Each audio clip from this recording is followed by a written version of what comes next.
Cerchi di parlare, ecco, insomma, vicino al microfono. Allora, le farò delle domande preliminari sulle sue generalità, le sue condizioni personali, alle quali è tenuto a rispondere e a dire la verità, altrimenti commette un reato. Come si chiama? Mi chiamo Vitale Cristiano. Dove è nato e quando? Sono nato a Roma il 23 novembre del 1973. 1° novembre. 23 novembre. Ah, 23 novembre. No, guardi, se rimane a questa distanza va bene normalmente. 1900. Prego. 1973. 73. Senta, la sua residenza anagrafica? Sono residente a Roma in via Poggio Tulliano numero 17. Via? Mi dica la distanza, va bene? No, forse si mangia un po' le parole. Via Poggio Tulliano numero 17. Poggio Tulliano numero 17. Senta, è il luogo in cui vive? Sì. Va bene, sposato? No. No. Celibe? Svolge un'attività lavorativa? Sono un sottufficiale della Guardia di Finanza.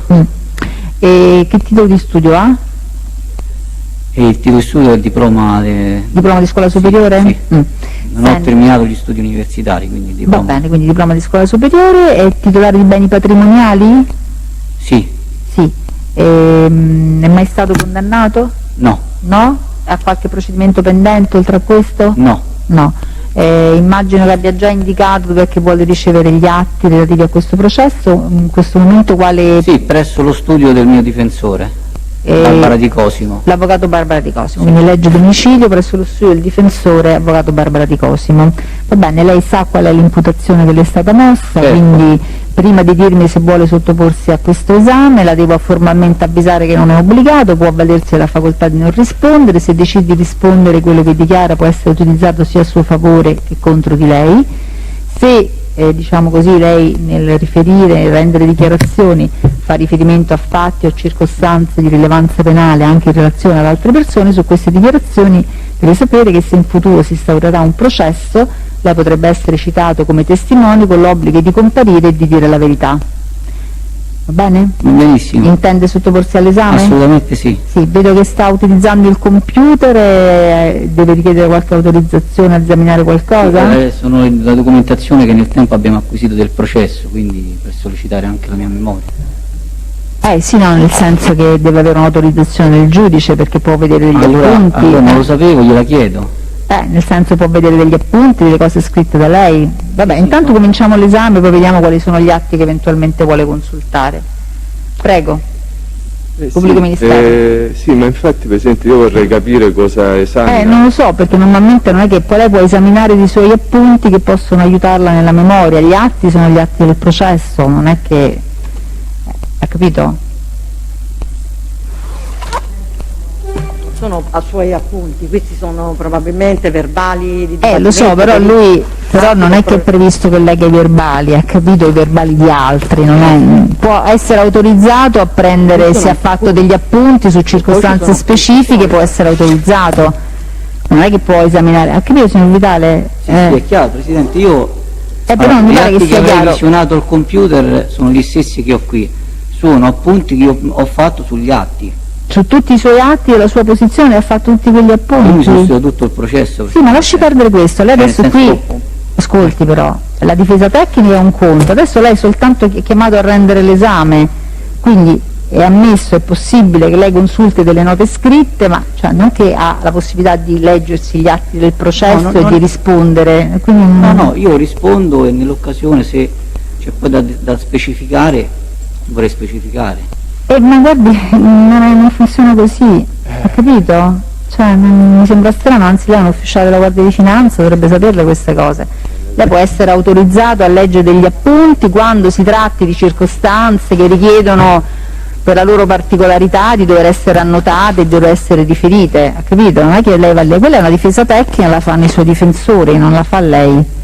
Non so se mi sono spiegata. È chiarissimo Presidente, non è mia intenzione fare una difesa tecnica. Vabbè, li lasci pure lì, però insomma adesso lei deve rispondere alle domande, se vuole, perché mi pare di capire che vuole sottoporsi all'esame, quindi certo. Prego, diamo la parola al Pubblico Ministero. Grazie Presidente. Maresciallo, buongiorno. Buongiorno. Senta, lei da quanto tempo è nella Guardia di Finanza? Io mi sono arruolato nel 1993 nella Marina Militare e poi sono passato in servizio nella Guardia di Finanza. Quando?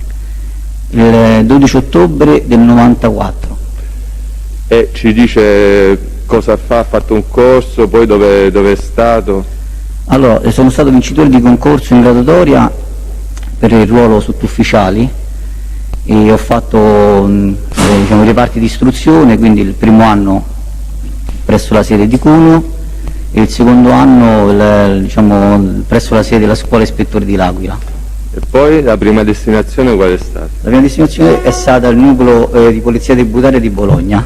Di Bologna. E quindi nel 96 va a Bologna? Sì. Fino a quando? Fino al 2001.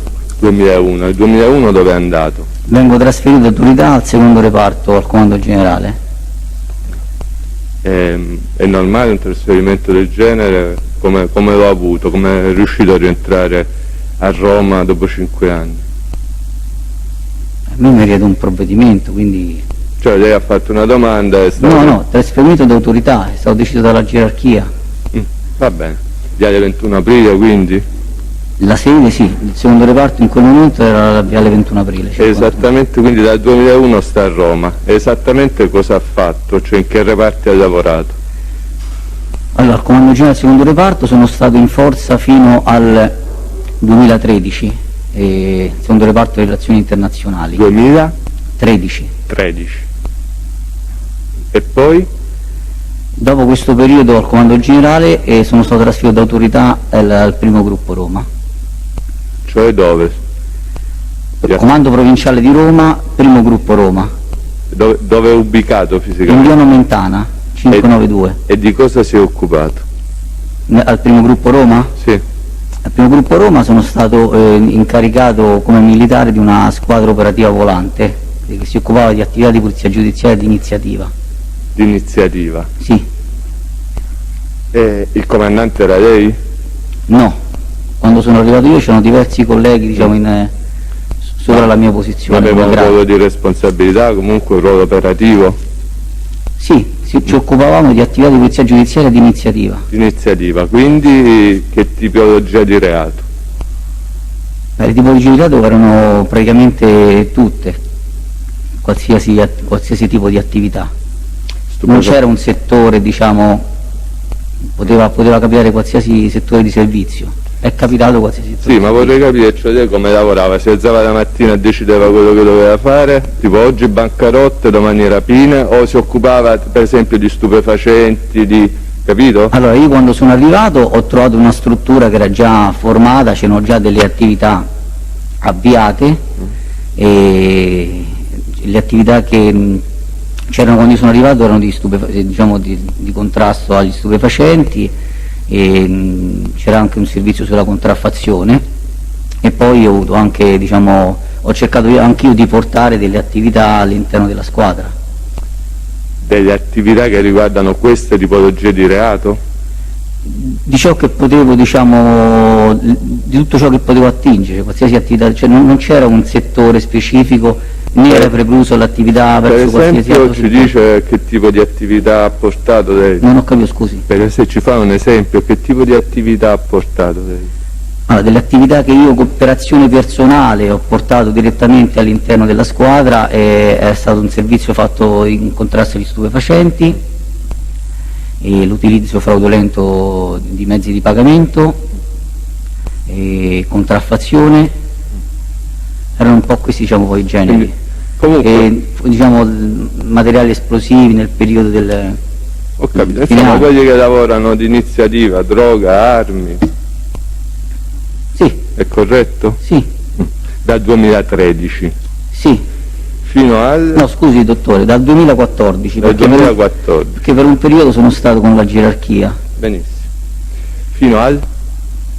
Il periodo è stato 2013-2014 e ero distaccato dal secondo reparto all'ispettorato perché lavoravo col comandante in secondo della Guardia di Finanza. Ero nel suo staff. Pur rimanendo in carico al secondo reparto ho assunto questo incarico di fiducia. Sì, maresciallo, io le ho chiesto questo ruolo in questo ufficio della Suda Nomentana, no? Sì. Questo ruolo in questa struttura operativa in cui vi occupavate di varie tipologie di reato, fra cui gli stupefacenti. Lei fino a quando l'ha fatto? L'ho fatta fino a maggio del 2018, no,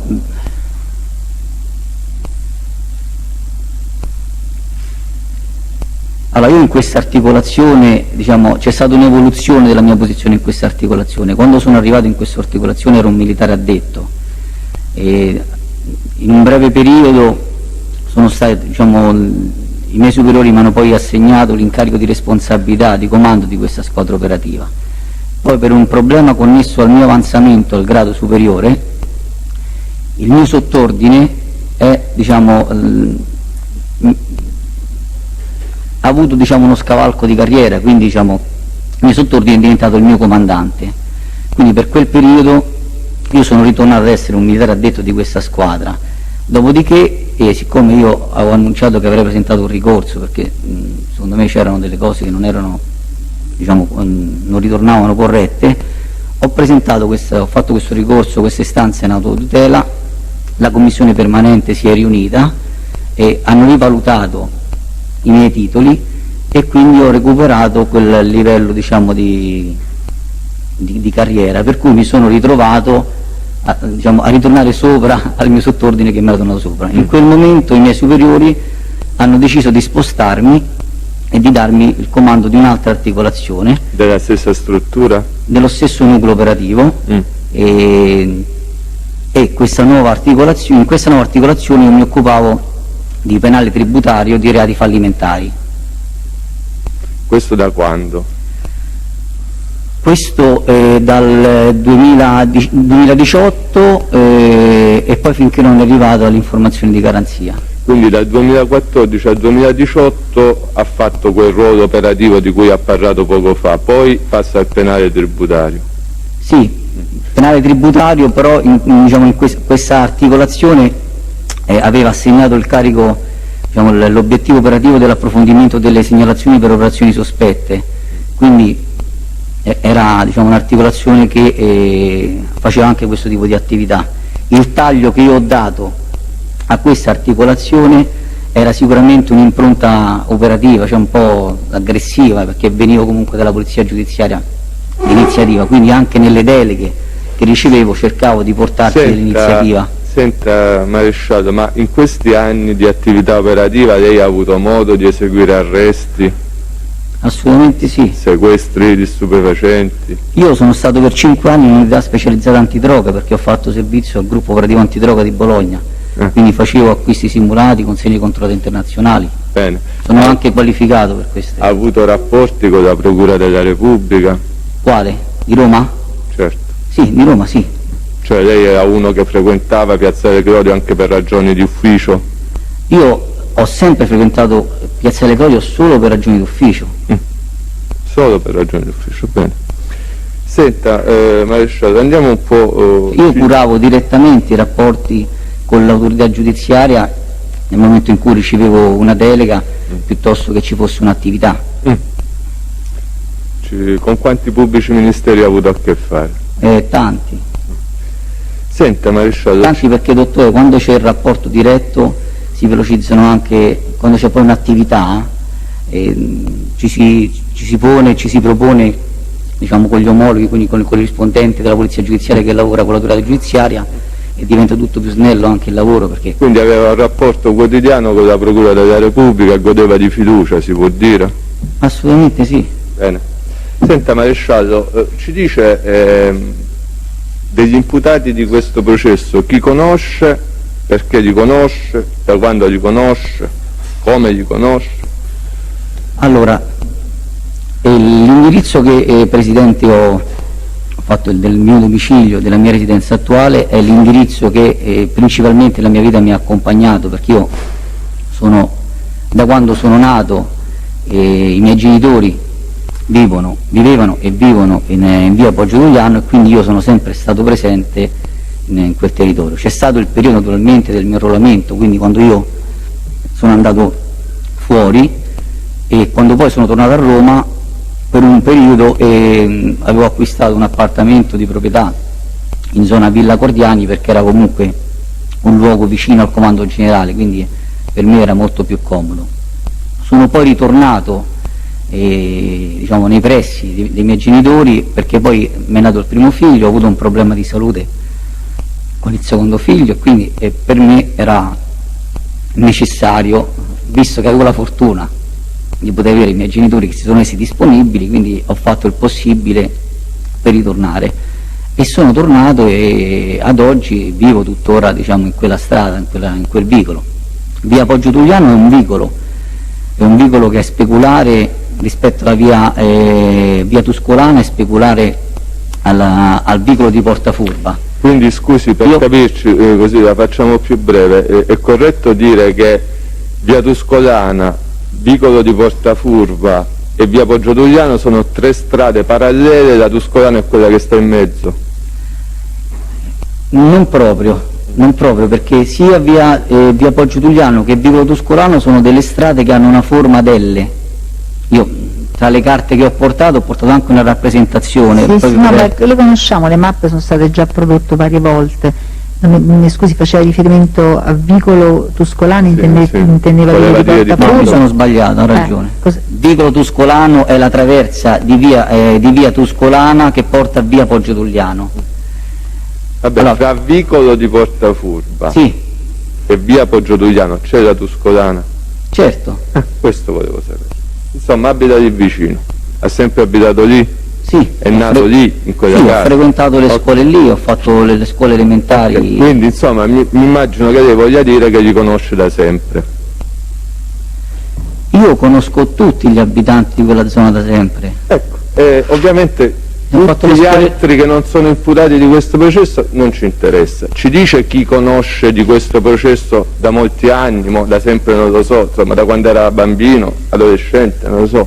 Allora, i ragazzi della mia età che sono stati, diciamo, che sono i miei coetanei, li conosco. Consiglio Casamonica è imputato in questo processo, lo conosco, Luciano Casamonica lo conosco, Giuseppe Casamonica lo conosco, i fratelli di Giuseppe li conosco. Consideri che in via Poggio Tuliano, dove io abito, al tempo che eravamo bambini non c'era nient'altro, c'era un campo di calcio che era il campo che serviva all'oratorio, e quindi noi ci riversavamo a giocare lì in questo campo, ma insieme a loro con tutti gli altri ragazzi, diciamo, della nostra età. Scusi, maresciallo, mi segua nelle domande. Quindi conosce Consiglio da quanti anni?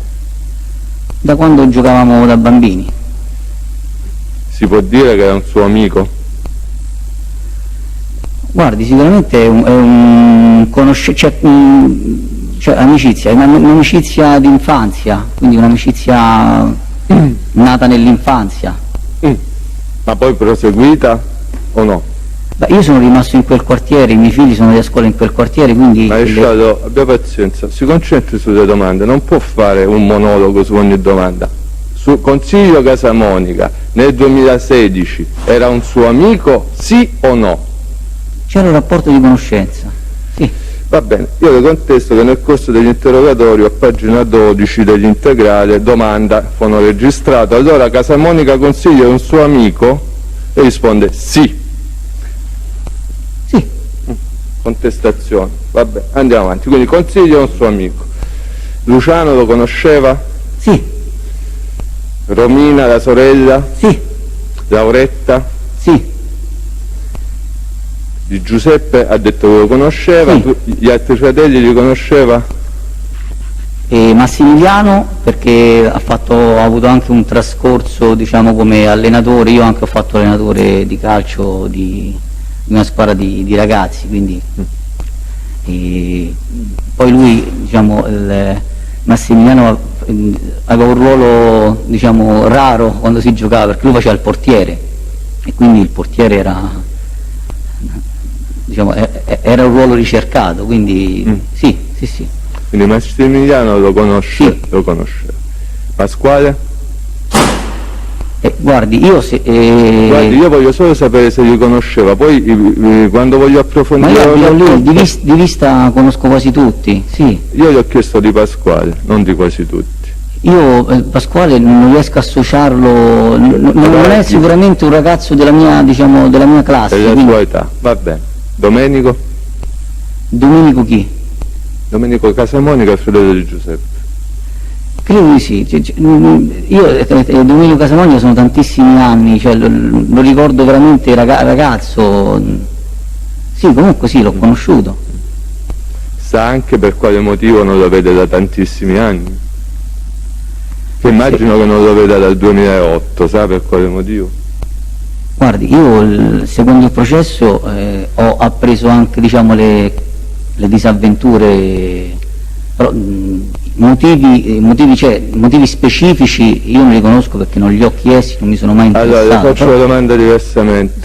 Sì. Domenico Casamonica è stato arrestato nel 2008, è stato detenuto per molti anni, poi è stato scarcerato nel 2015, è stato arrestato diverse volte in flagranza, insomma sostanzialmente, salvo pochi periodi di libertà, è detenuto dal 2008. Lei sapeva che non lo vedeva da tanti anni per questo motivo o l'ha appreso studiando le carte di questo processo? No, io non l'ho più visto, cioè non lo vedo da tanti anni. Maresciallo, mi fa il favore di rispondere alla domanda? Gli ho chiesto, lei sapeva che non lo vedeva da tanti anni perché era in carcere o no? Ma io ho sentito che hanno avuto dei problemi di giustizia Giuseppe con i fratelli, però adesso associare esattamente un periodo anche al fatto di averli visti o meno, io le ripeto, Domenico sono tantissimi anni che...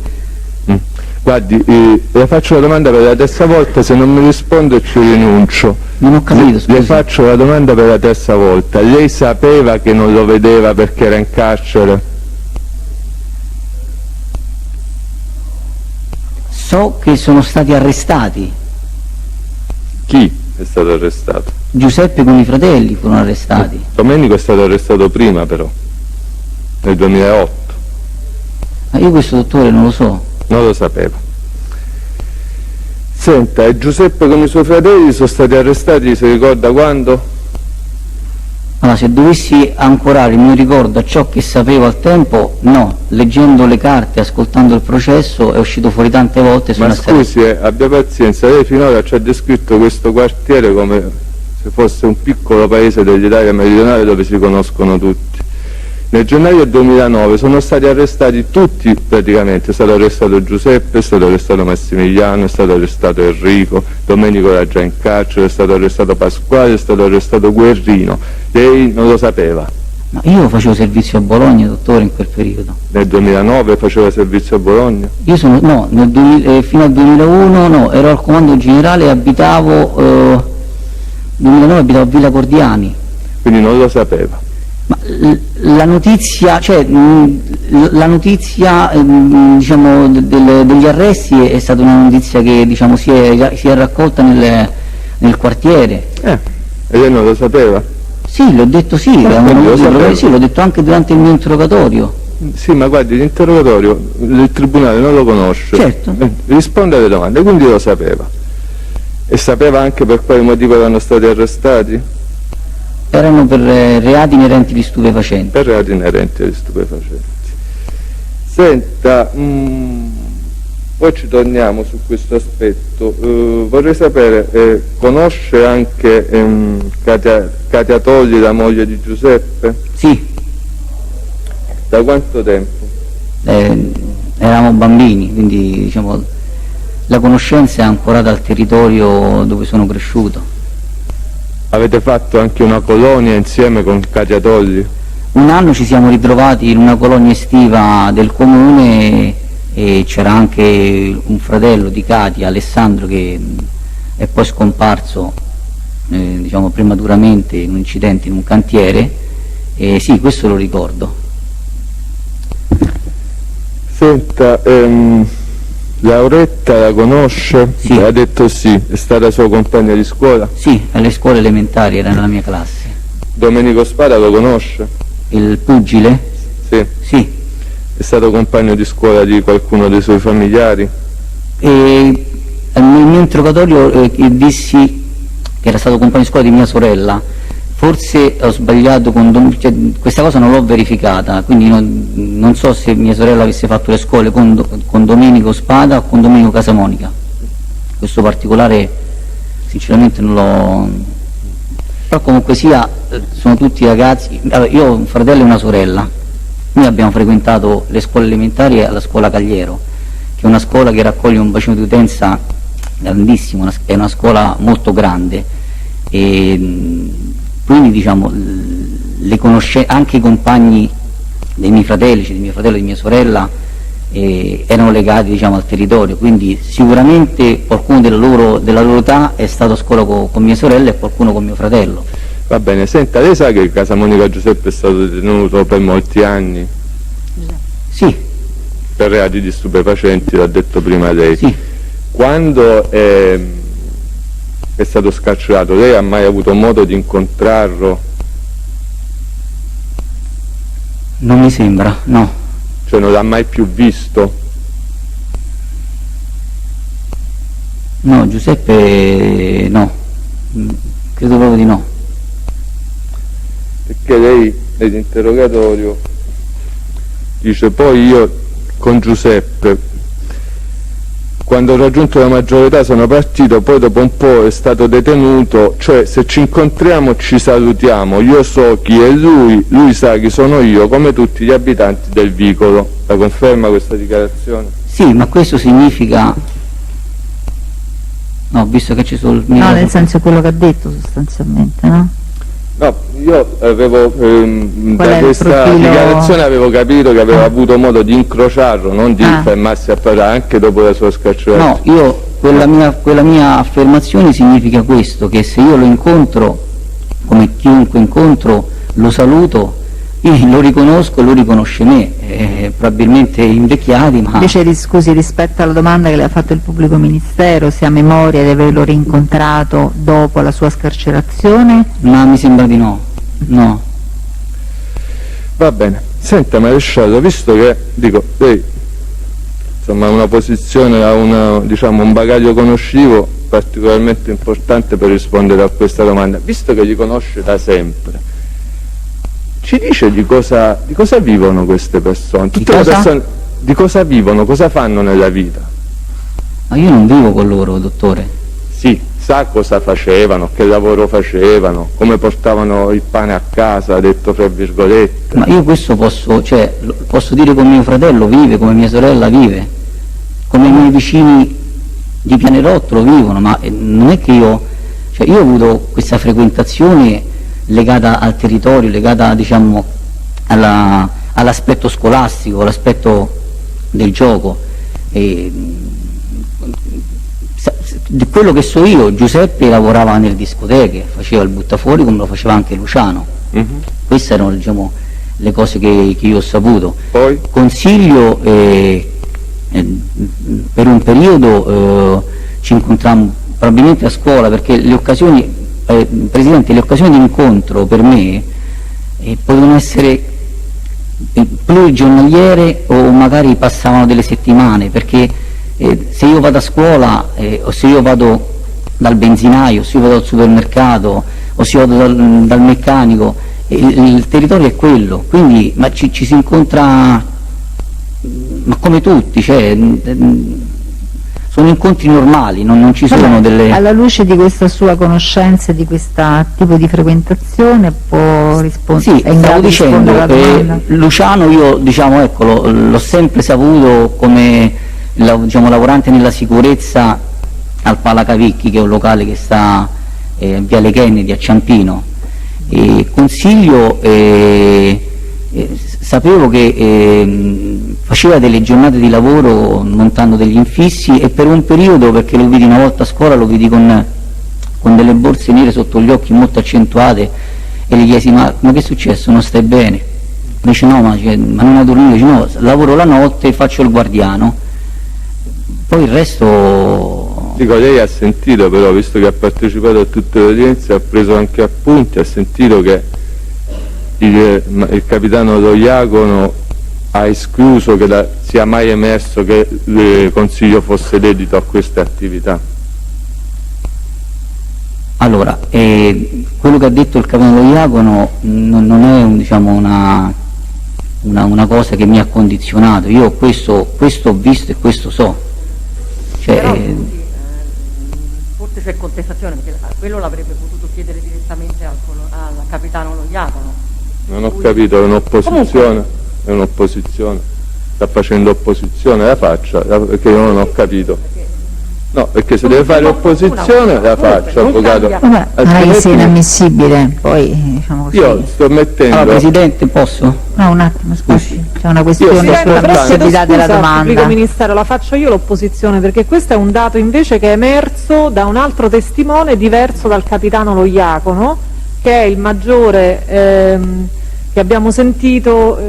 No, avvocato, sta facendo confusione. No, il maggiore che abbiamo sentito, quello che ha deposto nel processo Mafia Capitale, No, che avvocato, su Sì, domanda ma specifica scusate, della al di là ha di invece ammesso Scusate, Mazzoli. ma al di là del, cioè è legittimo chiedere a lui, visto che li conosceva, se sa che attività facevano, poi sarà un, Sì, ma il pubblico un ministero ha insieme di... introdotto una circostanza che invece è emersa in maniera diversa dall'istruttoria, Presidente, perché ha però- detto che il maggiore Lo Iacono ha escluso, mentre invece il maggiore Mazzoli, su domanda della sottoscritta, ha dato una risposta diversa. Avvocato, Cioè che stiamo il parlando servizio di due guardia- persone diverse. Sì, ma scusate, però...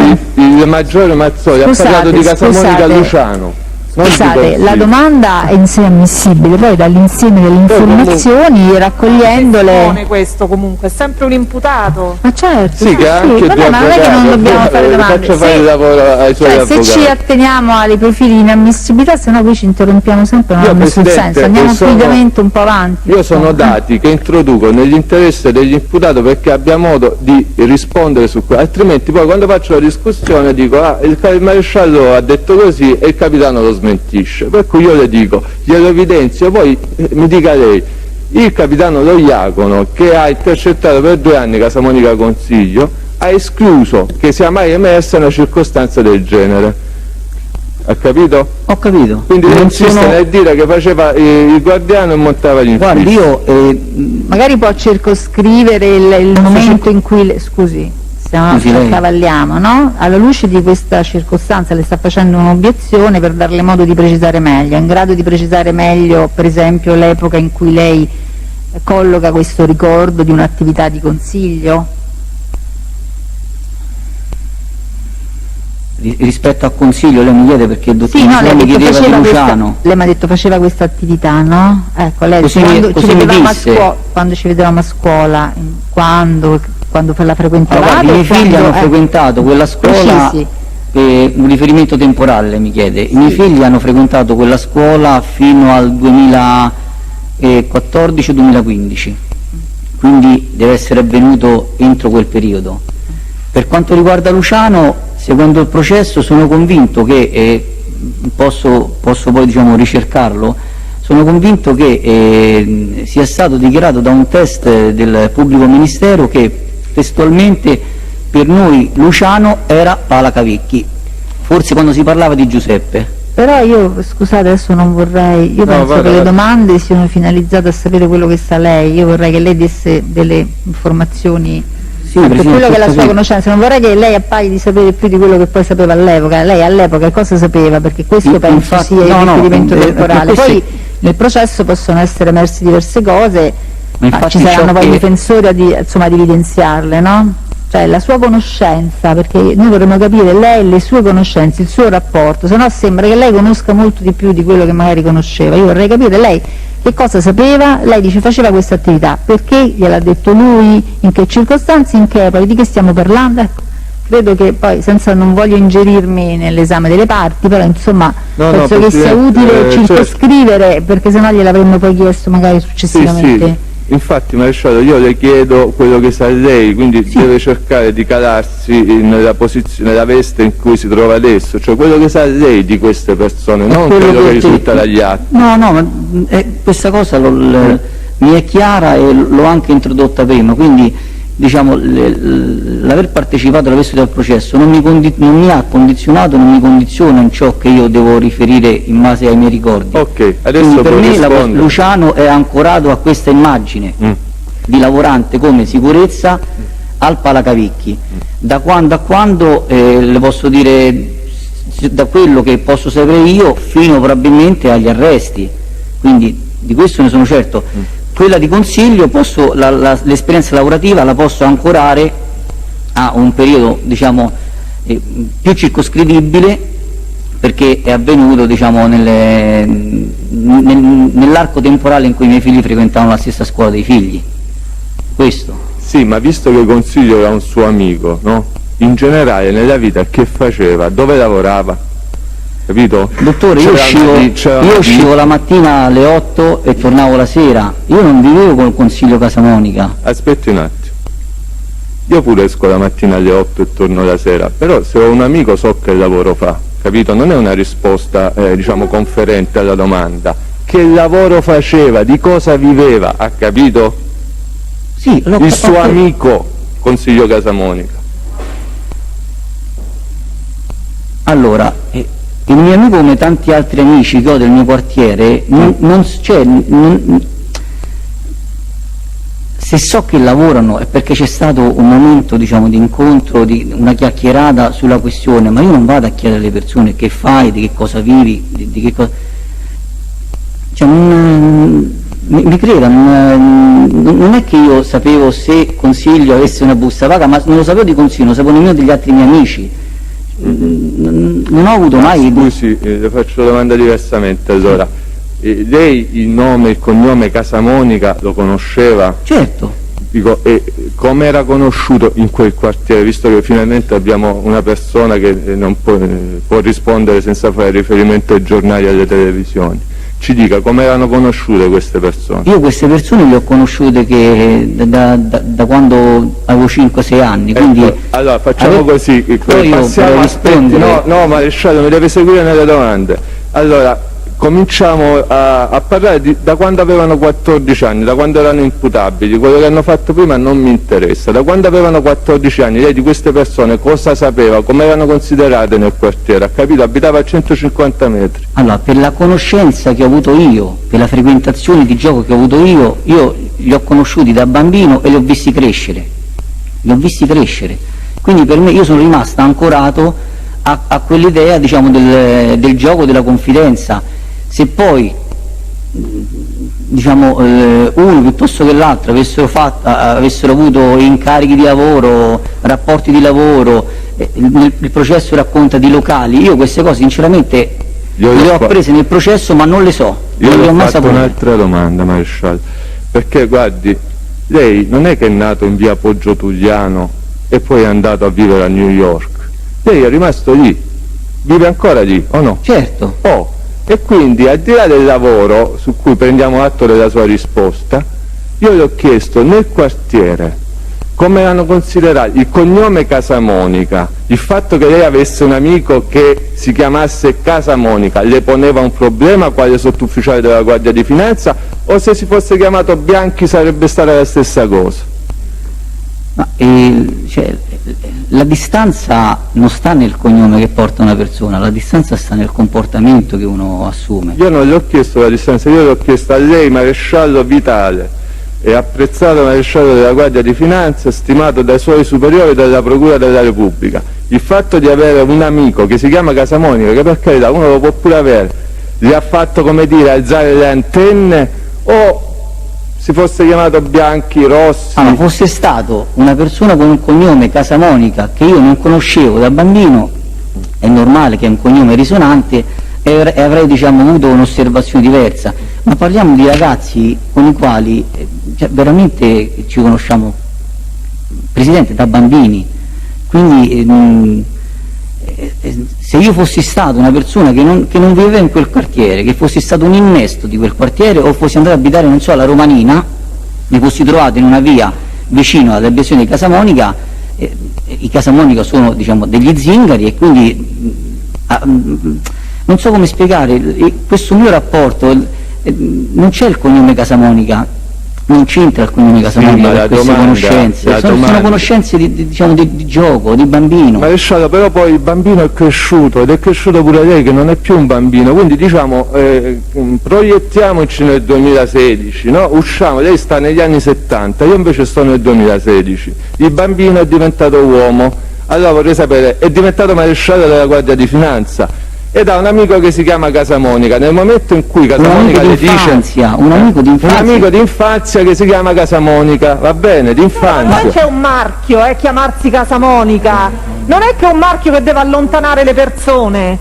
Per un maresciallo della Guardia di Finanza ma non no, è il per massimo. per nessuno, che cosa dovrebbe fare? Ma si rende conto di quello che dice? Ne è talmente convinto che neanche si rende conto della gravità dell'affermazione. Poi si possa Come andare se avanti. Casa Monica fosse un marchio di fabbrica che hanno scritto in fronte, mica hanno la lebbra, Ma avvocato, facciamo rispondere l'imputato, che mi sembra che Comunque, stesse ripeto, già è un imputato, rispondendo. non è un testimone, quindi a un certo punto si accetta la sua risposta. Sì, vabbè, ma non mi pare che Se gliela facciamo dare stiamo... questa risposta. Ma credo che sia...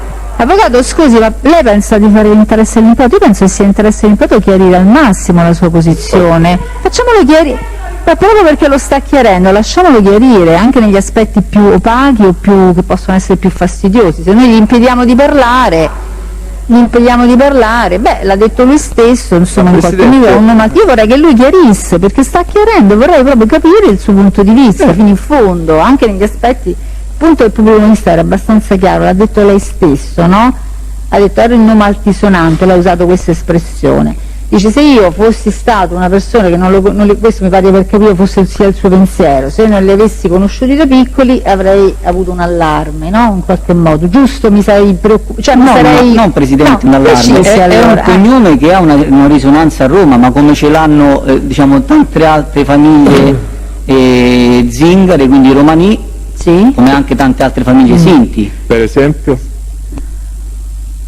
Ma per esempio, sempre vicino alla mia abitazione c'è un campo rom diciamo di slavi, e anche loro, forse prima dei miei genitori, sono arrivati lì, perché anche... No, lei stava parlando di famiglie che hanno dei nomi. Sì. Però scusate, cioè, non diamo le risposte, sentiamo che risposta ha. voglio capire, Presidente, la mia conoscenza e la mia confidenza con gli odierni imputati è legata a un periodo di infanzia.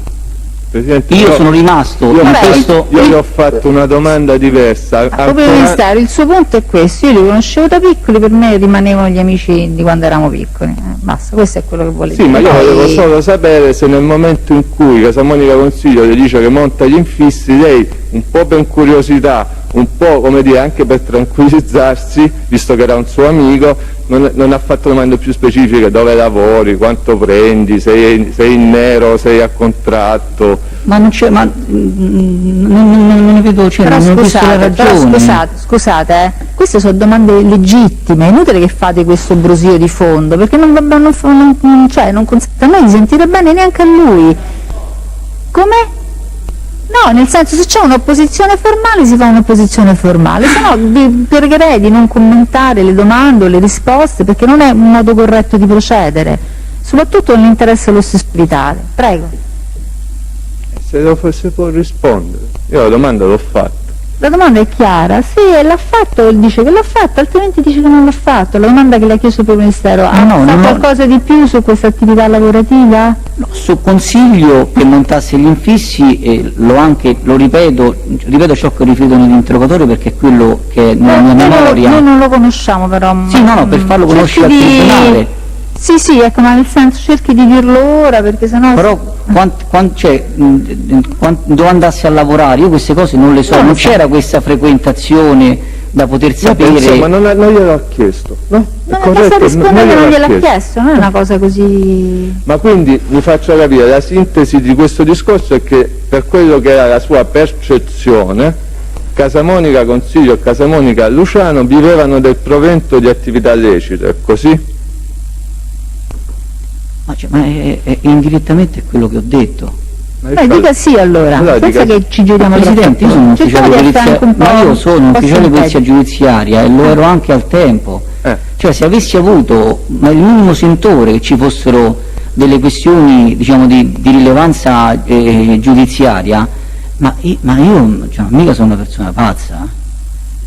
Quindi lei non aveva forse questo ultimo periodo mi ha un po' destabilizzato, ma guardi, le posso garantire che con estrema serenità, ma io non ho mai avuto nessuna percezione, né nelle occasioni di incontro mi hanno mai dato modo di pensare che ci potesse essere qualcosa, diciamo, che doveva tenermi lontano.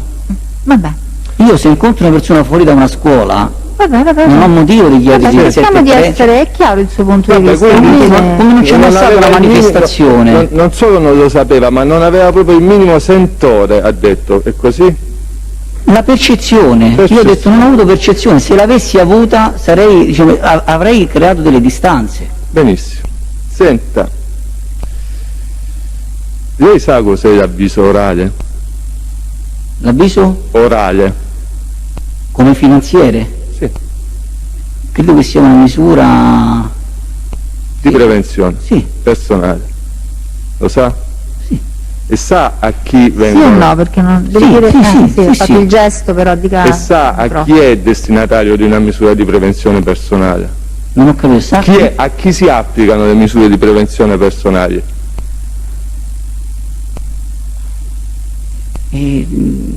Cioè, è una domanda su una procedura. È una domanda, maresciallo. sa? Se lo sa. Io non mi sono mai occupato in carriera Ma di le questo misure di lavoro. prevenzione sa cosa sono? Le misure di prevenzione patrimoniali. Personali no? Io mi sono occupato più di misure di prevenzione patrimoniali. Beh, quando fate le proposte c'è sempre la personale insieme alla patrimoniale o solo la personale? Perché Sì. il presupposto è la pericolosità. Lo sa che il presupposto è la Però lei pericolosità? dice quando fate le proposte si riferisce alla Guardia di Finanza, siamo 66.000. Io nella mia esperienza di lavoro le posso dire che di misure, di misure di prevenzione personali non mi sono occupato. Scusi, è patrimoniale? A livello didattico, a livello diciamo accademico, so che possono colpire anche non solo i beni ma anche la persona. Ecco, ma lei si è occupato di misure di prevenzione patrimoniali? Sì, Ecco, e sempre vorrei capire cosa se non le voglio fare l'esame di procedura penale, ma solo per capire qual è la sua conoscenza. E lei non sa che per sequestrare i beni con una misura di prevenzione patrimoniale il presupposto è che ci sia una pericolosità? certo, il Ok. profilo soggettivo. Benissimo, meno male perché mi stavo preoccupando. Quindi l'avviso orale è una misura di prevenzione personale, ha detto, e conosce bene il requisito soggettivo comunque delle misure di Per prevenzione. essere destinatario di una misura di prevenzione bisogna che si configurino due elementi, Oh. il profilo soggettivo e il profilo oggettivo. Ok. Il profilo soggettivo è sicuramente legato alla pericolosità sociale del soggetto, quello oggettivo è poi diciamo, la cosiddetta sperequazione rispetto, diciamo, mi fermo. Benissimo, Ok. ha superato l'esame. Grazie. Detto ciò, le chiedo, lei non sapeva che il suo amico Casamonica Consiglio, di cui lei non aveva il minimo sentore, il 4 settembre 2015 gli è stato notificato un avviso orale del Questore di Roma? No, dottore, Vabbè. assolutamente no. No. E non sapeva che nel 2003, quando lei quindi stava già a Roma, è stato arrestato in flagranza e condannato in via definitiva per lesioni, tentato furto, No. resistenza No, minaccia no. al pubblico ufficiale? Io ho sempre saputo che fino all'arresto diciamo, dell'operazione Gramigna il Consiglio fosse incensurato. Incensurato. E non sapeva che il 4 aprile 2014 era stato arrestato perché aveva investito una donna in una lite per una fuitina, no? Non lo sapevo. Questo è stato oggetto del processo. Maresciallo, Sì, lei non deve scrivere la sentenza, lei si deve difendere. Nel 2016 lo sapeva o no? Che periodo ha detto 2016, mi scusi? Prima del processo. No, la mia conoscenza di Consiglio è che fosse una persona che non avesse, cioè, incensurato, cioè, per me non ho saputo mai che è stato arrestato, che mi è stato... Ha avuto una misura di prevenzione personale, la misura di prevenzione personale presuppone tutta una serie di carichi Dottore, ma pendenti. sono d'accordo, ma Presidente, c'è opposizione anche perché se si ripetono le stesse domande sugli stessi fatti per farle dire poi cose che si vogliono far sentire e l'odierno imputato ha risposto, è inutile continuare secondo me. Secondo me ha fatto una domanda su questa cosa, cioè non è Sì, che... ma è la stessa rifatta con altri termini, tutto Vabbè, qui. avvocato, la posizione del suo assistito è una posizione diciamo così particolare, quindi lei deve anche dar modo diciamo, alla pubblica accusa e al tribunale di comprenderne le connotazioni, non è che diciamo, non facendolo rispondere lo facciamo chiarire, secondo me lui deve chiarire tutti questi aspetti. No, certo Presidente. Presidente, io dico che se lui ha risposto sul fatto che non sapesse che il Consiglio Casamonica fosse stato arrestato, fosse stato destinatario di una misura di prevenzione... Ma questa domanda penso implicasse le conseguenze dell'avviso orale, no? Che possono essere visibili, quindi questo penso fosse la domanda del proprio Ministero. Sentiamo se lui ne è a conoscenza oppure no, se non ne è a conoscenza dirà di no, cioè non è che... Presidente, io ho già risposto no, questa cosa no. No, non lo so. No, senta, e lei sapeva che visto che conosce gli atti del processo, ora faccio una domanda che trae origine dagli atti del processo, lei sapeva che a Portafurba, nel vicolo di Portafurba c'era una piazza di spaccio gestita da Casamonica? No. No? Non l'ha mai saputo? È corretto dire Risponda. No, scusi, ha ragione, no. È corretto dire che se lo avesse saputo non si sarebbe neanche avvicinato al vicolo di Portafurba? Allora, il vicolo di Portafurba per me era un percorso per andare a lavorare la mattina e tornare la sera, e spiego al Tribunale per quale motivo. Perché passando nel vicolo di Portafurba si salta il semaforo di via Tuscolana all'incrocio dell'Arco di Travertino. Ai residenti dà fastidio questa cosa, perché si crea un traffico solo di motoveicoli, perché le macchine non possono passare, perché il tratto di vicolo di Portafurba che dà su via di Portafurba è precluso il passaggio agli autoveicoli perché c'è un paletto, col motorino ci si passa. Quindi io, da quando sono arrivato a Roma fino a maggio del 2018, ho fatto quella strada almeno 2 volte al giorno, per andare a Via Nomentana e per tornare dalla caserma di Via Nomentana. Da maggio 2018 non ho più fatto quella strada perché la sede del nucleo operativo dove io prestavo servizio è stata spostata, ahimè, da Via Nomentana, che era vicino casa, a Via Aurelia Antica. Quindi uscendo di casa io non andavo più verso la Tuscolana, ma andavo verso l'Appia. Quindi io lì ci sono passato la mattina, ci sono passato tornando. Evidenze o osservazioni o movimenti strani che mi potessero far ritenere che ci potesse essere un'attività, io non ne ho.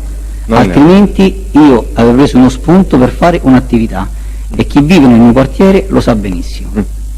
Avrei fatto un'attività di iniziativa, visto che stavo in una squadra che faceva iniziativa, quindi ce l'hai sotto casa. Tanti servizi ho portato nella mia squadra da sotto casa mia, senza nessun problema. Lo avrei fatto anche nei loro confronti. Io questa percezione non ce l'ho mai avuta. Quindi non solo non lo sapeva nessuno di quelli che conosceva lei nel quartiere, è così? Io non posso sapere cosa sanno gli altri. Maresciallo, se gliel'hanno detto, non faccia filosofia su ogni domanda, lo sapeva o no? L'ha saputo da qualcuno che là si spacciava? Chi me l'ha detto? L'ha sentito Fazzari, l'ha sentito da Cerreoni, l'ha sentito gli altri testi, il test De Serio, il suo collega dire era un continuo via vai là. Lei che abitava là non solo non lo sapeva, non conosceva nessuno che lo sapesse. E così mi dica sì, andiamo avanti. Io ho già detto che non avevo alcuna evidenza su questo aspetto. Ma non l'ho mai sentito dire da nessuno? Il test che lei ha nominato è un test che ha fatto un'indagine, ha fatto degli appostamenti, ci saranno messi lì dalla mattina alla sera, io ci passavo la mattina e la sera, non è che vivevo lì, era un transito, Presidente. Io adesso in quel vicolo non ci passo più, mi faccio quei 20 minuti di semaforo che non si può nemmeno, non si può svoltare a sinistra, e faccio questa strada che per me comporta un ritardo sia l'andata che al ritorno, ma non ci passo più perché so che adesso lì c'è un problema. Ma per me era un tragitto, cioè, se quel semaforo poteva... È chiaro. Non ho capito, mi scusi. È chiaro. Ah, ok. Ma quindi se lo avesse saputo avrebbe fatto un'altra strada, sta dicendo questo? No, io ho detto, se lo avessi saputo, se avessi avuto queste evidenze, avrei avviato un'attività. Ecco, e avrebbe continuato a fare quella strada? Beh, come tutte le attività che ho fatto nel mio quartiere per osservazione diretta, sì. Magari sì, prego. No, glielo chiedo perché lei nell'interrogatorio, pagina 10, sì, su domanda, non sapeva che quella era una piazza di spaccio, lei risponde, non mi ci sarei mai avvicinato. Se l'avessi saputo non mi ci sarei mai avvicinato. Io le stavo facendo la stessa domanda. Però mi scusi, però aveva saputo che nel 2009 erano stati arrestati e poi processati e condannati per 74? No. No. Allora mi dica cosa sapeva dell'operazione del 2009? Che Giuseppe con alcuni dei suoi fratelli, io esattamente chi sia stato arrestato insieme a Giuseppe, io non lo so questo particolare qui. Non lo sa? No. Non si è mai informato? Ma l'informazione è la notizia che diciamo si diffonde, che si apprende. No, io non ho mai chiesto perché sei stato arrestato, perché vi hanno arrestato. No, però No. ha detto che sapeva che si trattava di un'operazione per stupefacenti. Dottore, c'è stato l'elicottero come anche il 17 luglio 2018 che sta praticamente davanti alla mia finestra, quindi Non ho capito. ogni volta che c'è un'attività, ogni volta sono talmente prossimo diciamo, al vicolo che si vede la presenza delle forze dell'ordine se diciamo, si appalesano un intervento. Quindi non ho capito, riempie un po' di contenuto questa risposta. Cioè, quindi lei dice se fanno un'operazione... io non ho chiesto e non ho avuto informazioni in merito ai motivi per cui Giuseppe e i suoi fratelli, non so se i fratelli, nipoti, cugini, chi altro, fossero stati detenuti o tratti in arresto per un'attività. Dico, però poi non sa che sono stati condannati anche Giuseppe No. e Enrico, Ma non lo sapeva. non è un mio interesse. Non è suo interesse. Se fosse stata una mia attività l'avrei seguita. Cioè, nelle mie attività che io ho portato diciamo, dal mio quartiere, io ho poi, cioè, dopo l'arresto, ho seguito anche la liberazione della persona che stavo in quel momento investigando, ma perché c'era un interesse, non avevo proprio interesse, ma lo sa quanti pregiudicati sono nel mio quartiere? No, io le sto chiedendo dei pregiudicati del suo quartiere, io le sto chiedendo, lei sapeva, e ha detto, se ho capito bene, che quando li hanno arrestati lei se ne è accorto perché Ma è stato un arresto eclatante. ha detto c'era molta polizia giudiziaria, se ho Sì, capito sì, bene. mi sembra sì. Poi lei se ne è disinteressato, quindi non sa che Giuseppe ha Ma preso 10 anni. per quale motivo mi sarei dovuto interessare? Io non le sto chiedendo, non mi deve fare la domanda lei a me, io le sto facendo una domanda. Non mi Se- sono interessato perché non avevo alcun motivo per interessarmi. Benissimo. Senta, e prima del 2009, questa operazione del gennaio 2009, non aveva mai avuto sentore, notizia, percezione di perquisizioni, arresti eseguiti a Portafurba nei confronti dei Casamonica, sempre per stupefacenti? Dottore, Portafurba lei intende vicolo di Portafurba, perché Portafurba poi è un'altra località. Sì, maresciallo, lo so No, benissimo. io ho chiesto una Pensa che precisazione. ha capito qual è la domanda, no? Ha capito qual è la domanda? No, non Vicolo l'ho di capita. Portafurba. Ah, vicolo di Portafurba. A No, io 150 questo no. metri da casa sua, come... Perfetto, era vicolo di Portafurba, che non è Portafurba, impropriamente chiamata Portafurba. È Portafurba è in via del chiamata Quadrato. Portafurba. Ha detto, adesso fatta questa importantissima precisazione per la sua posizione, può rispondere alla domanda? Io le ho risposto. Prima del 2009 lei non sapeva mai. Ma non avevo alcun interesse a, diciamo... Maresciallo, ma le informazioni si apprendono non necessariamente avendo interesse, soprattutto se si vive il quartiere, come lei dice sempre di avere vissuto, le informazioni si sanno. Nel mio quartiere sono 300.000 abitanti. Lei non sapeva che il 6 ottobre 2006 erano stati tratti in arresto nella fragranza della detenzione di 900 grammi di cocaina Casamonica Concetta, la madre di Giuseppe, Casamonica Antonietta, Casamonica Liliana, Casamonica Pasquale, Casamonica Domenico e Casamonica Giovannina detta Barì? Sono intervenuti pure il nucleo cinofili. Lei ci ha detto che abitava così vicino che quando c'era un'operazione sentiva sempre tutto. No? Presidente, no. La mia risposta è no. No. No. Bene. Senta, Io abitavo lì, ma se le cose succedevano mentre stavo a casa le potevo osservare, ma io uscivo per andare a lavorare. Benissimo, va bene, quindi non lo sapevo. Senta, Scusi, dottor Musoro, ma io sono un sottufficiale della Guardia di Finanza, no? Ma le pare che io, se so che lì ci sono dei problemi, mi avvicino al problema se non sono, diciamo, comandato di occuparmi di questo aspetto? Ma nel modo che io vivo là, ma come ci sono dei pregiudicati col cognome Casamonica, nel mio stesso palazzo ci sono dei pregiudicati, c'è una persona che sta agli arresti domiciliari, c'è stata una persona che ha fatto 20 anni di detenzione per un omicidio, a fianco al mio civico c'è stata una persona che ha fatto 20 anni per omicidio, Cioè, voglio dire, il quartiere è quello. Ma io non sto dicendo che i Casamonica sono le pecore nere del quartiere, io le ho fatto un'altra domanda. Io le ho chiesto, lei non sapeva di questa operazione seguita il 6 ottobre del 2006, hanno arrestato 8 persone, hanno sequestrato un Non ho chilo di cocaina? assolutamente memoria di questa cosa. No, proprio glielo sto dicendo io in questo momento. Lo guardi, dottore, io lo apprendo in questo momento. Va bene. Senta, non sapeva che poi il 27 giugno del 2008 Casamonica Giovannina, detta Bailly, era stata arrestata nella fragranza della detenzione di 820 grammi di cocaina? Sono intervenuti in questa occasione addirittura i vigili del fuoco per rimuovere gli ostacoli fissi. Ma no, non lo sapeva. No. E dell'arresto di Giovannina e Rochi nel 2007 nella vicenda di Sulpizi Fabio, così ci capiamo, tanto del processo lo conosce, non sapeva niente? Nel modo più assoluto. Nel modo più assoluto, va bene. Senta, ma lei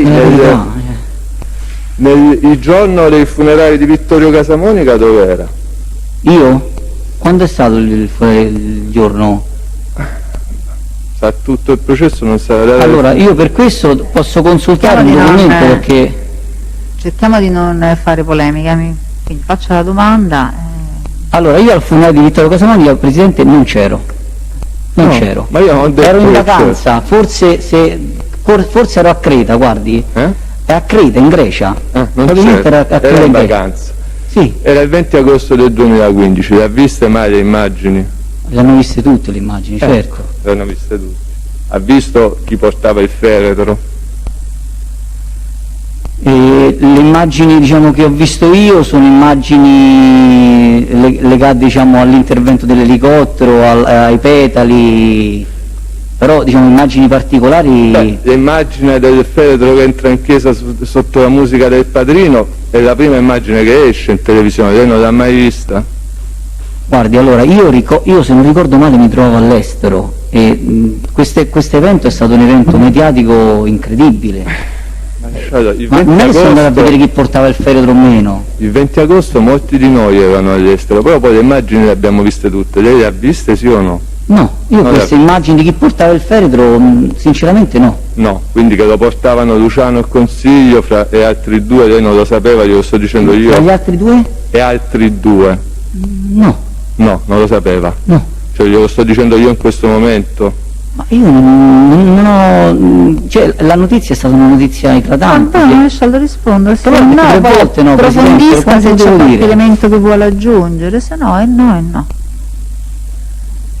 Prego. No, non lo Scusi sapevo. Presidente, ma a parte che ha risposto 3 volte, poi c'è opposizione, non vedo la connessione di queste domande con i fatti per quel processo, onestamente. Scusi, ma lei è il l'insistenza. difensore di tale? No, sono difensore di Consiglio Casamonica, visto che viene menzionato un episodio che non ricorda minimamente questo Ma la fatto. domanda è molto seria, scusate, abbiamo sentito ripetuta testi varie su volte, questo ha risposto, benedetto penso funerale, di poi essere voi stata nella oltre. ring direte che non significa niente, va bene, ma è stato oggetto del processo, mi sembra una domanda più che legittima. Risposta una volta sicuramente, dopo la prima Ma risposta... guardate, la questo fatto di ripetizione una no. volta o 2 volte non siete voi che decidete quante volte si fa una domanda. La domanda si fa fin tanto che il test fornisce una spiegazione definitiva ed esauriente. Punto. Io lo sto invitando più volte, infatti, a essere più sintetico, diciamo, e più immediato nelle risposte, evitando di essere troppo retorico. Prego.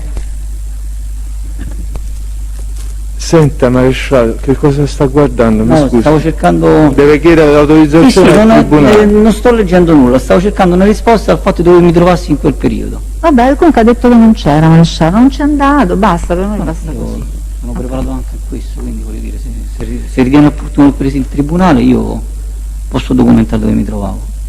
Senta maresciallo, chi è Luigi Ticconi? Chi è Luigi? Ticconi. Allora, Luigi Ticconi era un mio compagno di classe, Di classe? della scuola elementare, Di classe o di banco?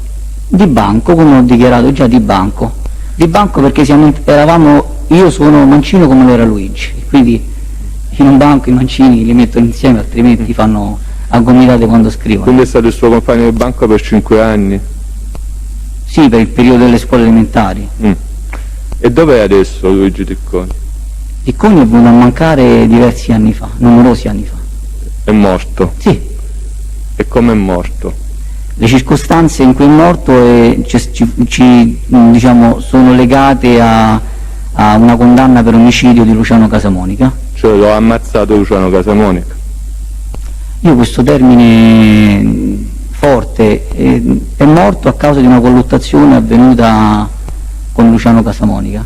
Nel caso di una colluttazione. Dico, lei sa che Casamonica Luciano è stato condannato per omicidio preterintenzionale, parliamo di quello? Sì. Quindi la persona offesa di quell'omicidio era il suo compagno di classe, Sì. corretto? Ok. Senta, e questa, lei sapeva che il responsabile, innanzitutto sapeva che era morto quando era morto? Io ho saputo di questa disgrazia perché poi, diciamo, il corpo di questo ragazzo era direttamente osservabile dalle finestre della mia camera. Dalle finestre? Della mia camera. Il corpo, cioè quando è morto, lei Sì, dice? ma voglio dire, questa è una cosa che è accaduta rispetto alla scuola, penso una quindicina d'anni dopo.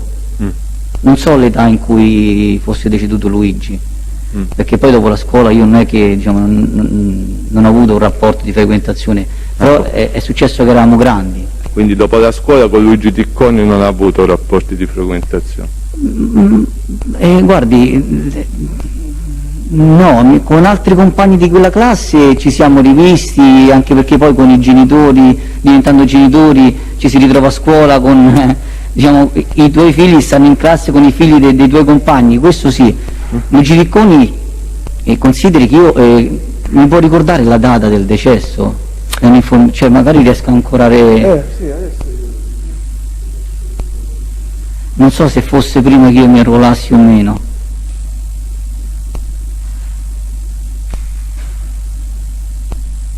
Quindi parliamo di che epoca, scusi? Prego, Presidente. Parliamo di che epoca? La data dell'omicidio è il 24 aprile 90. Quindi 30 anni fa. Senta, Avevo 17 anni. insomma, aveva 17 anni, andava ancora a scuola, non alle scuole elementari. Lei lo ricorda, quindi ricorda di aver visto il corpo dalla sua abitazione? Una certa distanza, sì. So qual è il luogo in cui è successa questa, diciamo, questa discussione, poi il dettaglio di come sia avvenuto io non lo conosco. No, però... non le sto chiedendo i dettagli del fatto, le sto chiedendo, lei ricorda, ha un ricordo di quando dalla finestra della sua abitazione ha visto il corpo del suo compagno? Io ho visto a distanza, una bella distanza, ho visto il lenzuolo e lì, cioè, mi ricordo che mi sono soffermato su questo aspetto, io ero un adolescente, quindi è una cosa forte. Ma è un ricordo forte, cioè ci può dire? Sì, ha detto Qualsiasi un ricordo morte forte. è un ricordo forte, qualsiasi morte è un ricordo forte. Io le sto chiedendo di questa però. Questa come tutte le altre, sono ricordi forti, certo. Quindi questa come tutte le altre. Senta, ma l'ha visto soltanto per un momento o è una scena che ha visto per tutta la sera? Quanto è rimasto a terra quel corpo? Non mi ricordo questo. Perché lei nell'interrogatorio, Sì. pagina 18, ha dichiarato: è un ricordo un po' forte perché io dalla mia finestra mi sono affacciato e vedevo il corpo di questo ragazzo sul lenzuolo e l'ho visto per tutta la sera. Le ripeto, io con questo ragazzo stavamo al banco insieme. Sotto il lenzuolo. Io il corpo di Luigi non l'ho... Però il fono registrato, Sì, dai. sarà un Vabbè, fono registrato, sotto sarà la sera. stata una cosa Vabbè. che... cioè, io ricordo il lenzuolo, non ho visto il corpo. Sì, no, ma il punto è che lei le ha chiesto per quanto tempo l'aveva visto, lei non se lo ricordava, lei ha dichiarato per Ma, tutta la sera. non ri- Scusi, facciamone un... Chiedo scusa. E conferma quella circostanza di averlo osservato tutta la sera oppure no? Lo vedevo dalla mia camera, l'ho visto per un po' di tempo, tutta la sera, non riesco a quantificarlo. Vabbè. Vabbè, da tanto la contestazione è acquisitiva, lei è imputato. Senta, ma questo fatto, no? La induce a cambiare il suo rapporto con Casamonica Luciano o non cambia niente? Casamonica Luciano è stato poi detenuto, quindi è stato inevitabile che io abbia avuto risentimento per questo diciamo, accaduto, perché è una cosa comunque sia che segna, cioè non è una cosa che succede tutti i giorni. Quindi sì. Sì, E per quanto tempo si sono raffreddati i rapporti, si può dire? allora, per il periodo della detenzione io Luciano non l'ho visto, non l'ho rivisto per tantissimi anni, quando l'ho rivisto,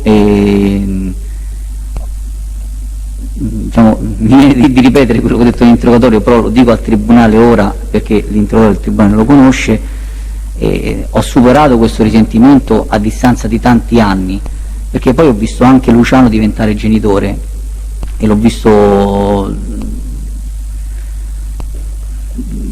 diciamo, il suo conto con la giustizia, che io sappia, lo abbia pagato. Quell'ulteriore aspetto di giudizio non spetta, secondo me, a una persona sulla terra. Ecco, tutto qui. Quindi dopo tanti anni l'ho superato,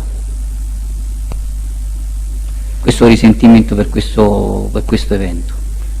E quindi vi siete riavvicinati?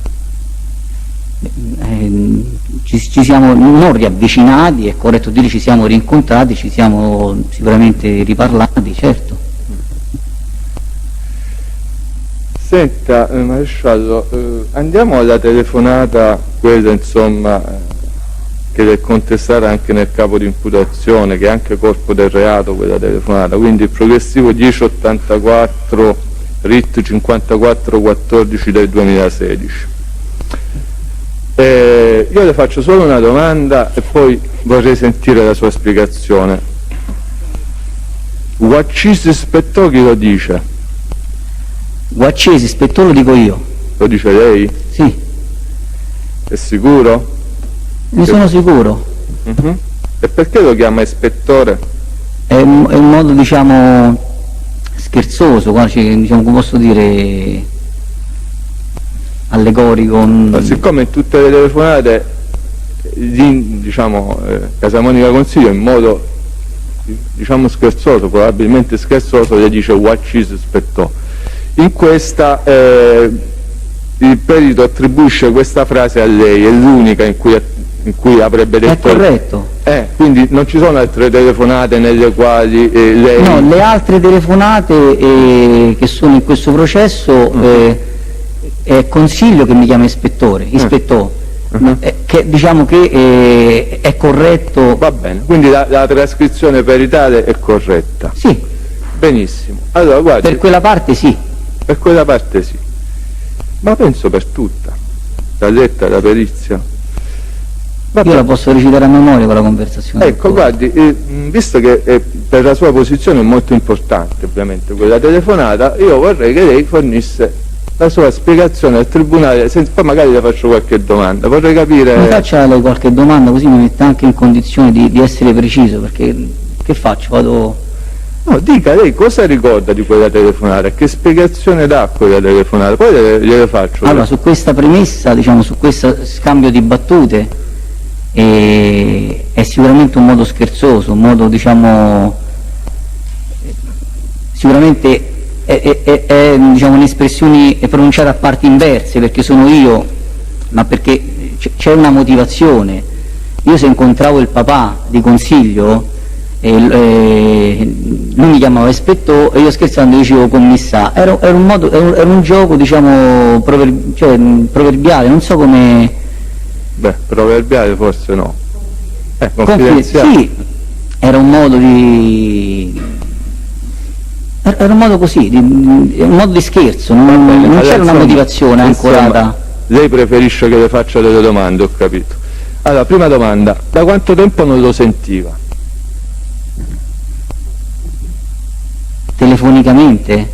No, in generale. Telefonicamente lo sappiamo tutti, abbiamo sentito il capitano Lo Diacono, non lo sentiva dal 5 luglio, quindi da 2 mesi e mezzo. Da quanto tempo non lo sentiva, da quanto tempo non lo vedeva, qual era l'ultima volta che... Io non sono in grado di rispondere a una domanda del genere. Ma non lo sentiva da luglio o l'aveva sentito in quei giorni? Neanche a questo è in grado di rispondere? Ma Presidente, come faccio a rispondere a una domanda? Cioè, come faccio a ancorare un ricordo? È possibile che lo ancoro o che non lo ancoro? Allora, risponda alla domanda. Se ci fosse stato un evento che la mia memoria avrebbe, diciamo, in qualche modo fissato, io me lo sarei ricordato anche di 30 anni fa, ma così no. No. Guardi, l'aiuto, guardi maresciallo, la prego di credermi, sono tutte domande che io faccio nel suo interesse, quindi non si metta sulla difensiva. La domanda, Casamonica Consiglio, che lei non è in grado di dire da quanto sentiva, quindi forse non lo sentiva veramente da luglio, la chiama e le dice: leggo la trascrizione per l'Italia che a me va bene. Vabbè, io sto a casa, ok, ciao Gri, e sta chiudendo. Allora, questa frase che a uno come me, ma anche come lei, che è abituato a leggere le intercettazioni, no, uno ti chiama e dice: oh, io sto a casa e sta chiudendo. Io sto a casa adesso però, dottore. Io sto a casa adesso. Sono Sì. 4 anni che il significato, cioè... No, maresciallo, lei si deve attenere alle risultanze processuali. Dottore, però io mi attengo anche a... cioè, io ho avuto un'informazione di garanzia con un capo di imputazione. Presidente, però io chiedo Però, che venga... senta una cosa, Maresciallo Vitale, adesso lei è qua, no, come imputato in questa veste sicuramente non piacevole, per poter spiegare e dare le sue spiegazioni, no, su quello che le viene contestato. Risponda. Le ha chiesto perché vi siete sentiti, che significato, se lei, perché non ha ancora questa telefonata, non si ricorda affatto Ma io sono stato a cosa chiamato. fosse legata, penso di sì, ha avuto anche un'informazione di garanzia dopo, no?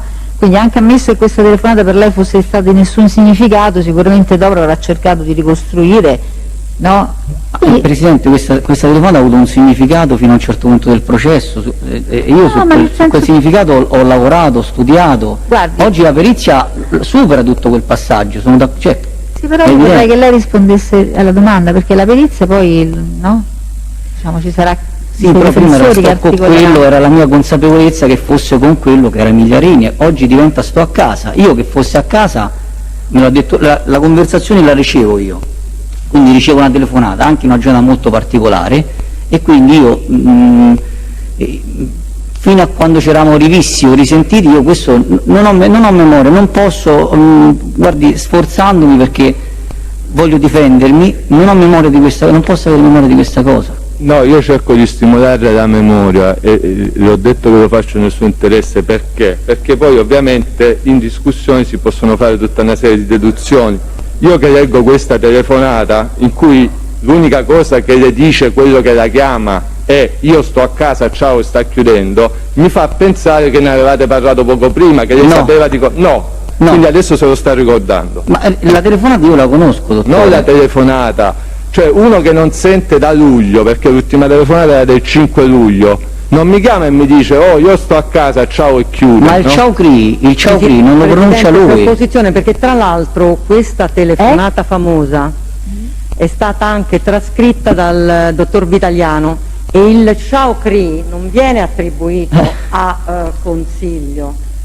È una voce vada a attribuita nel mio controllare ambiente, la Presidente. trascrizione. Ma guardi, io ho la trascrizione per Italia, avvocato. Sì, la trascrizione peritale, quella della dottoressa Dinnella, riporta ok, ciao Cri a Consiglio Casamonica, ma in realtà se lei va a vedere sempre la perizia del dottor Vitaliano che abbiamo chiesto noi di far trascrivere, vedrà che il ciao Cri non è attribuito a Ma chi è il dottor Vitaliano? Consiglio. Scusi, chi è il dottor? Non è Consiglio che dice ciao chi è Cri. il dottor Vitaliano? Chi è il dottor Vitaliano? Come il dottore, il perito, scusi, come chi è? Io leggo la perizia della scrittura, l'ho pure ascoltata, quindi mi sta dicendo ciao Cri, non lo dice... No, È pronunciato, se faccio riferimento, come suggerisce il Presidente, alla perizia, e il ciao Cri è pronunciato nel mio ambiente. Nel mio ambiente è pronunciato il ciao Cri. Nel suo? Nel mio ambiente. Ma Quindi scusi, non è nel modo più assoluto un modo telegrafico di voler chiudere di no, Consiglio aspetti Casamonica. un attimo, aspetti. A parte il fatto, poi invito il Tribunale ad ascoltarla e a vedere chi è ciao Cri. Quindi è lei che dice ciao Cri? Viene pronunciato nel mio ambiente. Maresciallo, è lei che dice ciao Cri? Allora, Scusate, così non si può fare un esame, cioè. Ma stiamo cercando di capire qual è il passaggio, stiamo prendendo l'intercettazione, vogliamo un attimino avere un attimo di tempo? Mi pare un passaggio, cioè sul punto più importante dobbiamo chiudere alla prima risposta. No. Io non ho neanche capito qual è la risposta del maresciallo. Dateci tempo un attimo di orientarci. Presidente, posso? Un attimo, maresciallo, mi abbia scusi, pazienza. pensavo dovessi intervenire. No, sto cercando di aprire i nostri file. Non so perché qui non ci riesco.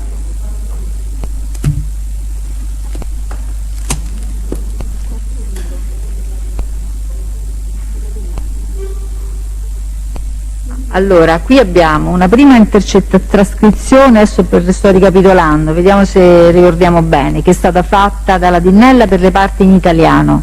Poi a Vitaliano è stato dato l'incarico di trascrivere le parti in Sinti e lui l'ha ritrascritta tutta in parte, scusate, in parte, a parte che noi l'abbiamo anche, io l'ho sentita penso 10 volte, l'abbiamo sentita, quello che farà Fede poi sarà la registrazione, se ci sono discordanze adesso vedremo.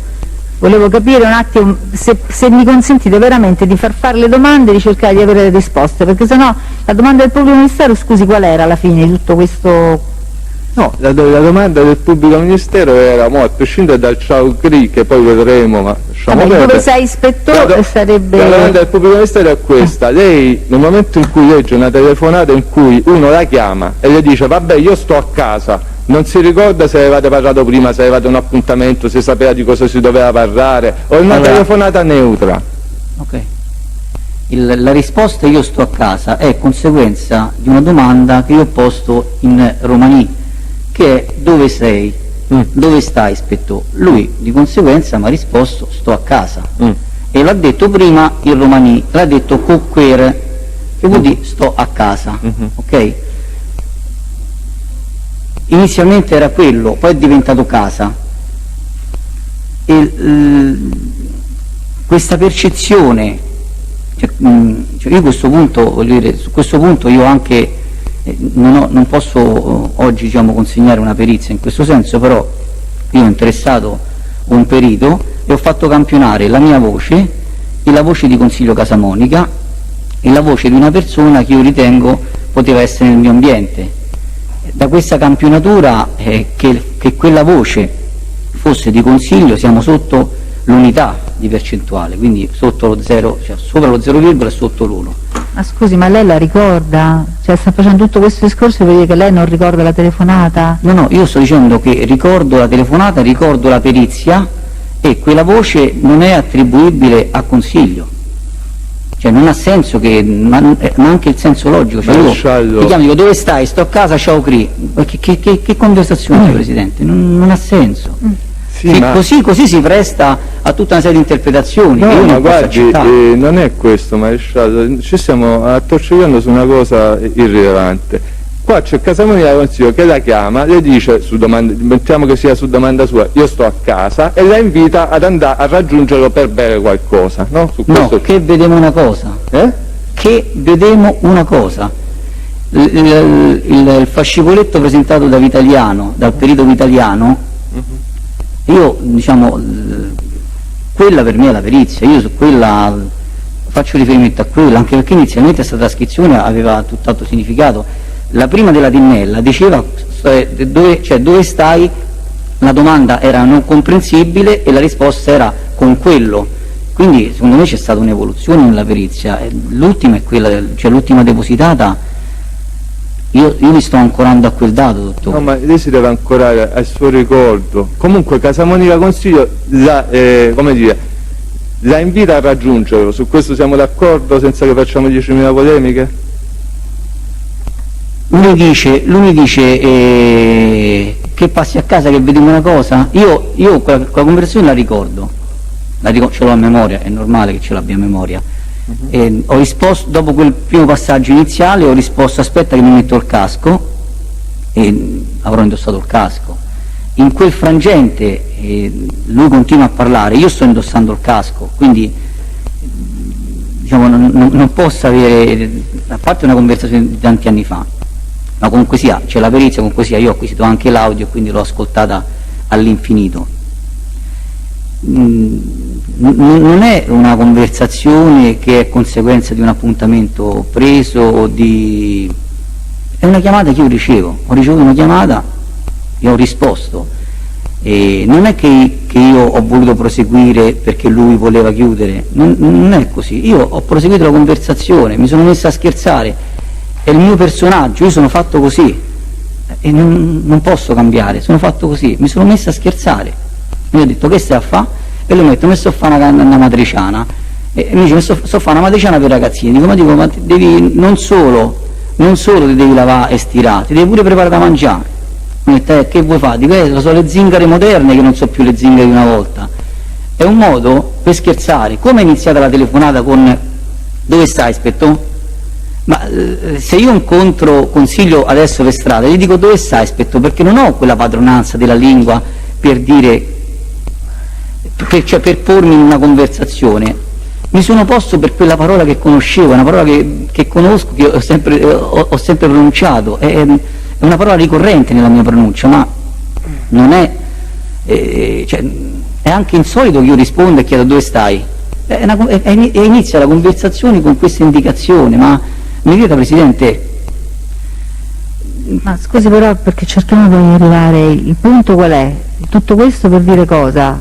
Che non c'era un pregresso appuntamento? Perché vedi, non c'è una, non la capiamo. Non c'è un pregresso, se la domanda è se ci fosse stato un accordo o un appuntamento e quella telefonata avrebbe sancito o avrebbe ricordato che è suonata la sveglia, c'è l'appuntamento, non è così.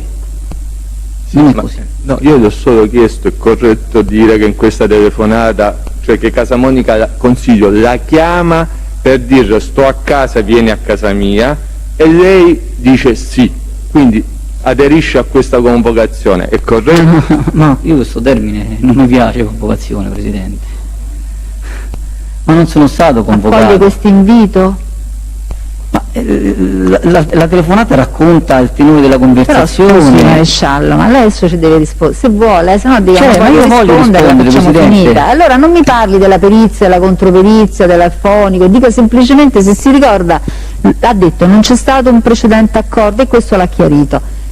Va a questo, accoglie questo invito o non accoglie questo invito? Allora, telefonicamente usiamo il termine convocazione che correttamente lei dice a me non piace. Lui mi rappresenta, va o non va? Lui mi rappresenta. No, Presidente, non ho chiesto questo, io ho chiesto allora prendete un appuntamento o no? Poi vediamo se va. Prendete un appuntamento o no? Non c'è un appuntamento. Non c'è un appuntamento? No. Allora come lo quagli? Perché guardi, io gliela leggo, la perizia. Io sto qui a casa, ci prendiamo una cosa, lei dice se vediamo una cosa, comunque non cambia. Se vediamo una cosa. Eh sì, io sto un attimo a Tor Sapienza, risponde lei. Così mi guardi il foglio del ragazzino mio e lei dice non mi chiudo il negozio. Vabbè. Però io ce l'ho tutta, cioè così è letta. Scusi, sta leggendo non sto leggendo la perizia, Presidente, così non è continuativa la lettura. Ma come non è continuativa? Maresciallo, io sto leggendo la perizia, ma che sta dicendo? Così mi guardi un foglio del ragazzino mio, va bene, che mi hanno fatto un foglio per il ragazzino, capito? Ah sì, vabbè, sì, che tu ne capisci di più perché dall'oculista, devo andare dall'oculista.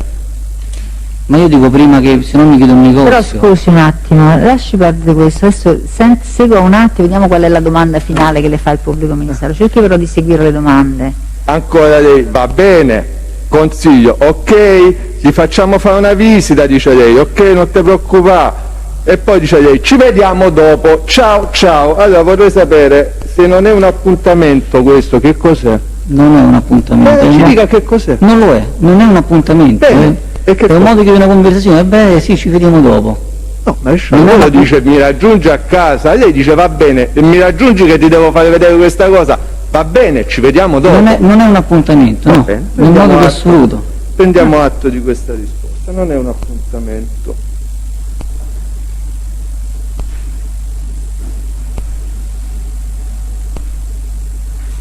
Senta, ma lei era solito ricevere inviti di questo tipo da Casamonica Consiglio? Una richiesta del genere come questa telefonica non è mai avvenuta. Cioè, non è mai conoscevo i trascorsi dei figli. No, io ho fatto un'altra domanda, perché la cui importanza lei può comprendere perfettamente, perché lei lo sa, Casamonica Consiglio le fa questa telefonata appena torna dall'auto M dopo aver parlato con Migliarini. Quindi si concentri su questa domanda. Era successo in altre circostanze che la dicesse vieni che ti devo fare vedere una cosa? E ci sono altre conversazioni dove ci sentiamo telefonicamente? No, che ti devo fare vedere una cosa, io la ancora a questa esigenza dei figli, no? Lei la ancora a questa esigenza.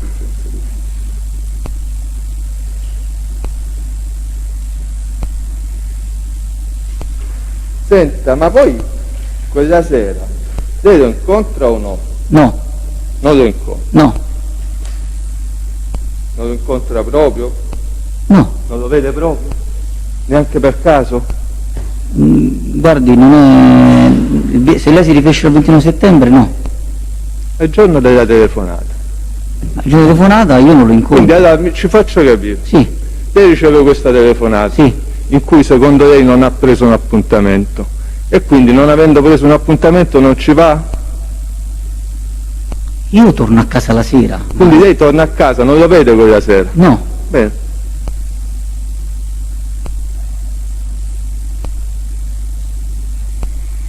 Guardi, le contesto una serie di passaggi degli interrogatori.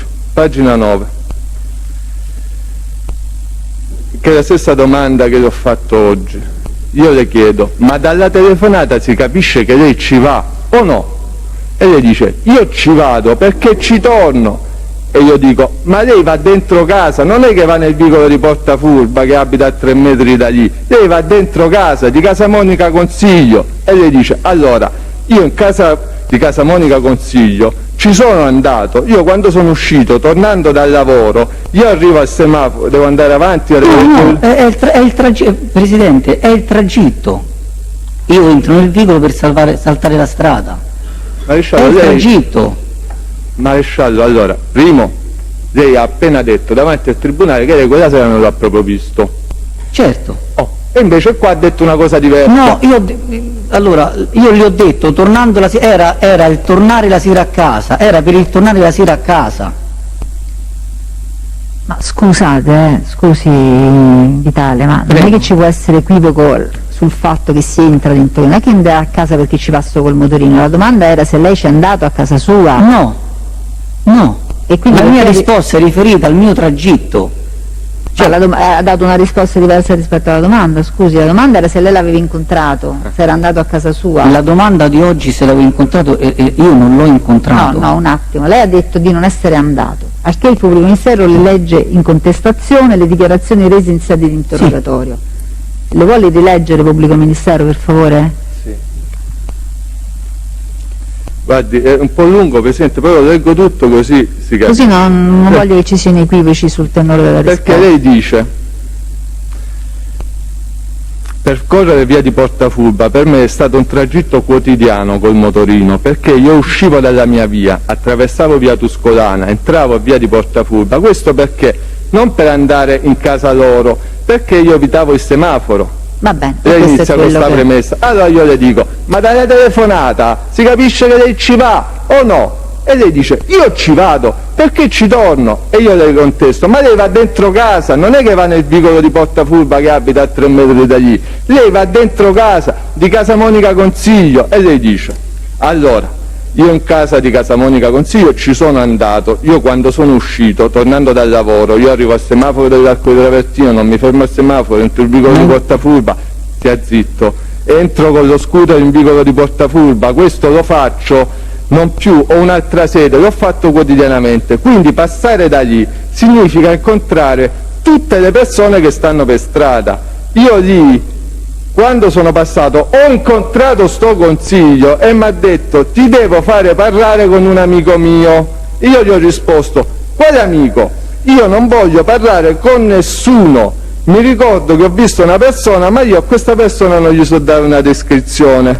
Poi, poco dopo, sempre tornando, aspetti Presidente, perché sono diversi passaggi, questo è pagina 9, poco dopo lei dice, io l'ho trovato fuori, non è che sono entrato con la moto dentro casa, io l'ho trovato fuori di casa, quindi sembra che stia dicendo sotto casa sua, ha capito? Sì. Oh, che è molto diverso da quello che sta dicendo oggi Maresciallo. No, sto dicendo a parte che... il fatto, aspetti così poi dà una risposta completa, che da questa risposta che ha dato nel corso dell'interrogatorio si capisce che non era in vicolo di Portafurba la strada Carrabile, perché lei dice fuori da casa sua, io sono andato dentro casa, sotto casa sua, fuori di casa, nel vicoletto, che è un vicolo chiuso.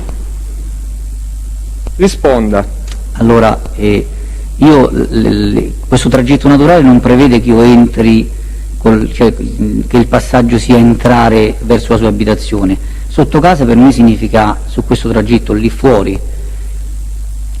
E io questo percorso l'ho fatto quotidianamente. Sì, ma mi interessa quello del 29 settembre. Allora, io il 29 settembre questo ricordo che io ho espresso nel mio interrogatorio è relativo a un'altra data, perché andando avanti nella lettura io dico anche che mi sono arrabbiato con Consiglio, perché ho visto il figlio con un cerotto all'occhio, dico scusa, ma tu mi hai chiamato per mi hai fatto una telefonata per il tuo figlio. Quindi lei l'ha incontrato quella sera del 29 settembre? Non è quella sera, Presidente, posso spiegarmi perché.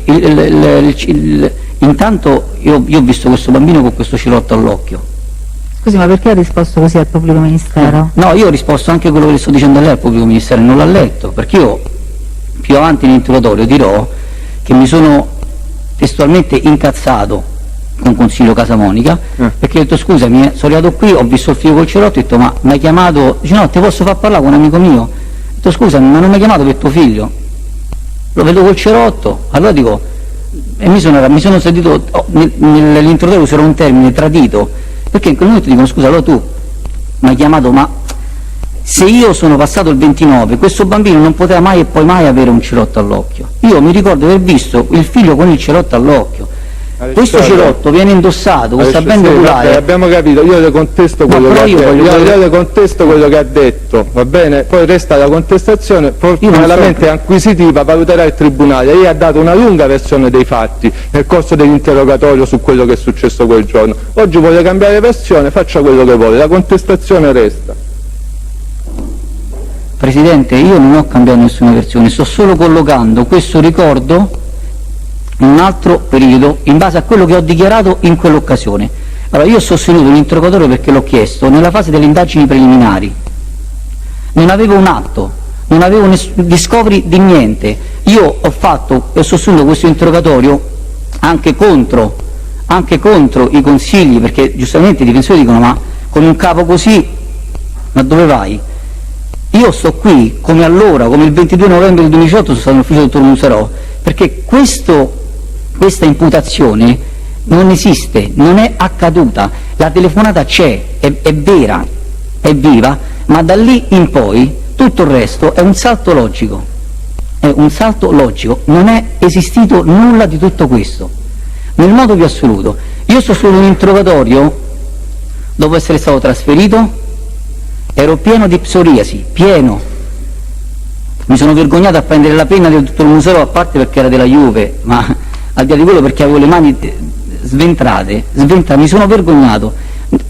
Ho voluto fare questo interrogatorio come oggi voglio fare questo esame, perché il motivo per cui quindi scusi, lei vuole dire che mi voglio difendere perché no, ascolti, l'esame non è un lungo soliloquio. Il PM le ha fatto una precisa contestazione di dichiarazioni rese da lei. Cosa vuol dire? Che lei le cambia, non è andata come ha detto in quell'occasione perché non stava bene? No, Presidente, non sto cambiando, mi creda, io non sto cambiando nulla. Lo stesso interrogatorio contempla 23 volte il nome di Migliarini Enrico. Oggi non è più all'incontro della mia imputazione Migliarini Enrico. Allora ha letto tutto questo interrogatorio. Scusi Maresciallo, però veramente lei è libero di rispondere e di non rispondere, però se decide di rispondere cerchi di dare un ordine logico alle sue dichiarazioni. Io vorrei sapere se su questa contestazione che le ha fatto il pubblico ministero andiamo avanti, perché tanto poi il Tribunale ci ritorna alla fine che tutte le parti avranno parlato. Era solo per capire che non abbiamo compreso se la risposta è una rettifica rispetto a quelle dichiarazioni, oppure lei dice io l'ho già detto in quella sede, perché da quello che è stato contestato non sembra. Allora, la mia conferma... In ordine, mi scusi, al giorno in cui c'è stato questo incontro poi con Casamonica Consiglio, sotto casa di Casamonica Consiglio, comunque in via di Portafurba, ha capito? Sì. E sia chiaro, perché non è chiaro su allora, questo. Il mio ricordo, ripercorrendo quella giornata del 29, è che io il 29 non ho incontrato Consiglio fuori casa sua, perché quando l'ho visto, e lo dirò nel proseguo dell'interrogatorio, l'ho visto col bambino col cerotto. Il bambino il cerotto l'ha messo in un determinato periodo, non lo poteva aver messo il 29, non lo poteva aver messo il 28. Maresciallo, sa qual è il suo problema? Che quel giorno ha visto il bambino col cerotto, lo sta dicendo lei, che è un imputato, mentre abbiamo un'intercettazione che ne pone in senso contrario, capito? Poi le ho fatto una contestazione, le faccio un'ulteriore domanda. Lei ha detto mi sono sentito, quindi questo incontro, se ho capito bene, ci sarebbe stato, ma non quel giorno. Tornando a casa, l'ho incontrato tornando a casa. Ma non quel giorno? Sì. Oh, non quel giorno che l'aveva chiamato per chiedere un aiuto per i ragazzini? No. No. E perché si è sentito tradito quando le fa incontrare questa persona? Perché quando io sono arrivato nel vicolo di Portafurba e ho visto questo bambino col cerotto e gli ho detto dimmi, dico mi hai chiamato, dimmi. Dice no, senti, ti volevo far parlare con un amico mio. E io ho detto ma io non parlo con nessuno. Cioè chi è questo amico mio? Ma quindi, vede, mi hai chiamato, dimmi, l'ha chiamata quel giorno. E lui mi ha detto in quello... Ma Presidente, mi ha chiamato, io ritengo un'esigenza reale. Maresciallo, mi ha detto ho risolto, il bambino stava con la benda all'occhio. Maresciallo, si concentri su questa domanda. No, io sono concentrato, no, guardi, sì. dottore, io sono concentrato. Ma non tanto, perché si sta contraddicendo. Se lei dice mi hai chiamato, dimmi, sta facendo riferimento alla chiamata, quindi è quel giorno. Non è quel giorno. Non è quel giorno. Non è quel giorno. Perché lei... Scusi avvocato, poi lei in sede di esame suo farà tutte le domande a precisazione, però durante l'esame vi chiedo veramente di far parlare l'imputato, questa è la regola. Allora, pagina 12, sempre dell'interrogatorio. E io dico, possiamo capire insomma che è successo adesso che ha fatto questa precisazione su Villa Gordiani? Io ancora non ho capito. Lei quindi va a Portafurba, lo incrocia per strada, lei dice sì, e mi dica. E lui mi dice ti devo far parlare con un amico mio. E io gli dico scusami, ma tu mi hai chiamato per i ragazzini? Dico ma sti ragazzini io il cerotto gliel'ho visti, ce l'hanno o non ce l'hanno sti cerotti, sti ragazzini? E dal mio aspetto la contestazione resta, che ovviamente dal mio punto di vista dimostra l'assoluta infondatezza di quello che ha detto già quel giorno, ma poi glielo spiego in discussione. Ha capito? Cioè lei dice io mi sono sentito tradito perché tu mi chiami, mi dici ci vediamo, poi ci vediamo anche se dice lei che vi siete visti per caso, e invece di farmi vedere il foglio dei ragazzini mi fa incontrare una persona. Stia zitto quando sto facendo la domanda. Io mi sento tradito, è chiarissimo quello che ha detto, ha capito? Mentre quello che sta dicendo oggi non ha assolutamente senso. Vabbè, facciamolo spiegare adesso a fronte di questa contestazione. Allora Presidente, io rinnovo questo mio ricordo, io ho visto questo bambino col cerotto e la mia arrabbiatura è stata ma come mi hai chiamato? Lui mi ha detto io ho risolto, ti posso far parlare con un mio amico, anche perché non ritengo che, cioè, questa persona che stava lì, sta lì e mi aspetta da quando? Da un'ora, da un giorno, da 10 giorni, cioè, è una persona che stava lì, tant'è che lo stesso capitano Loiacono mi chiede nell'interrogatorio ma come? Ma lei non gli ha detto non mi riconosci? Cioè, era ancorato, questa persona per l'accusa era Migliarini. Presidente, era 23 volte nel mio interrogatorio, le ho contate 23 volte. Ma adesso a noi interessa sapere se lei è andato lì quel giorno. Io quel giorno lì sono tornato a casa, che lei non c'è andato? Non l'ho incontrato quel giorno. Il mio ricordo è ancorato a questa benda oculare che aveva il figlio. Ed era giorno, io quella sera tornando a casa sono tornato... Ma non è che dopo che abbiamo acquisito, anzi che avete acquisito, poi mi spiega come gli atti dal bambino Gesù si è reso conto che quello che ha detto è smentito? L'ho detto nell'interrogatorio della benda oculare, però non avevo nessun atto. L'ho detto nell'interrogatorio della benda oculare, poi avete acquisito gli atti dal bambino Gesù e si è reso conto che la benda oculare il 29 non ce la poteva avere. Non è così. Non è così. Non è così. La benda oculare non c'aveva il 29 perché, Presidente, in una delle perizie che sono state richieste dalla mia difesa, perché io mi sono ascoltato tutto il materiale intercettivo, il 28 questo bambino sta giocando a pallone, il 28 o il 30 sta giocando a calcetto in un campo e evidentemente se c'è una benda in occhio non può giocare. Quindi ho cercato io stesso, cioè, guardi, io voglio esprimere questa cosa. Se una persona che indossa una divisa riceve un'informazione di garanzia così circoscritta, si deve fare interrogare, anche se diciamo è nella fase delle indagini preliminari, perché magari quelle dichiarazioni possono suscitare degli accertamenti. Io sono andato perché ho detto questa è una cosa che non è accaduta. Cioè, devo aver timore della discovery, non discovery, io non ho timore, cioè la verità c'è una sua forza, è così. La telefonata c'è stata, è normale, registrata, è trascritta, al di là dei vari significati che ha assunto nel tempo, ma il dopo la telefonata è una cosa che non è esistita, è una cosa che non è esistita. E non è che lo sostengo perché è una cosa che può sembrare non dimostrabile, poco dimostrabile, priva di riscontri. No, non è esistita, perché quando mi sono fatto interrogare tutte queste carte nella mia testa non c'erano. Quindi quel mio interrogatorio, definito in udienza preliminare disastroso, è stato un interrogatorio che io ho fatto perché ho detto ma questa è una cosa assurda. Vabbè, adesso questo è chiaro, ma il punto è rispondere poi alle allora contestazioni. ritorniamo a noi. Quindi Casamonica Consiglio la chiama di proposito per dire vieni che ti devo fare vedere una cosa. Lei dice va bene, senza prendere un appuntamento, poi però quindi non ci va. No, non quel giorno, quel giorno è un giorno particolare. Ecco, sentiamo che era successo quel giorno.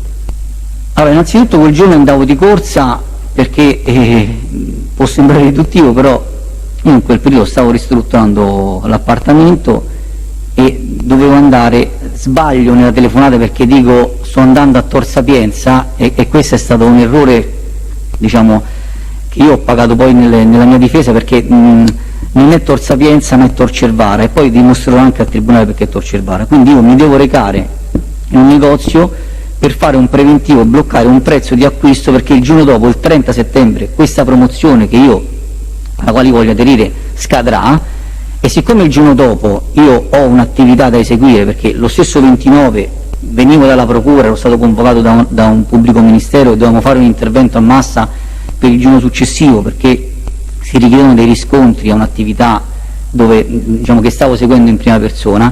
Io quel giorno per me è stato un giorno frenetico, quindi io sono andato diciamo, a fare questo preventivo per bloccare il prezzo, tant'è che poi il giorno successivo curerò l'acquisto. C'è tutta una serie di documentazioni che io poi vorrei diciamo, mostrare appunto al tribunale. Tornando a casa, il mio pensiero era non sicuramente, cioè se l'avessi incontrato avremmo anche parlato in quell'occasione, ma io non ho incontrato nessuno, io non sono andato a casa, io dovevo necessariamente per il giorno successivo integrare quell'ordine perché scadeva questa promozione e avevo fatto un preventivo, diciamo, su una quantità fittizia. Quindi cosa faccio?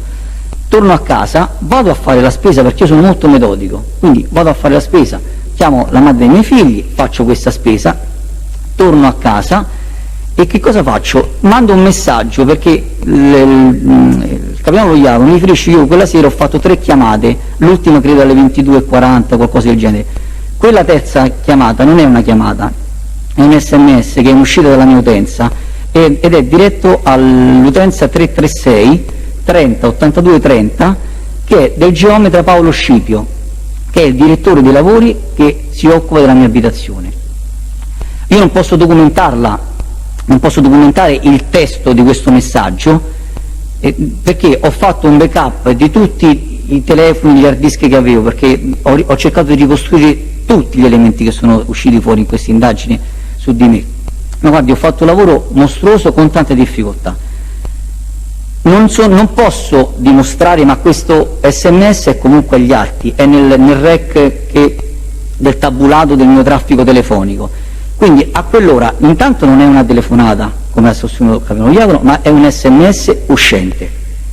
Il giorno dopo io richiamo 2 volte questo geometra e dopo la seconda volta mi arriva un SMS dal geometra, il testo l'ho recuperato dal backup del mio telefono e il mio geometra mi dice: se il battiscopa è in ceramica sono 85 metri lineari, adesso io ce l'ho scritto qui, non ricordo esattamente, se lei mi autorizza io glielo faccio anche vedere. Vabbè, poi sarà, con la sua difesa potrà fare, se ritiene, una produzione sul punto. Praticamente questa entità numerica, però io le chiedo aiuto, mi deve dare una mano perché altrimenti l'esame così non ha senso, perché io faccio una domanda, lui parla 10 minuti di una cosa che non gli ho chiesto.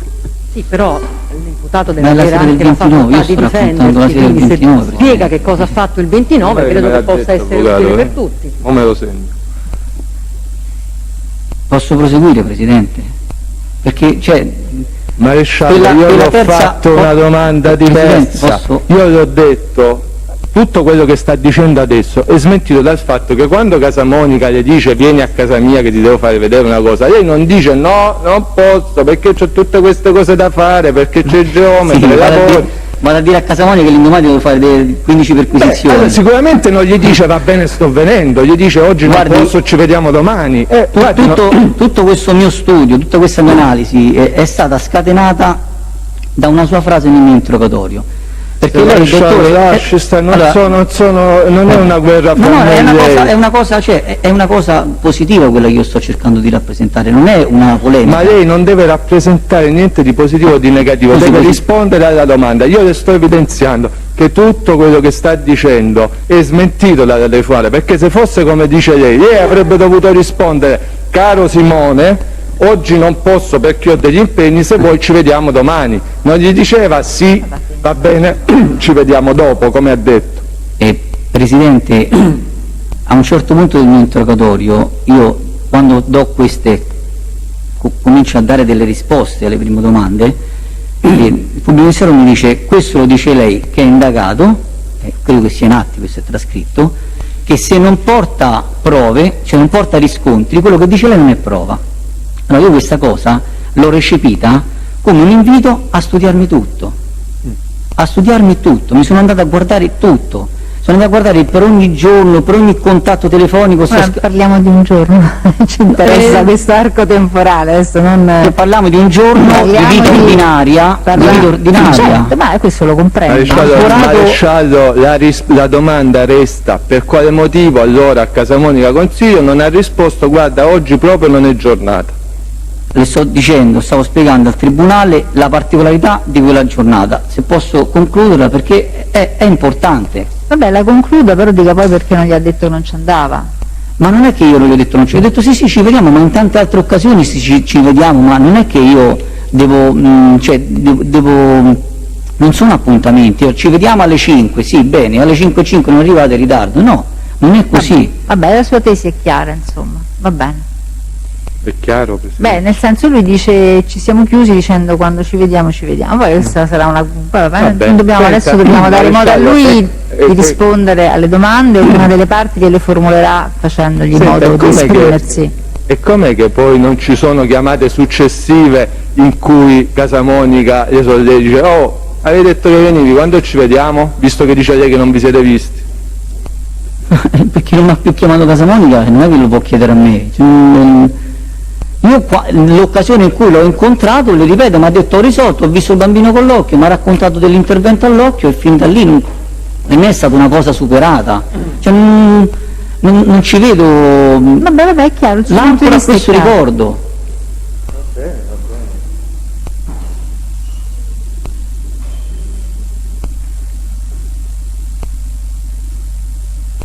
Senta, ma torniamo a quell'incontro che lei ha avuto e che sostiene non essere avvenuto il 29 settembre.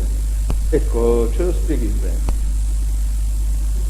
bene. La domanda quale sarebbe? Io ripeto la stessa cosa, tornando a casa. No, non tornando a casa, abbiamo capito. Poi insomma lei dice ti voglio fare parlare con una persona, e poi che succede? Io mi avvicino, come ho già detto in interrogatorio, a questa persona e dico guarda scusa non ti offendere, io non ti conosco, non parlo con nessuno e me ne sono andato. Ma non ho riconosciuto, cioè questa persona io non la so riconoscere, non l'ho saputa riconoscere. Quando sono stato interrogato quella persona era Migliarini Enrico, perché mi è stato detto espressamente ma lei Migliarini Enrico l'ha visto, ma come? È stato maleducato che non l'ha salutato, se n'è andato senza nemmeno, come col suo amico è stato gentile al telefono e con Migliarini Enrico invece è stato maleducato. Cioè questo è il mio interrogatorio, Presidente, e io ripeto oggi la stessa cosa, perché è la cosa che è accaduta.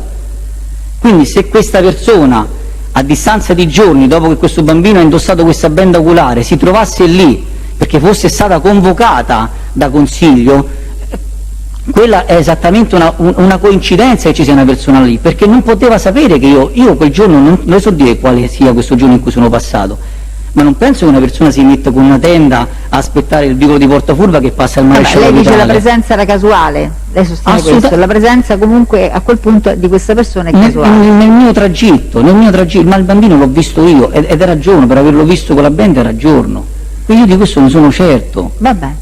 Sì, però guardi, io le contesto che lei nell'interrogatorio ha dichiarato che questo incontro, pagina 12, con quest'altra persona è avvenuta nel vicoletto non sul vicolo di Portafurba. No, per me il vicoletto è il vicolo di Portafurba in senso più esteso, perché io abito in via Poggio Togliano e lo chiamano il vicoletto, ed è tutta la strada, perché sono strade chiuse. Per me il vicoletto non è associato a quel, diciamo, a quell'insenatura, a quell'ansa, a quell'appendice del vicolo di Portafurba. Non è quello, per me il vicoletto è il vicolo di Portafurba. Perché si chiama vicolo di Portafurba? Sì, però allora io torno a contestare che lei, quando ha parlato di questo incontro, no? Che poi ci spiegherà per quale motivo ha ritenuto proprio di non parlare con questa persona, lei ripetutamente fa riferimento al fatto: io in casa di Casa Monica Consiglio ci sono andato, l'ho trovato fuori, non che sono entrato con la moto dentro casa, l'ho trovato fuori di casa, non dice sulla strada Carrabia, poi dopo dice nel vicoletto. Ma tutti abbiamo capito, compreso lei, il giorno di quegli interrogatori, che stava parlando della piazzetta dove ci stanno le case. No, non credo proprio. Quindi cambia anche su No, questo. non ho cambiato nessuna versione. No. Però scusate, No. cioè, abbiate pazienza, cioè, se c'è un'opposizione si formalizza un'opposizione. Questo è un interrogatorio di un esame di un imputato che c'è. Cioè, non è che stiamo facendo qui dando i fiori, no? Cioè, stiamo parlando di imputazioni e uno deve anche sopportare un attimo un minimo di stress della cosa, se no se deve venire qua a fare un soliloquio, allora fa dichiarazione spontanea e non se ne finisce più. Non so come li immaginate voi gli esami. No, Presidente, mi scusi. No, anche perché poi rispondete voi, commentate le domande, non si fa così. No, io non ho commentato nulla. Non sto dicendo a lei, sto dicendo in generale, però c'è questo atteggiamento un po' così, non è corretto anche nei confronti del Tribunale che sta cercando di capire e soprattutto di mettere lui nella condizione di dare delle risposte sensate sui punti stridenti, perché non è che deve rispondere su quello che è pacifico. Io intervengo ora per la seconda volta, come la prima ho formulato un'espressa opposizione, quindi riformulo e mi sono sempre taciuto fino adesso, riformulo quindi un'altra opposizione per il modo in cui appunto ora l'esame da parte del pubblico ministero che sta contestando all'imputato l'interrogatorio non lo sta contestando in modo corretto, perché l'interrogatorio su questo presunto incontro, su questa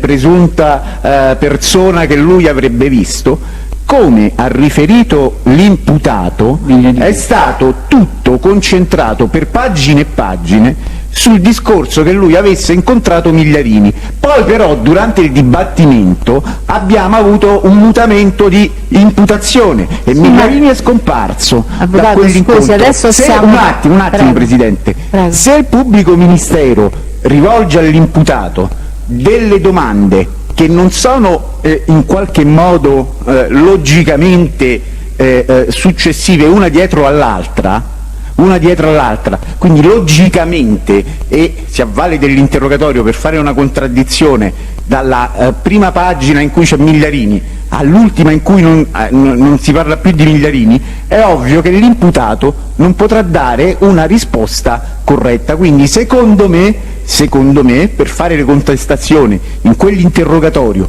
in cui metà interrogatorio è stato tutto quanto concentrato su questo presunto incontro, non possono essere riprese le contestazioni, perché quell'interrogatorio appunto verteva unicamente su quell'incontro che abbiamo saputo che non c'è stato. Allora, Avvocato, o date l'accordo per acquisire quell'interrogatorio nell'interezza, altrimenti il Tribunale non è nella possibilità di rispondere alla sua opposizione, mi scusi, se non dando atto che in questo caso era stato chiesto il luogo dell'incontro, che ci sia Migliarini, lei ha fatto un'opposizione su Migliarini non è stato ancora neanche citato, si è parlato del luogo dell'incontro, che secondo il maresciallo, mi scusi, è fuori dal vico di Portafurba, fuori dalla piazzetta, e che secondo il pubblico ministero alla luce di quelle contestazioni sarebbe lì. Questo era il punto della contestazione. Poi è chiaro che quando si contestano le dichiarazioni la controparte può, se è incompleta e scorretta, deve intervenire mettendo il Tribunale nella condizione di vederne l'effettività, il che significa dare le dichiarazioni anche solo al fine di valutare l'opposizione, se no così mi sembra che è, diciamo, come dire, distonica rispetto alla domanda. La domanda era sul luogo dell'incontro, Migliarini non c'entra niente fino a questo momento, poi vedremo dopo. perché o lei mi dice che quelle cose che ha letto il PM non corrispondono al vero, se no non è, la contestazione può essere fatta. No, mi sono spiegato forse sicuramente spiegato male, avvocato. Sicuramente male io. L'opposizione è formulata nel senso che nel momento in cui si fanno delle contestazioni, leggendo l'interrogatorio fatto a Vitale, su quella circostanza, poi, su quella circostanza dell'incontro, del passaggio, eccetera, e sul presupposto, appunto, come stava contestando il pubblico ministero, poi se sia quel giorno, non sia quel giorno, eccetera, però facendo presente, rappresentando che c'è stato un incontro o comunque un passaggio, però non si fa riferimento al mutamento dell'imputazione che è avvenuta durante il dibattimento. Ma qual è la rilevanza rispetto alla domanda che aveva fatto il PM? La rilevanza non sta la nel colgo, fatto, avvocato. la rilevanza sta nel fatto che l'imputato ha già risposto, che è passato, che non ha... e questa infatti è la contestazione. Quindi c'è il questa consenso è la all'acquisizione contestazione. dell'interrogatorio? C'è il consenso?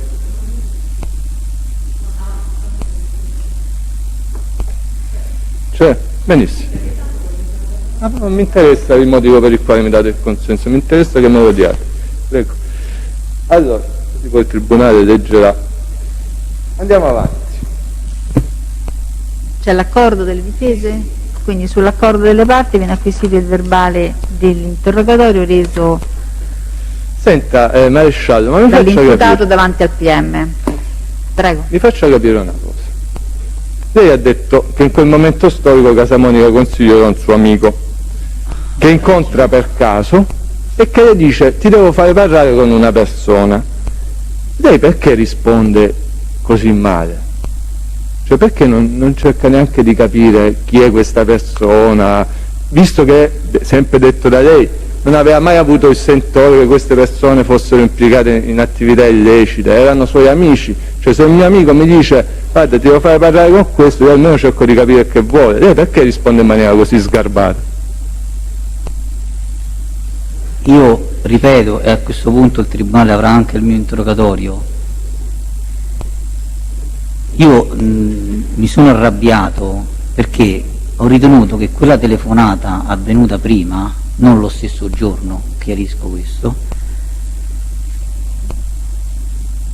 mi è sembrata, diciamo, come posso dire, superata, cioè vedendomi, io ho detto ma sto bambino, io vedo questo bambino con questa benda oculare, e io non è che quando passo di là perché mi devo fermare, vado di là perché ho la comitiva lì. Però la domanda è perché, no, sto spiegando. però spieghi perché ha reagito male rispetto a questa richiesta? Perché io ho detto scusami, ma tu mi chiami per tuo figlio e adesso sto qua e mi ci devo far parlare con una persona. Sì, però scusi, lei ha già Questo detto, è, scusi, aspetti maresciallo, perché lei ha detto tu mi chiami per tuo figlio, e lei ha detto che non c'è andato però quel giorno, quindi è stato pure un po' sgarbato, perché dice che ci va e poi non ci va.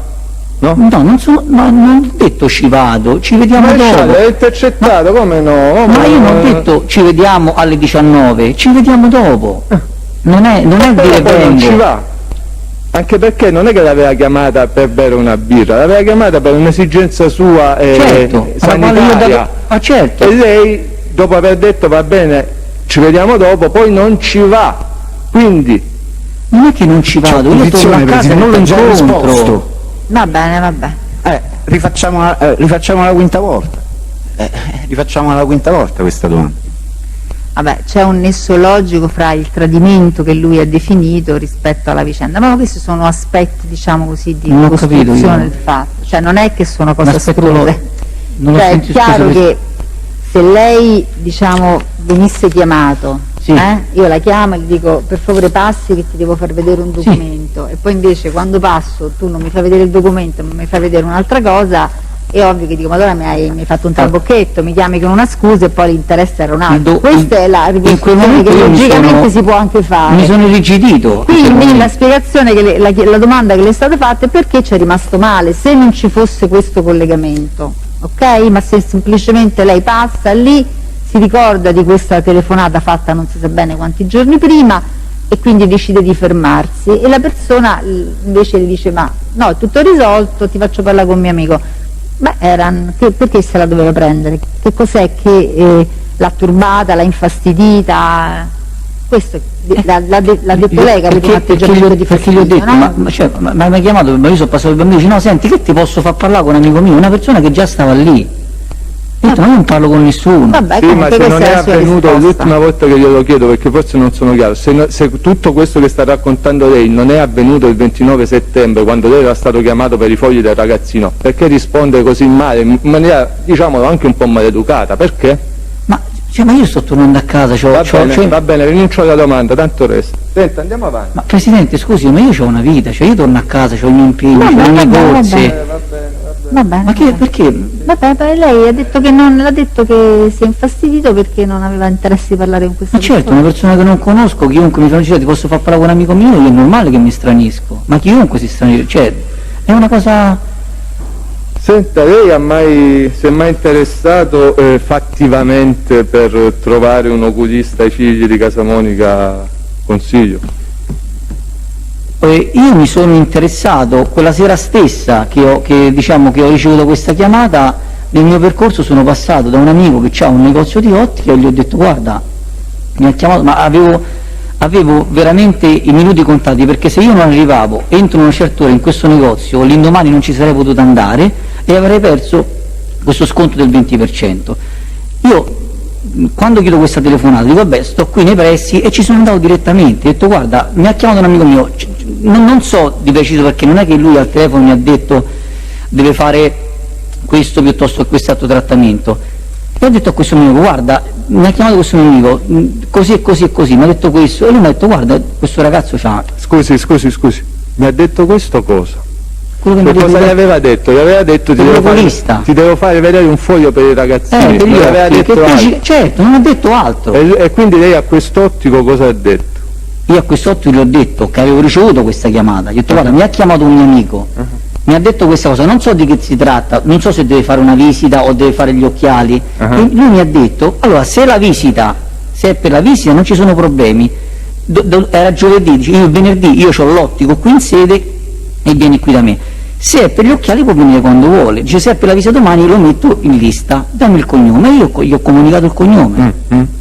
Va bene, io le contesto, per fortuna abbiamo acquisito anche l'interrogatorio, che di tutto questo, e abbiamo dedicato diverse pagine a questo aspetto, nell'interrogatorio non c'è traccia, cioè lei nel novembre del 2018 non se lo ricordava. No, non è vero, c'è traccia, lei mi chiede nell'interrogatorio se io, Presidente, posso? Se nell'interrogatorio perfetto, poi posso solo evidenziarlo, l'attenzione del Tribunale. Io nel mio interrogatorio dico testualmente, il pubblico ministero mi chiede se io avessi presentato un oculista a Consiglio Casamonica e io ho risposto no. Non mi è stato chiesto lei si è interessato dei figli di Casamonica, io oggi sto dicendo confermo che non ho presentato nessun oculista, pur avendo dichiarato che ne conosco diversi. Io nel mio interrogatorio ho dichiarato che ne conosco diversi per conoscenze, per amicizia personali, non gli ho presentato nessun oculista, mi sono attivato come faccio per tutti da sempre, perché sono fatto così davanti a un'esigenza, a trovare immediatamente un interlocutore per un'eventuale necessità. Ma scusi maresciallo, ma mi faccio capire, ma veramente sono domande che faccio per lei, ma nel momento in cui lei, che è una persona incensurata, si presenta mortificato, lo capisco, in procura da indagato con l'articolo 7, gli vengono fatte delle domande e gli viene detto guarda che per me pubblico ministero questo discorso dell'oculista è un lessico criptico, e le si chiede ma hai prenotato visita, e lei dice no, perché non aggiunge dottore no, però quel giorno io comunque mi sono interessato, sono andato da un amico mio ottico, ho fatto questo, quello che sta dicendo oggi. Lei non risponde così, perché non lo dice? Perché mica è un jukebox l'interrogatorio. No, però perché le rispondo, perché l'aspetto diciamo del lessico convenzionale criptico non è una cosa che io ritengo assolutamente riferibile alla mia persona. Vabbè, mi va benissimo questa risposta. Ma Presidente, sono molto soddisfatto, non aggiunga altro su questo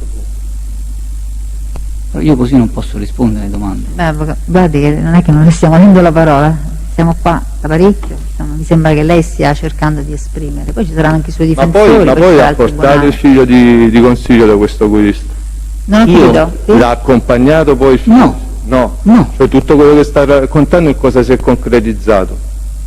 Ma nell'aver manifestato la mia disponibilità. Sì, ho capito, quindi passa dall'oculista, prende un impegno di massima... Ma l'ho visto col Cerottolo, mi ha detto che ha fatto un intervento, adesso dovrà fare anche gli visto il altri. Cerotto 10 giorni dopo, ha capito? Si concentri sulla domanda, lei quella sera prende un impegno e lo prende seriamente al punto da passare con Subito, tutte le cose, faccio così io, sono così. con tutte le cose che aveva da fare quel giorno, lei è così, diciamo, filantropo da passare dall'oculista, rappresentare un problema che non conosceva e prendere e accogliere una disponibilità di massima per poi far visitare i figli di Consiglio. Allora io le chiedo, poi di tutto questo a Consiglio ha detto qualcosa? Gli ha detto, non sono passato, però mi sono attivato, possiamo fare una visita? Gli ho detto se aveva bisogno di occhiali, perché questo ottico aveva molti occhiali per bambini, se era un problema di occhiali ho ritenuto che la visita fosse superata, cioè il problema della visita agli occhi fosse superata perché i bambini erano stati, diciamo, avevano subito questo intervento. Io da questo ottico ci sono passato perché nel percorso per andare all'Iperceramica, che è dove sono andato a fare l'ordine, se questo ottico fosse stato rispetto a dove mi trovo io dall'altra parte di Roma non ci potevo passare quella sera. Ma non ha detto che gliel'aveva messo in lista per il giorno dopo, per la visita con l'ottico? Non ho capito? Prima non ha detto, lo metto, se vogliono fare la visita li posso mettere in lista per domani. L'ottico mi ha detto, se si tratta di una visita medica, se si dà già da domani può venire. Ma lei non lo chiama poi Consiglio per dirglielo, guarda se Presidente, io quel giorno andavo a 1000, il giorno dopo sono stato impegnato in tutte queste perquisizioni. Ma l'aveva prenotato poi o no? Non ho capito. No, io non ho prenotato nessuno, non conoscevo l'esigenza. Cioè, mi è sembrato di aver capito che gli ha detto poteva mettere in lista per domani, che lei gli ha dato, scusi però non mi parli sopra, mi scusi. Siamo di chiarire, lei mi ha detto, gli ha chiesto pure il nome, Casamonica. E come ho detto, se vuole fare una visita domani... La domanda è, l'aveva quindi poi messo in lista per una visita del giorno dopo? No, perché non conoscevo l'esigenza, no. Ho detto quando saprò qualcosa gli ho detto a suo ragazzo ti faccio sapere, no. Va bene, va benissimo. Senta, maresciallo, posso sapere come vi siete procurati quella documentazione del bambino Gesù materialmente? Perché io ancora non ho capito, perché non c'è nulla di rapporto fra avvocato e Casamonica Dora, la moglie di Consiglio, quindi lei sa come ve li siete procurati questo? Penso che questa è una domanda che debba rispondere i miei difensori. Io la chiedo a lei perché è chiaro che il suo difensore non ha la documentazione che ha prodotto lei è anche più, diciamo, più corposa, più sì, solo che io ho fatto un ordine di esibizione, voi come ve la siete procurata? Io tramite un vicino di casa. Cioè? Dica la verità, materialmente come siete procurati? La verità, io ho chiesto ad una persona, dico scusa, ma se i bambini sono stati operati, non sono stati operati, perché mi è venuto il dubbio di questa vicenda qui. E ho detto come sono stati operati? Ce l'ho accompagnati io una volta. Cioè, e chi è questa persona? Pino Gisonna. Chi? Gisonna Pino, è un mio vicino. E quindi poi? Lui me li ha fatti avere. Quindi tramite lui? Cioè lui... Io li ho chiesti a lui. Lui parlando siccome il suo avvocato il 23 giugno del 2020 quando li avete prodotti e io ho posto la stessa questione, ha detto abbiamo avuto testuale l'autorizzazione della madre, questa autorizzazione scritta chiaramente non c'è, orale a chi è stata data? A questo Pino, come si chiama? Penso che Pino se li abbia sicuramente avuti dalla mamma dei bambini, da chi altro poteva averli. Quindi lei avete dedotto che vi abbia dato l'autorizzazione? Beh, io questa cosa... Sono documenti molto delicati, no? Anche dati sensibili che voi producete in un dibattimento pubblico. Ma c'è anche, era presente anche la difesa di consiglio a quel dibattimento. Come? Non è che si sono state, diciamo, poste eccezioni dalla difesa di consiglio. Maresciallo, è un documento che chiarisce l'esigenza che io... No, io voglio sapere, voi vi siete, prima di produrli e prima che Consiglio da Palermo prendesse atto di questa cosa, vi siete sincerati in qualche modo di aver avuto un'autorizzazione in tal senso, sì o no? Io mi sono rivolto a questo ragazzo, Presidente. Che non era legittimato a dare nessuna autorizzazione. Ma se li ha presi e me li ha dati, io penso che qualcuno glieli abbia dati, non credo li abbia sottratti. Tra l'altro i suoi sono anche molto più esaustivi, quindi... Maresciallo, ma veramente non sta capendo la differenza, guarda che è grave se non la sta capendo. Io ho fatto un ordine di esibizione secondo una procedura prevista dal codice di procedura penale. Però in fondo Lei manda un'ambasciata col vicino di casa e si procura i documenti, La difesa avrebbe dovuto attivare gli stessi poteri perché li aveva, No, quindi. Presidente, però questa cosa era stata sollecitata dalla difesa affinché la facesse pubblico. No, nel senso che la difesa può acquisire gli atti, tant'è vero che se gli viene opposto un divieto può chiedere al giudice di autorizzare e di disporre, quindi le procedure sono le stesse, no? Non può fare un ordine di esibizione nel senso, o meglio lo può fare, se quello gli oppone un rifiuto chiede l'autorizzazione del giudice GIP che lo autorizza o del tribunale, quindi questa sarebbe stata la procedura, no? Immagino che dovesse essere seguita. Va bene. Senta, Maresciallo, passiamo un po' ad analizzare i contatti che lei ha avuto con Casamonica Consiglio in un arco temporale preciso, cioè 5 dicembre 2015 fino al Gennaio 2016. 5 gennaio 2016. Sono tutta una serie di telefonate in cui Consiglio la chiama, se volete le prendiamo una per una. La prima è RIT 8046 2015 progressivo 2920. Scusi Presidente, posso consultare un documento che diciamo rappresenta queste... Cos'è la trascrizione? Prego? La trascrizione? No, Cosa è vuole un documento che ha consultare? prodotto il pubblico ministero in udienza. Il tabulato? L'elaborato, sì, dei contatti. No, io non le sto contestando i tabulati, le sto contestando No, su l'intercettazione. quell'elaborato ci sta anche questa conversazione, è la prima, ma questa è la seconda dal progressivo che ha detto. Aspetta, io non ho capito se stiamo parlando di quelli trascritti, così li Sì, ricerchiamo è anche trascritto, noi. questo è quella che il progressivo che ha nominato è nelle perizie ed è anche rappresentato in un elaborato grafico che ha prodotto l'accusa e io ho fatto degli appunti, quindi per essere preciso... Aspetti, vorrei capire su cosa stiamo chiamando a deporre l'imputato, se sul tabulato, cioè sui traffici, sui contatti o sulle trascrizioni, cioè sulle intercettazioni. Presidente, io faccio riferimento a un'intercettazione, RIT 8046 15 progressivo 2920 e poi cui segue il progressivo 2949 dello stesso giorno.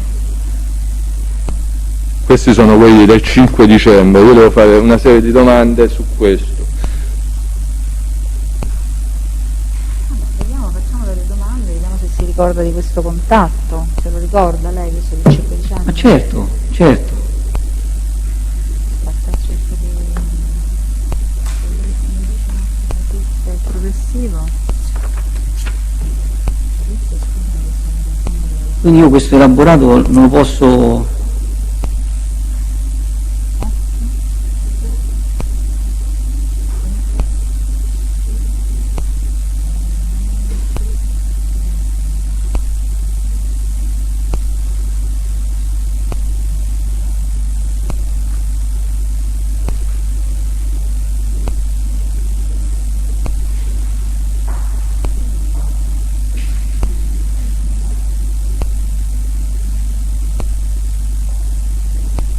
Adesso risponda alle domande, poi vediamo se c'è effettivamente una necessità di autorizzarla a consultare qualcosa. Allora, la prima domanda è questa, RIT 2920, quindi sono le 15:36, la chiama Casamonica Consiglio. Sto sulla Prenestina. E la prima, diciamo, l'ultima chiamata era quella del 29 settembre, la chiama Casamonica Consiglio e dice: sono sempre io, senti un po', ma che stai a casa? E lei dice: no, sto a lavorare.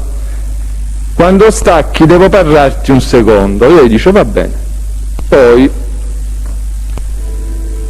ore 17:27, progressivo 29:49 e lei a chiamare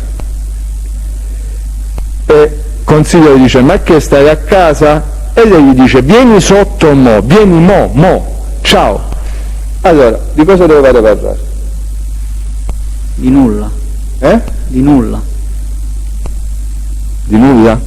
Ma scusi, lei è solito aderire, cioè, a richieste di incontro così? L'ultima, ripeto, era quella del 29 settembre, cioè non è una chiamatina così. No, 29 settembre è 2016, lei mi sta parlando di... Sì, scusi, ha ragione. Quindi questa è la prima utile che abbiamo intercettato.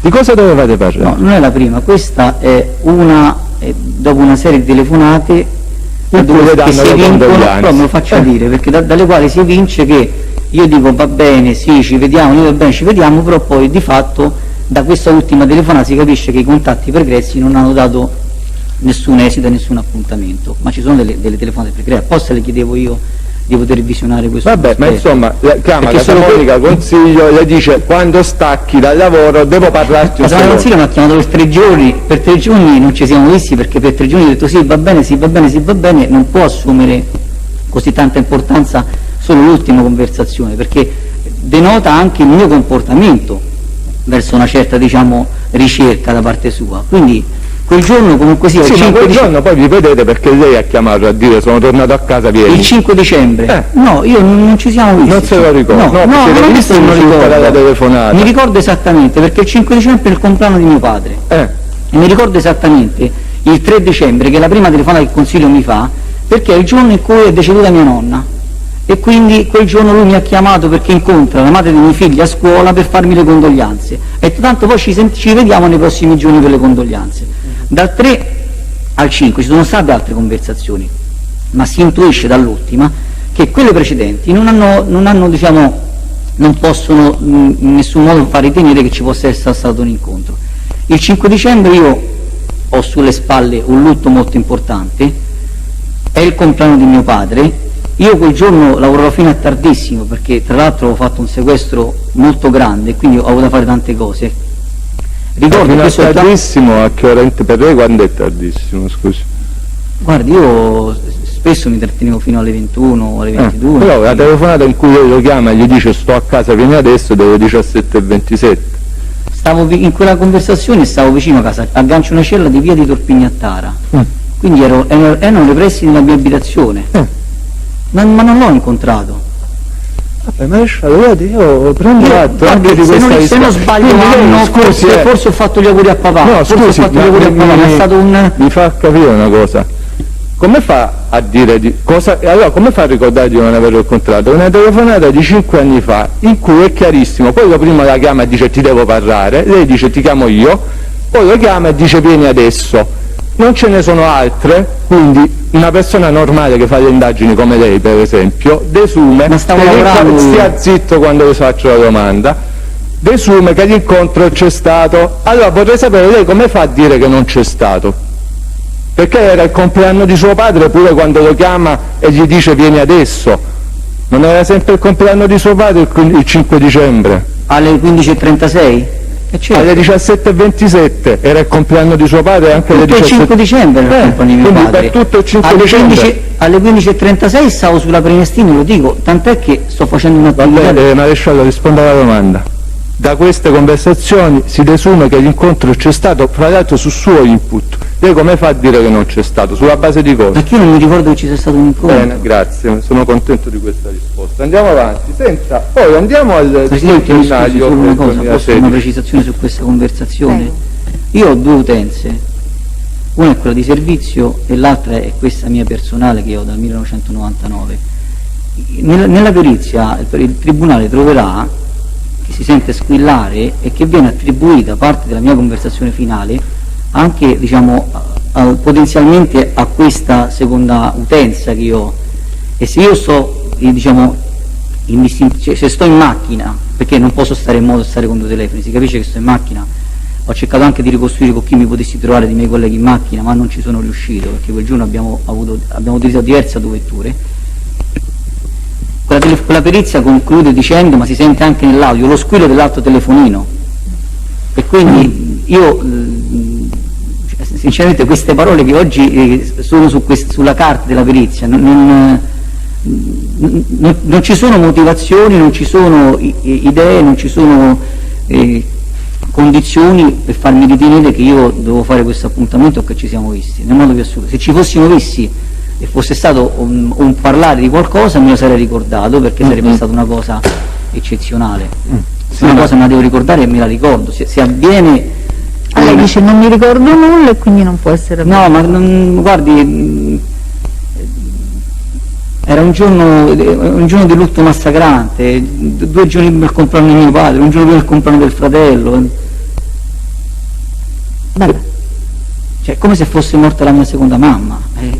Non vado in giro a fare appuntamenti. Maresciallo, però l'ha preso l'appuntamento. Non l'ho preso, ho richiamato chi mi aveva cercato e basta, ma non ho preso nessun appuntamento. Va bene, va benissimo, Maresciallo. Presidente, io non ho bisogno di usare il telefono, tra l'altro intestato a me, non al Bangladesh di turno, per prendere appuntamenti telefonici. Non c'ho bisogno, se devo prendere un appuntamento, una persona che mi abita a pochi metri.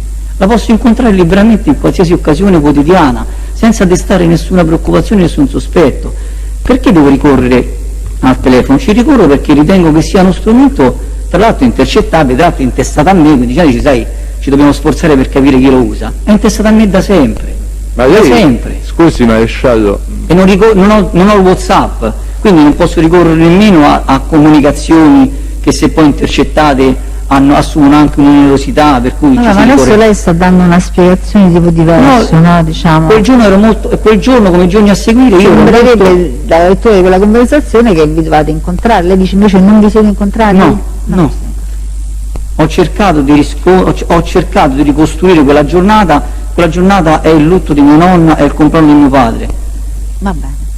Senta, ma lei è abituata a lavorare con le intercettazioni? Sì. Le posso chiedere proprio per curiosità, ma in tutte queste telefonate in cui Casamonica Consiglio, ma poi vedremo anche Luciano, la chiamano, le chiedono incontri per ragioni che non vengono precisate telefonicamente, lei, proprio in virtù della sua esperienza, perché non parla chiaro? E sono tutte telefonate, possiamo dire che sono equivoche? No, perché lui... Però lei nell'interrogatorio l'ha detto. Ho detto possono sembrare equivoche, lei ha detto questa cosa si presta a due interpretazioni, la mia e la sua. Ho detto sì, in effetti possono presentare... No, guardi, vabbè, io faccio la contestazione, poi il Tribunale legge la pagina 19. È nel verbale, abbiamo. Va bene. Comunque io segnalo che lui aveva a me, quindi perché lei non parla chiaro con queste persone al telefono? Ma non sono io a chiamare, mi chiamano. Io vengo chiamato in quelle conversazioni alle quali lei si riferisce, ricevo delle telefonate. Ma io non gli ho chiesto perché lei chiama, ma perché? Io gli ho chiesto perché non parla chiaro. Perché non parla chiaro? Io ho parlato cioè ti chiama Casamonica Consiglio e ti dice ho bisogno di vederti. Lei perché non parla chiaro? Io, caro Consiglio. Quando è che il Consiglio Casamonica mi ha chiamato e ha detto ho bisogno di vederti? Io non ho memoria. Quello questi che la prendiamo.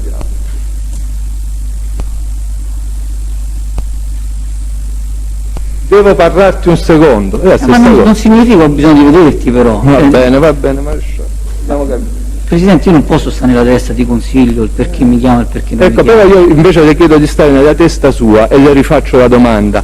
Proprio in ragione della sua esperienza, perché non parla chiaro e lascia sempre queste telefonate in cui si prendono appuntamenti e non vengono mai precisate le ragioni? Perché non sono tutte telefonate, come dire, laconiche. Quando scherzate, quella sul supermercato, quella della matriciana, parlate. Invece lei non dice mai, sì, ma vuoi vedere perché? Che ti serve? Perché non lo chiede mai? Non c'è una ragione, tanto prima o poi lo incontro, prima o poi capita, quindi... Ma lei non vende i pomodori, lei è un maresciallo che lavora con le intercettazioni, la chiama Casamonica Consiglio 3 mesi dopo il funerale che ha visto tutto il mondo, lei perché non, pure per cautelarsi, non dice... scusi, ma cautelarmi da cosa? Perché il funerale, lui mi chiama dopo 3 mesi al funerale, mi devo cautelare da cosa? Presidente, ma da cosa mi devo cautelare? Cioè, perché è avvenuta questa conversione a 3 mesi, cioè 90 giorni dopo il funerale. Le faccio la domanda in maniera più chiara. No, io sto cercando di rimanere veramente molto sereno, sereno. Apprezzo tutto quello che lei sta facendo, tutto, quello a favore e quello contro, lo apprezzo tutto. Perché per onestà intellettuale sto apprezzando tutto. Però se lei mi dice che dopo 3 mesi quel funerale io non devo avere... Maresciallo, la domanda è chiara, soprattutto per un addetto ai lavori esperto e stimato come lei. Quel funerale ha avuto un eco enorme, ha acceso un faro sui Casamonica.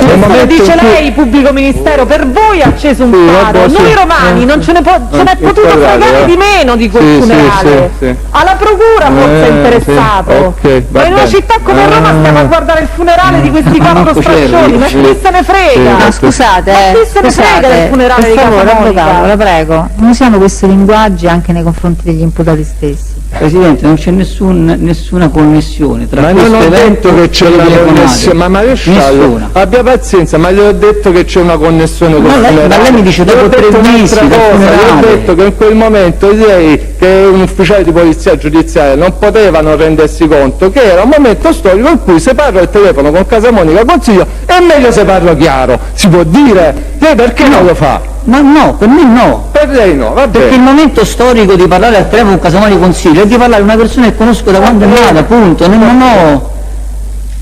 Andiamo avanti. Presidente, No, aspetti, adesso poi le farò qualche domanda io alla fine. vabbè, mi scusi.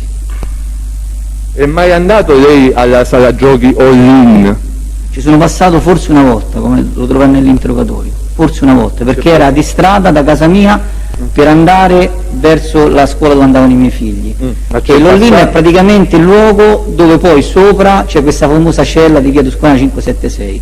Quindi, Lei sapeva che lì si spacciava? No. No, non lo sapeva. no, se l'avessi saputo, dottore, però lei mi interrogatorio c'era, io mi ripeto, il tribunale non c'era e quindi lo introduco al tribunale. Se avessi saputo che ci fosse stata un'attività di spaccio, cioè io non vedevo l'ora, perché lì nel quartiere mio ho fatto anche attività sugli stupefacenti, si figuri se io frequentavo sto posto così, sapendo che c'era un'attività di spaccio, senza attivarmi, nel modo più assoluto. Vabbè. Senta, ricorda la telefonata del 2 gennaio, RIT è sempre l'80 46 15, progressivo 64 33, in cui la chiama Casamonica Consiglio e dice dove stai? Io sto all'Olin, e lei dice mo passo, va, te la ricorda? Sì, io gli dico sto andando alla SMA a fare la spesa. E che voleva? Come ho detto all'inizio, sicuramente ci siamo scambiati gli auguri. Cioè abbiamo fatto un pezzo di strada insieme fino alla SMA. La SMA è un supermercato che sta vicinissimo, diciamo, alla mia abitazione, e uscendo da casa mia, quindi su via Tuscolana, si scende su via dell'Arco di Travertino. L'All-in è una sala giochi che stava di fronte. Io la sala giochi, non ho mai frequentato sala giochi, non ho mai giocato alle macchinette, non ho mai giocato a biliardo, sono sempre stato, diciamo, ho ricevuto esempi familiari tali da non frequentare le sale giochi, quindi... Senta, 4 gennaio, RIT è sempre lo stesso, progressivo 67-69. La chiama forse, dottore, il 2 gennaio, forse, la SMA me la ricordo, non so se ci avesse un figlio o una figlia con la febbre A, qualcosa del genere, forse abbiamo chiacchierato non mi ricordo, non riesco ad essere... Ma perché lei è un medico? Lei è un medico? No. Cioè se io ho un figlio con la febbre alta, non so come i miei bambini hanno l'età dei loro figli. E quindi ma lei non è genitore, tra genitori è normale che ci si confronta, ci si conforta, è una cosa normalissima. Io poi per i bambini ho diciamo un debole particolare. Cioè Presidente, io ogni sabato cucino per 60 bambini. Quindi lei sta dicendo... Per 60 bambini ogni sabato cucino per 60 bambini. A volte siamo arrivati a cucinare anche per 300 persone, quindi io nel mio quartiere sono forse più conosciuto di quante persone conosco, e ne conosco tante. Cioè, non ho capito, io non è perché posso fare Consiglio Casamonica no, Vitale Cristiano sì, io sono fatto così. Cioè, il mio principio è questo, che devo fare? È un principio, sarà carità cristiana, ma se io sono fatto così non posso cambiare, sono nato così, sono stato cresciuto con queste attenzioni e cerco di trasmettere. Può essere il più cane dei cani, io non sto guardando il cognome, guardo il nome del bambino. Sì, ma di bambini in questa telefonata non si parla. Ho detto potrebbe essere quella l'occasione, io sto facendo uno sforzo di memoria. E nel fare questo sforzo perché non parte dal presupposto che Casamonica Consiglio stava giocando 2 squadre alla all-in, come dice lui, quindi tanto preoccupato non era? Le sembra verosimile che la bergamata per i bambini? Vabbè, ma non dico che mi ha chiamato, ma io non ho detto che mi ha chiamato. È stato chiaro, ma no, però io non rispondo come dice, vabbè, sto che mi tronca. Nel senso, lei ha fatto un'ipotesi che potesse essere ricollegato a questa telefonata per la salute dei figli.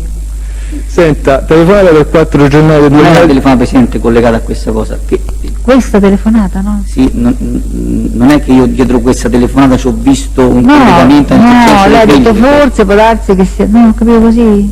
Sì, ma gli argomenti di cui si parlava erano questi. Cioè, Vabbè. Il fatto è che non ha memoria, diciamo, della ragione di quell'incontro, questo è il fatto, giusto? Questo si può dire? Il 2 gennaio, durante l'introduzione, ho detto ci siamo scusi, scambiati gli è l'unico auguri. giorno in vita sua, dice lei, che è Non ho andato capito, alla scusi. All-In, non si ricorda perché l'aveva chiamata per raggiungere alla All-In, non se lo Ma io ricorda. quindi ci vado per andare verso la SMA. Sì, ci passa, non ci entra dentro. No, ma nel modo di assoluto. E invece qua No. ci entra dentro perché prende appuntamento per andare là. Ma dove ho preso appuntamento per andare lì? Vabbè, poi il tribunale leggerà. Andiamo avanti. Telefonata del 4 gennaio, il ritmo è sempre lo stesso, il progressivo è 67-69, di nuovo la chiama consiglio. Quando ci possiamo vedere un attimo, devo parlarti. E lei dice, stasera quando arrivo a casa, arrivo, ti chiamo. Sì. Poi lei Non non l'ho la chiamato. chiama, e infatti quando non la chiama poi abbiamo il riscontro nella telefonata, ed è il 5 gennaio, il progressivo 69-67, e lei dice ci vediamo domani al limite, si scusa, dice ieri ho fatto tardi, ci vediamo domani Sì. al limite. Vorrei sapere, le è mai al di là di quello che risulta dalle telefonate, lei ha incontrato Casamonica Consiglio Per queste conversazioni? in generale? Lei Ma era abita a pochi metri da casa mia, e c'è, è inevitabile l'incontro. Ma è stato tanto inevitabile, non era, quello stava sempre nel vicoletto, da cui lei non passava, io ho chiesto, lei ha mai Io ho detto incontrato? ci passavo 2 volte al giorno nel vicoletto. Va bene. Quindi Tra l'altro, Presidente, questa ultima intercettazione che ha fatto presente il pubblico ministero, non so come il perito, perché avrebbe dovuto utilizzare il brogliaccio per prendere le parti, diciamo, anagrafiche, in questa conversazione viene addirittura virgolettato diciamo, un tratto di testo che dice perché ieri ho fatto tardi. Io mi sono anche posto una domanda, dico ma come fa un perito a mettere le virgolette su questo, perché ieri ho fatto tardi è una frase che pronuncia anche Milarini in una conversazione con Consiglio Casamonica, quindi non so perché sono presenti queste virgolette. Ma guardi, deve guardare la leggenda, perché se nella leggenda le virgolette hanno un significato lo spiegherà il perito nella trascrizione. Sì, Non so darle una risposta io, però. No, ci mancherebbe, è una mia attenzione. Senta, poi c'è la telefonata, questa è del 2018 a maggio, RIT 259318, progressivo 43, Presidente, questa per un errore non abbiamo chiesto Progressivo? 43, di questa per un errore non abbiamo chiesto la trascrizione, è una telefonata, anticipo che produrrò il file audio alla prossima udienza, tanto è una telefonata molto chiara e poi la prova, come è noto, è costituita dal file audio. Progressivo 43, RIT 2593 2018. 93. E di che giorno, scusi dottore? 4 maggio 2018. Ore? Posso chiedere? No, ora non ce l'ho qua. Anzi, 43. Ore 43. 16 e 46.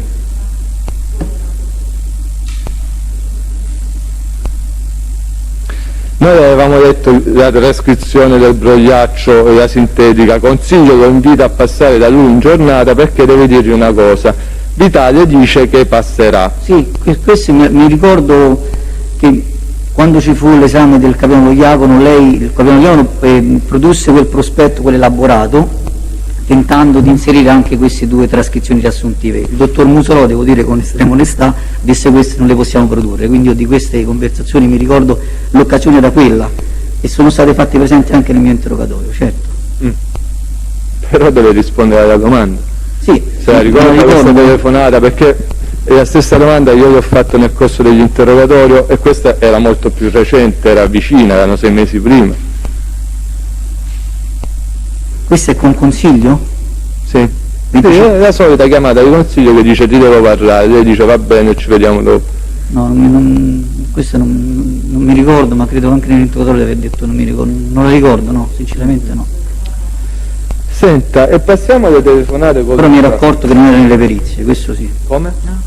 Nel mio elaborato, nei miei appunti c'era scritto manca perizia, quindi mi ricordo di questa conversazione perché mi è stata, diciamo, evocata durante l'interrogatorio, ma non mi ricordo. Adesso la domanda è se lei si ricorda delle No, ragioni di Presidente, questa no, telefonata, se vi no. siete visti e per quali finalità. No.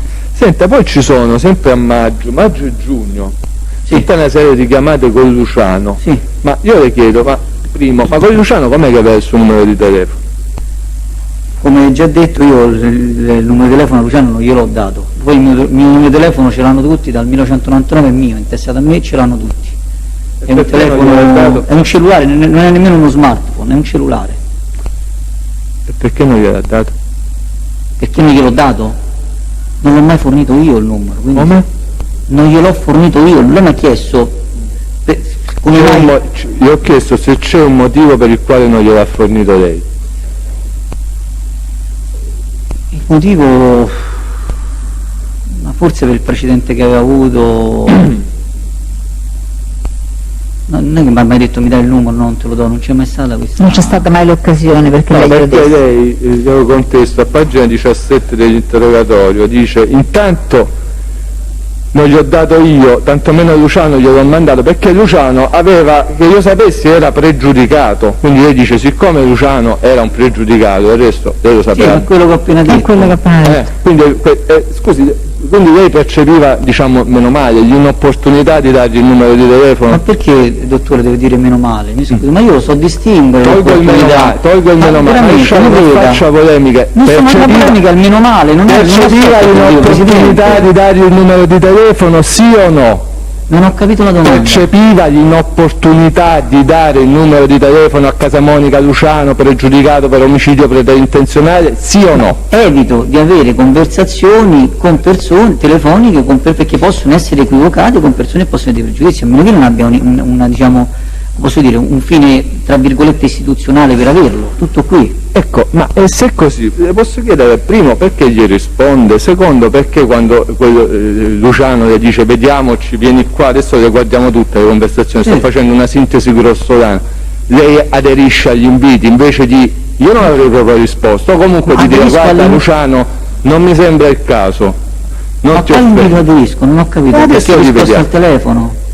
Maresciallo, lo sa che al telefono, che agli atti ci sono conversazioni in cui prendete appuntamento e vi vedete, adesso le guardiamo. Allora, prima di guardarle una per Mi una, risulta che ci siano prima di appuntamenti e guardarle poi- una per una, Sì.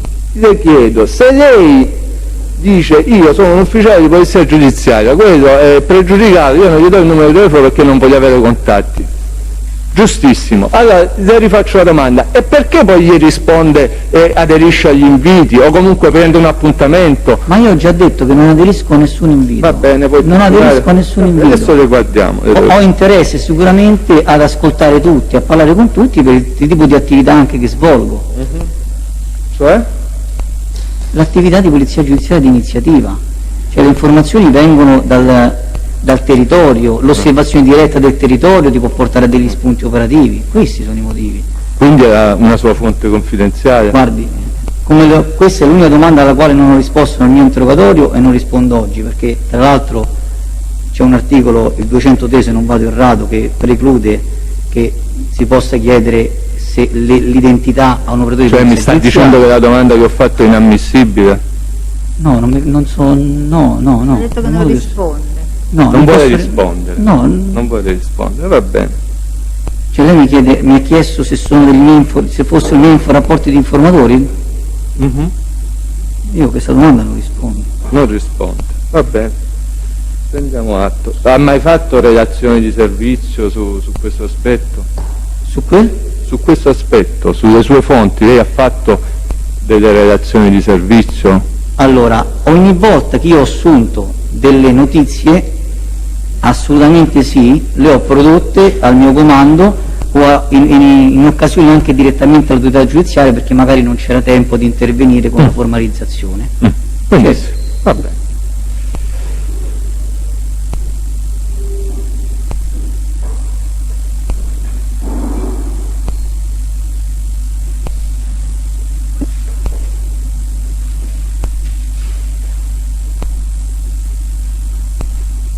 Senta,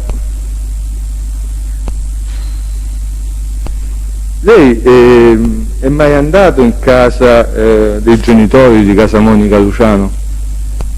dentro casa.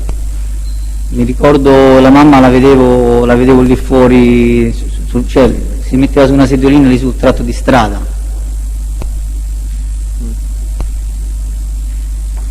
C'è una conversazione in cui dico sono passato da mamma a salutare mamma. Però quella conversazione, vabbè, aspetto che lei mi la... No, non è proprio così la conversazione. La conversazione, mi riferisco al RIT 256818 progressivo 11272. È una conversazione in cui la chiama Luciano e le dice dove stai? E le dice al lavoro. E Luciano dice stai sempre al lavoro, mamma mia, e poi parlate, scherzate, fate così. Poi verso la fine della telefonata lei, che l'aveva ricevuta la telefonata, dice senti ma stai a casa? E Luciano dice sì, fra 5 minuti sto a casa. E io più tardi passo giù, volevo venire a salutare tua madre che è un po' che non la vedo. Sì. E poi devo andare, e poi vado a casa che devo andare a piare i bambini. Ah vabbè dai, allora se vediamo giù. Allora scusi, me la spiega questa telefonata? Cioè, lei per quale motivo doveva andare a salutare la mamma di Casamonica Luciano? Allora, però avvocato, cerchi di prestare attenzione perché mi spezza l'esame. 11272 del 21 maggio 2018, progressivo 2568 2018. Allora, me la spiega? posso chiedere se è l'unica conversazione di quel giorno? Come? È l'unica conversazione di quel giorno? Aspetti che glielo dico subito. Per quanto mi risulta di quelle trascritte sì. No, questo è del 21 maggio, non ho detto del 1° giugno. Quindi poi le successive sono l'1 Ma lasciate mi risponde a questa no, domanda. La sa a memoria, lei gli atti li conosce meglio di me. Sì, però gli atti, però io devo sollecitare, non è non mi deconcentro, quindi risponda alla domanda. Mi ripete la domanda per La domanda è questa è una telefonata da cui insomma si desume una confidenza, aspetti che... Cioè lei riceve una telefonata da Luciano che si capisce che la vuole vedere, gli dice che sono al lavoro, sì.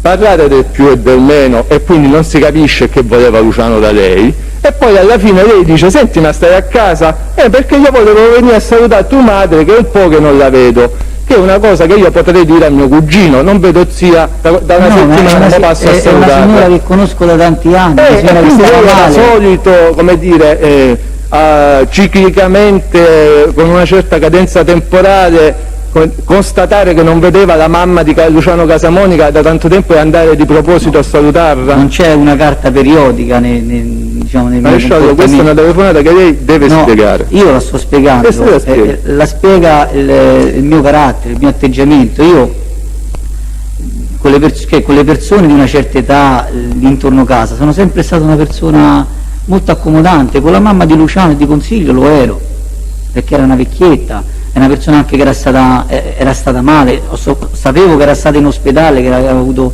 dei problemi. Questa donna si muoveva anche, diciamo, quando la vedevi si muoveva, cercava di nascondere il tremolio.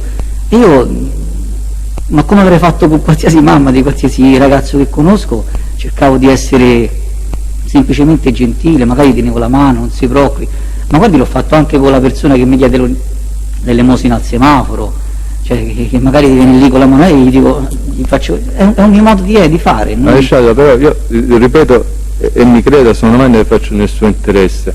Una cosa è la persona che chiede l'elemosina, una cosa è anche incontrare per caso la mamma di Luciano Casamonica che dice Cristiano scusami, mi hanno fatto una multa, secondo te? Altro è dire oddio non la vedo da un po', devo andare a salutarla di proposito, lei se ne rende conto, no? In una telefonata che di per sé è equivoca. Ma perché? È equivoca perché Luciano la chiama e non gli spiega perché la vuole vedere e lei si inventa una scusa per andarlo a trovare, parliamoci chiaro. Ma non è così. Mi spieghi perché quel giorno lei decide... Io non ho bisogno di creare una scusa al telefono se devo incontrare Luciano che sta lì di fronte, ma è insostenibile sta cosa. Va bene.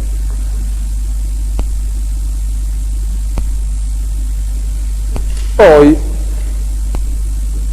ci ci sono quelle del 1° giugno, se le ricorda quelle del 1° giugno? Sono in tempo serale, giusto? 21... Dalle 19:51, progressivo, poi il progressivo non ce l'ho, ore 19:51 del 1° giugno 2018. Il RIT comunque è sempre quello di Casamonica Luciano che abbiamo detto prima. 2568. E lei dice: volevo venire a salutare tua madre, ma non ci sta mai.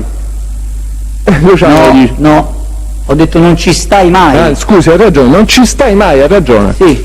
Meglio ancora, non me ne ero accorto, non ci stai mai. Sì, ma meglio ancora. Dico scusi, però non l'aveva salutata 10 giorni prima. No. Ah no? Ovviamente no. Ha detto devo venire a salutare tua madre. Ma non ci sono andato, come non ci sono andato, so. guardi dottore, anche quella telefonata successiva a quella, credo che Luciano mi chiami e io gli dico, gli ho detto oh, ma dove stai? Cioè, sto aspettando, lui mi ha detto ma guarda io sto da mia madre, quindi io ho fatto una telefonata, forse accomodante, ma non sono andato da nessuna parte perché è lui stesso che in quell'occasione mi sbugiarda, perché dice ma io sto da domani, tu non ci stai. Lui mi dice ma guarda io sto qui da mamma, se tu, cioè come a dire, se tu che non sei venuto, se tu che non ci sei. Credo che fosse uno dei progressivi successivi, però io vado a memoria, guardi, sì, ma scusi, è uno sforzo enorme perché con la carta davanti è tutta un'altra cosa. Maresciallo, mi scusi, giusto per capire, lei il 21 maggio nella telefonata che vi ho contestato prima, io la chiudo dicendo più tardi passo giù, volevo venire a salutare tua madre. Non ci sarò passato perché il 1° giugno io ho ripetuto la stessa cosa, non ho interesse a passare 2 volte. Quindi lei insomma è solito prendere appuntamenti a cui poi dà buca, è questo che sta dicendo oggi, perché ci sono molti appuntamenti telefonici in cui lei poi regolarmente dice sì ma poi non ci sono andato, cosa che non risulta dagli atti. Quindi è questa la sua versione, il 21 maggio quindi non ci va? Ritengo di no. Ritengo di no. E il 1° giugno? Volevo venire a salutare tua madre, ma non ci stai mai. Ma io sto da mia madre, dice Luciano. Quello che l'ho appena detto. Lui dice, ma come io sto da mamma. E lei dice, ti vuoi affacciare? Giù sotto da me. Va bene, dai, vengo sotto, dice Luciano. Sì. E perché questo incontro? Allora, questo incontro ha anche stimolato poi degli accertamenti da parte del capitano Lo Iacono, perché in quell'occasione Luciano mi racconta del cognato, che anche lui è un militare, che era un militare non so se dell'esercito o dell'aeronautica, e mi dice guarda, dice Cristiano, c'è un mio cognato che ritengo che abitasse con lui, questo cognato, avesse una stanzetta nella sua abitazione, cioè penso che il mio cognato se ne voglia andare perché sai, lui dovrebbe rientrare a lavorare e non so bene in quale caserma o che distanza, dice però non ha la patente perché aveva perso questa patente questo ragazzo. E lui mi disse ma conosci qualche autoscuola, qualcuno per recuperare i punti? Io ho detto scusa ma sto ragazzo perché gli è stata ritata la patente? E lui, guardi questa cosa non la ricordo esattamente, tant'è che come vi la racconto l'ho raccontato nel 2018 al mio interrogatorio e non potevo immaginare che uscissero fuori domande sul riferimento temporale anno 2018. Però vado avanti. Lui mi parla di questa patente, io dico scusa per quale motivo gli hanno tolto questa patente? Dice perché guidava in stato di ebbrezza. Allora io dico Luciano, dico scusami, tu c'hai 2 bambini come ce li ho io, se mentre tuoi figli attraversano una strada passassi tuo cognato ubriaco, tu faresti qualsiasi cosa per aiutare una persona del genere a recuperare la patente? Quindi io ho detto non esiste una cosa del genere.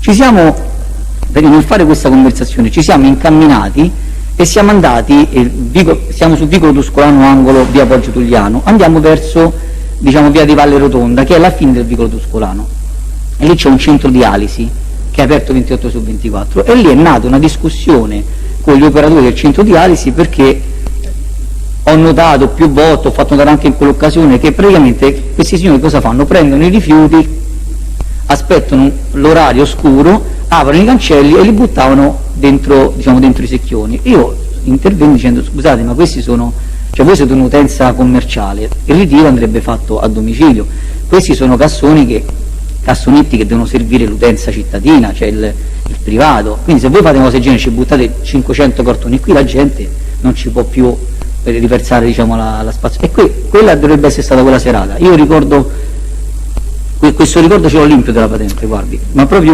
maresciallo, però le faccio una contestazione. Lei su questa domanda dice siccome poco fa ha detto, guardi, io l'ho detto nell'interrogatorio quando ero, diciamo... Me lo ricordavo, me lo sono ricordato anche nell'interrogatorio. Non aggiungo altro, mi faccio fare la contestazione. Lei dice questo, quando le chiedo conto dei rapporti del 1° giugno. Io mi ricordo un fatto di Luciano, non lo riesco a collocare, è recente ma è riscontrabile. Mi aveva detto che il fratello della moglie era stato fermato per motivi, diciamo, di polizia stradale. Lo hanno fermato a un posto di controllo e gli era stata ritirata la patente. E mi chiese, ma tu che ne pensi, non pensi? E lei ha detto, ma come, hanno fatto bene a ritirargli la patente, no? Quindi il motivo per cui lei ha detto nell'interrogatorio, lo sta dicendo anche oggi, il motivo per cui la chiama era, guarda, hanno fermato mio cognato, gli hanno tolto la patente, però la patente gliel'avevano tolta il 23 dicembre 2017 per 6 mesi e gliel'avrebbero restituita pochi giorni dopo, quindi quello che dice lei non è vero, perché lei racconta un episodio che se si fosse verificato, e probabilmente si è verificato a dicembre 2017, non a giugno 2018. Ma io non è che ho visto un verbale, ho avuto un riferimento di periodo di sospensione, mi ha detto ho perso la patente, conosci qualcuno? Lei ha detto, lo hanno fermato e gli hanno tolto la patente, che no, è una cosa che purtroppo non si dovrebbe fare, ma si fa, cioè ti tolgono la patente, ti fermano, tu conosci il maresciallo e dici, mi hanno tolto la patente, come posso fare? Ma questo lo fai quando te la tolgono la patente, non quando te la stanno per restituire. Sì, ma anche il mio lo hanno fermato. Presidente, scusi, c'è opposizione a questo tipo di domande perché il pubblico ministero nel momento in cui rivolge la domanda, al momento in cui l'imputato fornisce la risposta, che può essere quella che piace o meno, sicuramente non si può fare il ragionamento e quindi l'osservazione sulla domanda che dà, sulla risposta che fornisce l'imputato. Io non ho capito niente. No, penso che il pubblico ministero volesse dire che secondo, diciamo così, quello che avviene normalmente... Il pubblico ministero dice che non ha capito esattamente l'opposizione. Io dico che se l'imputato fornisce una risposta alla sua domanda, se la risposta che fornisce lei ci fa delle considerazioni sopra e la rivolge un'altra volta nello stesso modo, secondo me non è ammissibile. Tutto qui. Abituati agli esami degli imputati, ma non funziona così. Lui ha dato una risposta che è smentita dalle risultanze, io lo evidenzio sempre nel suo interesse. No, lui ha dato la risposta che lo ha consultato per la patente e lui non sa sicuramente il procedimento magari amministrativo o l'iter che si intraprende per la restituzione della patente, ricorsi al giudice di pace piuttosto che al prefetto o quant'altro. Lui gli ha domandato soltanto se si poteva informare per la patente, poi che gliel'abbiano ritirata a dicembre 2017 e ancora magari gliela dovevano restituire, questo è tutto. Sì, tutto fuorché un'opposizione, perché questo lo doveva dire lui. Vabbè, andiamo avanti, la contestazione resta il tribunale valuterà. Per chiarire, per precisare, il mio lo hanno fermato, che mi ha suggerito il dottor Musolò del mio interrogatorio, non è che è ancorato a un dato temporale, cioè lo hanno fermato, è un modo di porre un'espressione relativa alla patente. Io non posso, sinceramente non lo sapevo, non l'ho mai saputo, ma tantomeno mi posso ricordare se l'avessi mai saputo. Ma lei scusi, ancora questo colloquio e questa richiesta di Casamonica Luciano all'incontro del 1° maggio, sì, del 1° giugno? Sì. Lei è certo che ci sia questa... Ne sono certo perché... Scusi, stiamo parlando, se no... Sì, lo siamo anche registrati, altrimenti poi... No, sono certo che la data sia quella, perché quella è stata l'unica occasione in cui si è parlato anche, c'è stata questa discussione col centro dialisi. Questa discussione per una piccola parte si percepisce, quindi in ambientale, da una conversazione che Luciano fa con la moglie e quindi si sente, io l'ho riascoltata, ascoltata e riascoltata, il progressivo preciso se non lo consulto non glielo posso dire, però si sente esattamente che io e lui diciamo ma questo lo possono fare, e no, ma qui non lo potete fare, ma qui... Quindi lei, mi scusi, ancora il ricordo del contenuto della conversazione alla discussione di cui ha ritrovato un riscontro, diciamo, nelle intercettazioni perché lì la conversazione eseguite sull'utenza di Luciano. Verte su due argomenti: uno è la patente, due è il centro dialisi. Quella conversazione, c'è una conversazione telefonica immediatamente dopo, sempre della stessa serata, dove si capisce che c'è questa discussione. C'era addirittura anche un motorino parcheggiato lì all'angolo, questo me lo ricordo, quindi l'ancoro, cioè il mio ricordo è confermato, diciamo, da questa indicazione. Va bene. Prego.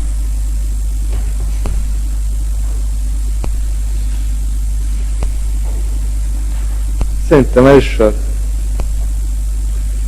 le ho contestato una serie di intercettazioni, la prima nel dicembre del 2015, l'ultima nel giugno del 2018, non le ho contate, saranno una decina di conversazioni in cui o Luciano o Simone Casamonica la chiamano e le chiedono un incontro.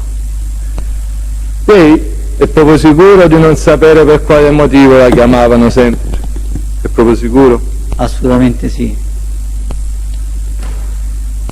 Perché lei nell'interrogatorio a un certo punto dice: lo so, lo anticipo io il passaggio. Sì, anticipi lei, così non le faccio la contestazione, l'avvocato non fa l'opposizione, facciamo prima. Dica. Perché a un certo punto alla fine dell'interrogatorio una spiegazione del tutto la dà. Io questa spiegazione che do alla fine dell'interrogatorio perché racconto del fatto che fossero paranoici. Lei si riferisce a questo, giusto? Sì, lo spieghi al tribunale. Allora, nella natura, diciamo, degli zingari, degli zingari, per quelli che io ho conosciuto, quindi i ragazzi che ho conosciuto, c'è un atteggiamento, come posso dire, non so, vorrei esprimere un concetto, perché io nel mio interrogatorio dico e confermo che parlo di questa paranoia. Perché parlo di questa paranoia? Cioè, a cosa è ancorata questa paranoia? Perché ogni qualvolta che accadeva un fatto di cronaca a qualcuno dell'etnia romani di Roma, e magari c'era occasione che ci si incontrava, dicevo: hai saputo quello? Ma che mo ci vengono a prendere pure a noi, ma ce l'hanno con noi? Suo funerale ha fatto, naturalmente, è stato, diciamo, un riflettore enorme, e quindi ogni notizia, ogni evento, diciamo, giudiziario scatenava probabilmente, diciamo, una sorta di preoccupazione. Maresciallo, si fermi un attimo, devo fare una contestazione. No, si fermi, perché devo fare una contestazione. Come il tribunale potrà rilevare leggendo l'interrogatorio, lei non dà questa spiegazione, cioè non dice ogni volta che c'era un'operazione mi dicevano: oh, mo non è che poi la prossima volta tocca a noi. Io le leggo il riassuntivo che riassuntivo. Vabbè, comunque come il tribunale potrà, avvocato, come dico spesso, leggo quello che voglio, poi lei leggerà quello che vuole. Come il tribunale potrà rilevare, leggendo sia l'integrale sia il riassuntivo che gli è stato riletto, confermato e sottoscritto anche sotto fonoregistrazione. Guarda perfettamente la mia osservazione, che e le dissi: queste cose non sono state dette, e lei all'imputato di dare riferito. Non si preoccupi, maresciallo, ci sarà l'interrogatorio integrale e difatti noi vedremo delle differenze tra l'interrogatorio integrale e il riassunto. Allora le leggo l'integrale, guardi avvocato, voglio essere garbato. Allora le posso dire una cosa, che nell'occasione in cui diciamo che ci siamo incontrati, quindi stiamo facendo riferimento alle domande che sono state fatte per 3 ore. Stiamo facendo riferimento al periodo di conoscenza.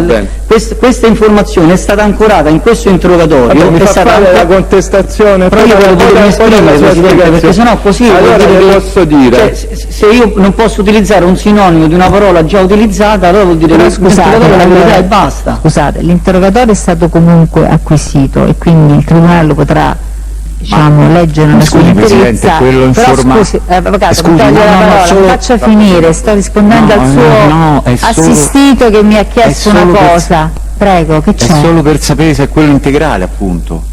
E l'interrogatorio integrale, Ce ne sì. stavo facendo riferimento a Sì, quello riassuntivo quindi diciamo adesso. quello che lei ha detto in quell'occasione, è chiaro che tutti gli atti, maresciallo, tutte le dichiarazioni sono oggetto di interpretazione, ma questo è il linguaggio che ogni parola, no, è associata a un significato e chiaramente c'è un margine di interpretazione.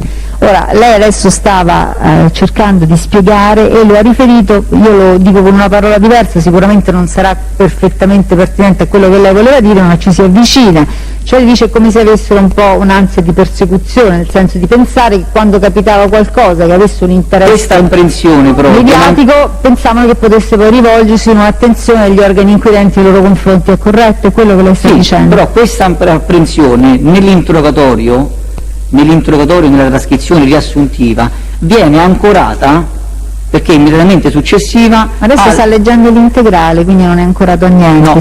No, il dottore era partito riassuntivo e la stava ancorando al maggio 2018. Sono l'una passata, tra l'altro dobbiamo adesso interrompere necessariamente per qualche minuto. Il PM lei stava parlando e ha dato la sua spiegazione, che io ho sintetizzato, spero correttamente. Sì. Il PM le sta facendo una contestazione Presidente. e quindi gliela deve consentire, Sì. tra l'altro dall'integrale, quindi non c'è dubbio che Integrale. possa essere... E anzi, dico Presidente, se il Tribunale vuole seguire la pagina 20 degli integrali.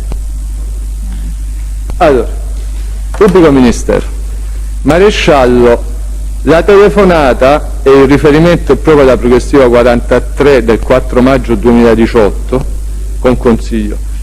Io gliel'ho detta, dice, passi da me in giornata che ti devo dire una cosa? Va bene, passo. E lei risponde, allora, le posso dire una cosa, che nell'occasione in cui diciamo che ci siamo incontrati, loro avevano sempre la stessa paranoia, cioè che avevano qualcuno addosso, tanto io lo dico, ecco, vedi, allora c'è un motivo. E lei continua, sì, ma io li prendevo in giro, dottore, perché se a me uno mi dice, guarda, hai saputo che devono fare un blitz tra 20 giorni? Io dico, sì, no, che tra 20 giorni? Gli dicevo, tra un quarto d'ora vengono qua. Ma perché era talmente un chiacchierare banale, sinceramente dico, per me erano cose senza senso, tanto che io inizio a fare una serie di domande e le dico, primo, io vorrei sapere, e gliela rifaccio oggi questa domanda, se la conoscono come una persona onesta, vorrei capire per quale motivo la chiamano per dire, ma tu sai che ci sono cose a nostro carico e dice che sta arrivando una cosa grossa?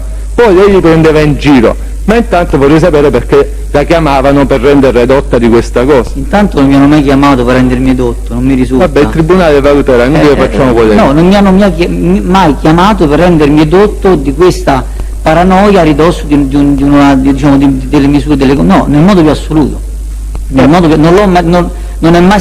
è mai entrato come intercettazione, non è mai entrato come una mia dichiarazione nell'interrogatorio e non può entrare oggi perché è una cosa che non sta né in cielo né in terra. Guardi, Quindi cosa voleva dire, scusi, quando ha risposto prima Io sono alla riuscito a domanda del raccontare pubblico ministero? nell'occasione in cui ci eravamo incontrati. L'occasione non è l'occasione del maggio 2018, non è relativa a quel periodo, nel modo che perché quello è un periodo pericolosissimo. Perché? Perché lei lo sa meglio di me, perché io dagli atti ho visto che quello è il periodo in cui vengono emesse le ordinanze. È pericolosissimo per lei, dico, in questo processo. pericolosissimo perché io non posso accettare un accostamento del genere. Vabbè, No, non va. se ne per me facciamo no. ragione, insomma. Ma quindi scusi, ma loro la cercavano, è evidente che la cercavano. Guardi, questa cosa mi potete- faccia parlare adesso. Loro la cercavano perché ci sono più telefonate in cui è evidente che loro vogliono vederla. Ma non mi cercavano, cioè questo riferimento... Lei li ha visti? E se li ha visti, qual era la ragione per cui volevano vederla? O lei tutte le volte ha mandato a vuoto gli appuntamenti pur dicendogli passo? Perché guardi, maresciallo, non è una, sono più telefonate. Presidente, guardi che le telefonate di gennaio, cioè sono 4 telefonate, 5 telefonate, ma Sono dei contatti di cui lei, diciamo, è stato invitato, insomma, se è in grado a dare una spiegazione. Allora io le chiedo, ma perché la chiamano? Chiede a me perché mi chiamano loro. Io Io mi faccio delle domande, per quale motivo la chiamano? Tutte le volte la vogliono vedere. È possibile che lei non si ricorda, forse giusto quella volta, una volta sola, si ricorda le ragioni per cui poi vi siete visti? Quando ci siamo visti ci sono stati elementi di discussione, me li sono ricordati e me li Quella, una, ma ne sono diverse altre, no? Per quale motivo la cercano? quelle diverse altre di gennaio. La cercano per avere, guardi che potrebbe anche essere, quello che lei risponde qui nell'interrogato sembrerebbe far pensare a questo, che la cercassero per avere rassicurazioni da lei, poi magari lei li rassicurava per togliersi di torno, voglio essere anche un po' rude nella mia prospettazione, però voglio che lei si renda conto, questa è la domanda che le viene fatta ora. Se gli argomenti fossero stati questi, io avrei anche individuato un interlocutore e mi sarei presentato dall'interlocutore dicendo: questo tizio, Caio, mi hanno chiamato, mi hanno incontrato e mi allora hanno detto perché lei ha reso queste dichiarazioni in sede di interrogatorio?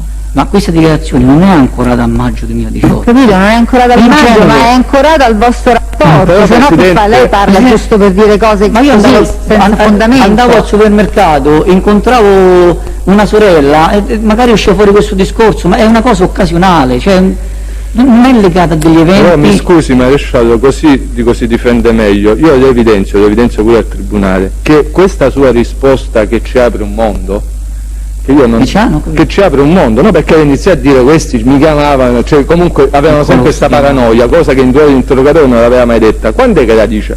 Quando io per l'ennesima volta le contesto la conversazione del 4 maggio 2018 e le dico: maresciallo, insomma questa è la telefonata, passi da me in giornata, devo dire una cosa, va bene, passo. E lei dice: allora le posso dire una cosa, che nelle occasioni in cui diciamo che ci siamo incontrati loro avevano sempre la stessa paranoia. Il riferimento, cioè il collegamento con maggio 2018 lo faccio io, lo fa lei nel corso di quell'interrogatorio? No, Presidente, no, in modo più assoluto.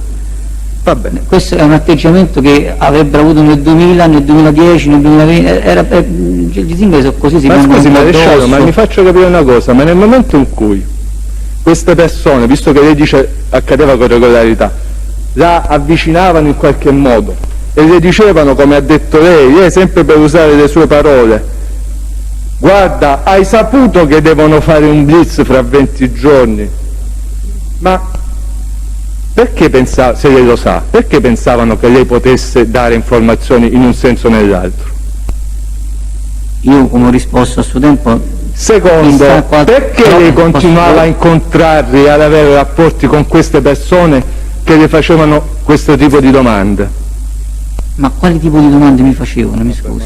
Non mi facevano, guardi, allora, se mi avessero fatto qualsiasi tipo di domanda del genere, io ripeto, avrei relazionato e se avessi potuto indicare un interlocutore avrei relazionato direttamente all'interlocutore. Io questi approcci su questi argomenti non ci sono mai stati. Vabbè, maresciallo, lo ha detto lei, se ne faccia una ragione. Oggi non può ribaltare quell'interrogatorio che fu registrato, l'ha detto lei. Lo ha detto lei, è lei che dice: questi mi dicevano, mi hanno detto che fra dei 20 giorni arriva un blitz, e come l'ho già evidenziato durante l'interrogatorio, le fughe di notizie purtroppo ci sono e rovinano il lavoro dei magistrati e dell'APG, lavoro di anni. Lei, nel momento in cui le viene detta una cosa del genere, primo, perché non relaziona? Secondo, perché continua ad avere rapporti con queste persone? Non relaziono perché? Terzo, perché non gli dice: consiglia, ma che dici, tu sei una persona onesta? Io ti ho sempre percepito così, come ha detto 3 ore fa. Allora, partendo dalla terza risposta, dicevo, ho sempre detto: ma state combinando qualcosa, c'è qualcosa? E quindi se tu stai tranquillo devi stare tranquillo, ma sai, col cognome, era questo il tenore delle conversazioni. Rispondendo alla prima delle 3 domande, la seconda l'ho dimenticata. Se io avessi mai, diciamo, captato, assorbito informazioni che loro fossero al corrente di un'esecuzione, di attività, è normale che avrei relazionato come ho sempre relazionato in tutte le occasioni. In tutte le occasioni in cui non erano in Casa Monica, perché ha mai relazionato Ma questo lo sostiene lei. Scusi, mi dica, quando è che ha relazionato contro un Casa Monica? Ma scusi, che significa relazionare contro un Casa Monica? Me lo dica lei che ha parlato di quando è che ha fatto una relazione di servizio nella quale ha informato il suo comando, tipo ho saputo che Casa Monica Tizio spaccia, ho saputo che Casa Monica Caglio ha le armi, ho saputo che Casa Monica Consiglio, ha detto Simone, è a conoscenza o dice di essere a conoscenza di un'operazione di polizia giudiziaria che sta per essere eseguita. Lei quando è che ha fatto una cosa del genere? Ogni occasione che ho captato delle informazioni che avevano poi rilevanza investigativa, io ho relazionato ai miei superiori. E non le producano? Ma la pertinenza c'è col come la pertinenza, maresciallo? Qua c'è la sua vita in ballo. Se lei ha delle relazioni che possono attestare questo, ma perché non le produce? Ma sulle relazioni di servizio non è che vengono scritti i nomi. No, maresciallo, non vengono scritti nomi, ma vengono scritti degli elementi, perché l'ho spiegato benissimo il maresciallo Loiacono, mi sono informato, vale così, il capitano Loiacono, vale così anche per voi. Per tutelare l'operante, proprio perché non si trovi dove è seduto adesso lei, le relazioni vengono fatte in modo tale che comunque sia individuabile la persona a cui ci si sta riferendo. Lei le ha fatte? La Guardia di Finanza non è così. Lei le ha fatte? Per la Guardia di Finanza non è così. Non è così per le persone utili al servizio, non per le fonti confidenziali. Per le persone del servizio. Ma le persone utili al servizio, maresciallo, guardi che ho studiato più di lei, sono quelle con cui hai contatto un giorno nella vita, non quelle con cui hai un rapporto continuativo. No, le persone che possono dare un apporto investigativo. No, una volta, isolato, non costante, con tutte queste telefonate. Queste si chiamano fonti confidenziali. Lei ha mai relazionato? Sulle fonti confidenziali già l'ho risposto prima che non rispondo a questa domanda. Non ho detto che non ho relazionato, non rispondo alla domanda. Non risponde alla domanda, va bene, poi il Tribunale valuterà. La fonte convenzionale nella Guardia di Finanza va trattata in un certo modo. Io ho fatto 15 anni al secondo reparto e si occupava di attività informativa. Le procedure non sono quelle che ha rappresentato il capitano Iacono anche per l'Arma dei Carabinieri, anche per la Guardia di Finanza, sono diverse. È normale che chi fa attività di polizia giudiziaria di iniziativa attinge dal territorio, non è il territorio a venire in caserma a bussare, magari venisse. Devi essere tu che vai sul territorio e cerchi di assorbire, ma assorbire passivamente, perché non puoi nemmeno fare l'agente provocatore. Quindi la conoscenza, la persona che in modo naturale si trova sul territorio, può osservare tante cose. Io ho fatto delle attività sul mio territorio, una di queste sugli stupefacenti si è conclusa con una perquisizione a casa di un Casa Monica, ma questa è una cosa che io sto rivelando oggi, non può sapere nessuno. E poi le Casa Monica? Un Casa Monica che abitava la Romanina. La Romanina, certo. E a Portafurba, no? Ma mi scusi, la Guardia di Finanza non ci ha istituito ancora il poliziotto di quartiere. Come? Io facevo le attività che mi venivano assegnate e quelle che potevo io proporre. Vabbè, ma lascialo, poi dico, se lo ritiene, produca queste relazioni per dimostrare quello che sta dicendo, altrimenti ne trarremo le conclusioni. Ma questo io non ho mai guardato in faccia a nessuno, non avrei guardato in faccia nemmeno al bambino che gioca con me. Ma questo vale per le fonti confidenziali, che comunque, ripeto, non ha prodotto niente, ma la domanda originaria era un'altra. Nel momento in cui, poi siamo nel maggio 2018, cominciava a esserci qualcosa, no? Perché a dicembre 2017 era stato fermato Spada Roberto per la testata, a gennaio 2018 erano stati arrestati tutti gli Spada, a maggio 2018, pochi giorni prima, c'era stata l'operazione del Roxy Bar. Insomma, non è che se poi in quel momento storico un Casa Monica mi dice ho saputo che sta per arrivare un blitz, posso dire ma figuriamoci che scemenza. Allora le ripeto, maresciallo, lei, vorrei sapere, in virtù dei suoi rapporti privilegiati con la Procura della Repubblica, ha un monitoraggio di tutte le indagini che ci sono in Procura? Allora, io non ho rapporti privilegiati con la Procura della Repubblica, io sono stato apprezzato dai pubblici ministeri con i quali ho lavorato.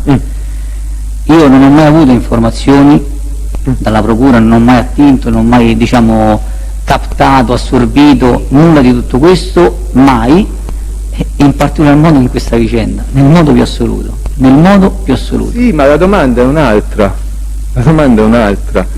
La domanda è finalizzata a dimostrare che lei non poteva escludere che l'operazione effettivamente stesse Ma per quale avvenire. operazione? Io come faccio a essere al corrente che ci sarà? Ma nel momento in cui Casamonica Luciano, Casamonica Consiglio, nel maggio 2018 mi dicono, hai saputo che dice che mo ci arrestano a tutti, lei come non fa ho a detto escludere? Ma mi fa fare la domanda, lei come fa a escludere che sia una cretinata? Lei ha il dovere di relazionare se è vero quello che sta dicendo oggi. E perché non ha relazionato? Perché il Tribunale ancora non ha capito lei perché non ha relazionato.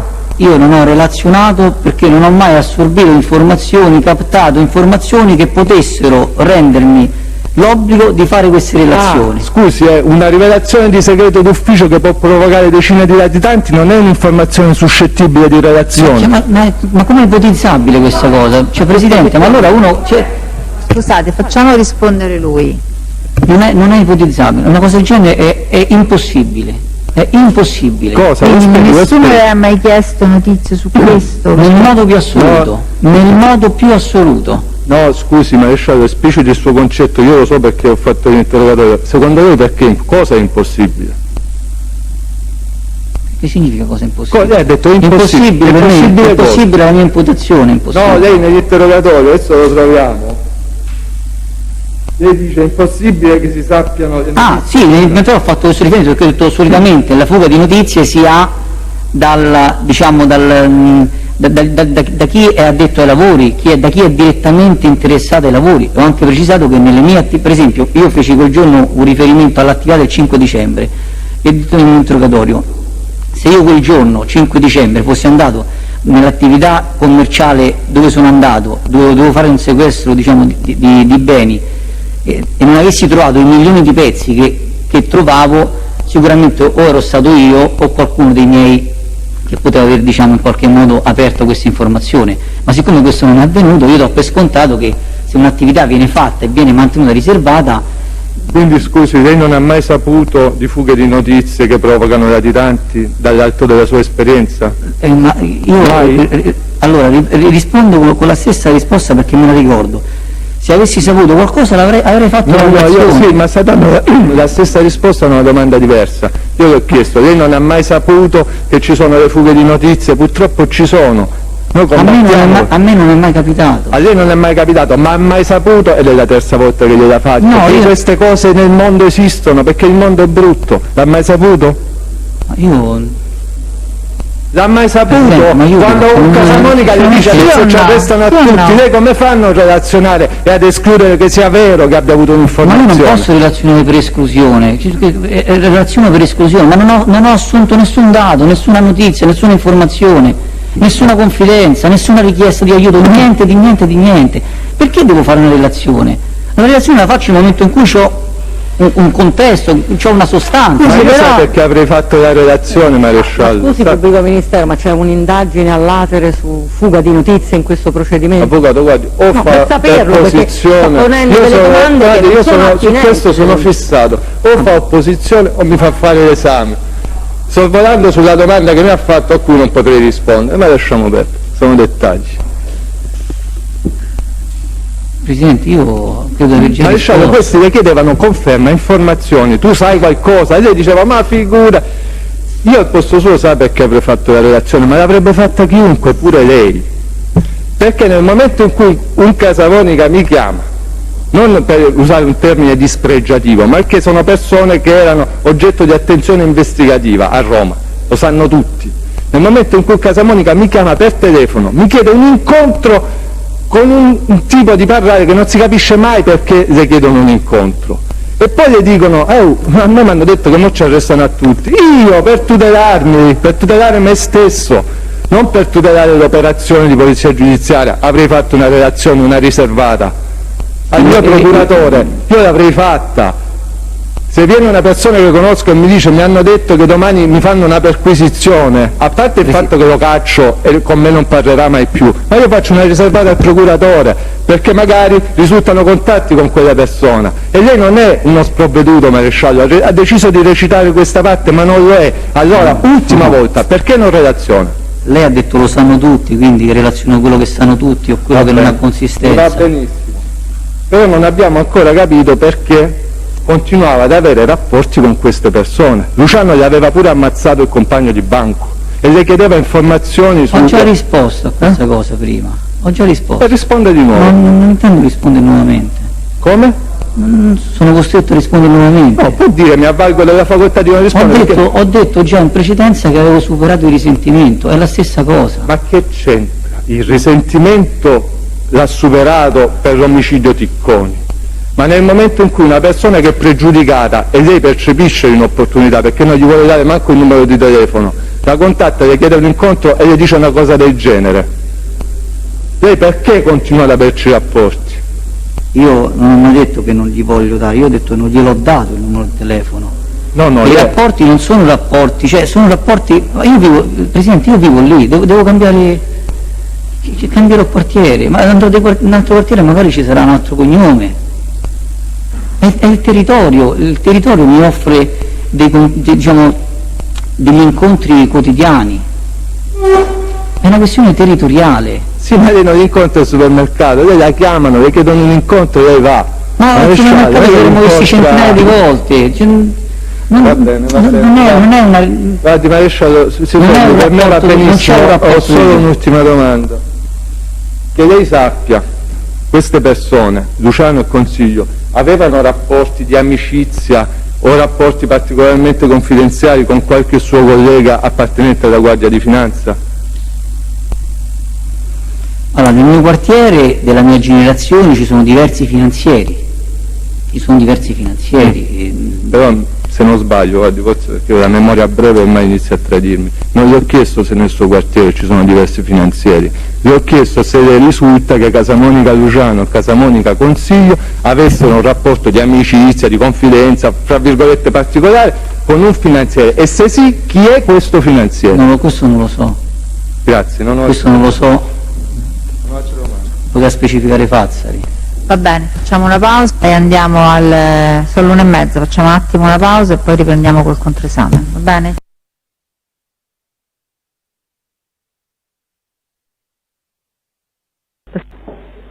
Allora,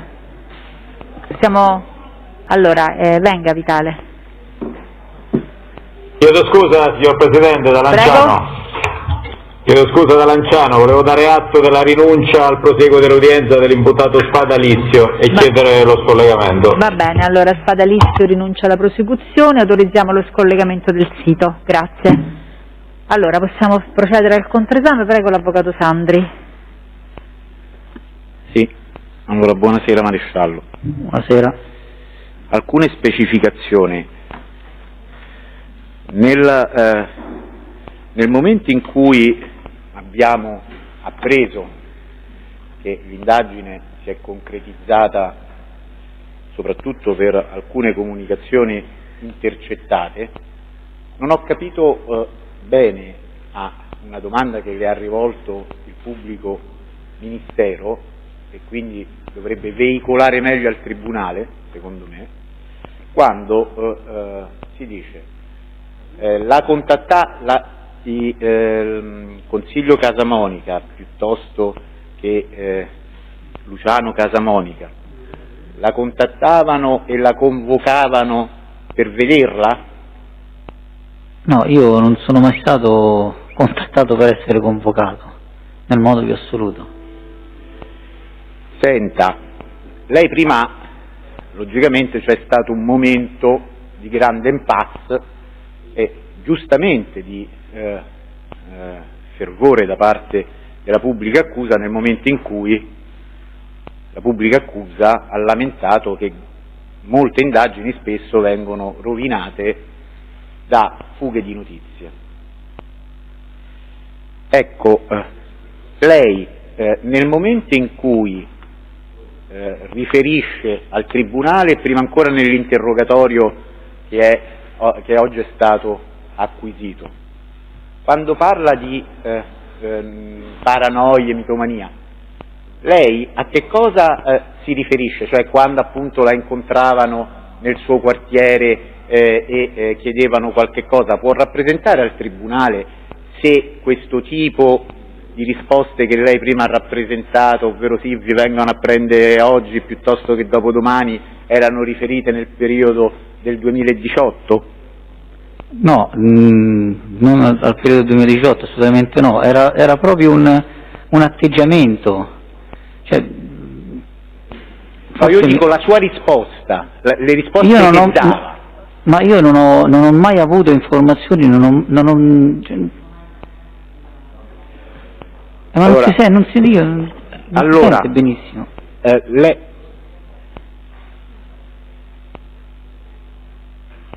Lei, prima, durante l'interrogatorio innanzi al pubblico ministero, e logicamente rispondendo al tribunale, dice: a quanto ho capito io, è emersa la circostanza che le chiedessero qualche informazione circa ordinanze di custodia, aspetti, o qualche arresto o qualche cosa del genere. Ora io le dico, lei era conosciuto nel quartiere, la sua professione era conosciuta? Certo. La sua attività?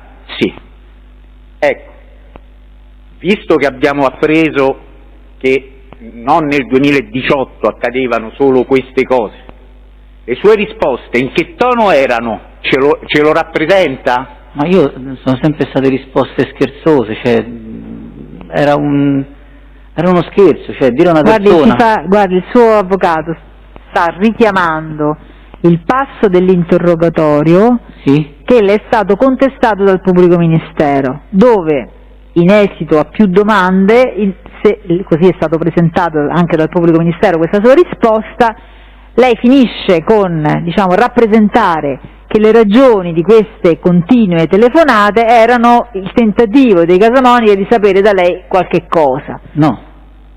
Ha capito? Sì, quindi no. le ha ricordato, quindi la domanda del difensore, se ho capito bene, avvocato Sandi, vediamo se ho capito Presidente, bene. mi ha aiutato anche perché quando lei dice, ma io, loro erano paranoici e io mi mettevo a scherzare con lui per rassicurarli, questa sua risposta faceva riferimento alle richieste alle chiamate che lei aveva ricevuto nel 2018 o che comunque le erano state contestate dal pubblico ministero nell'interrogatorio, o faceva riferimento in generale ad un rapporto con di loro e quindi anche a circostanze diverse? No, forse spero di aver sintetizzato un rapporto generale, era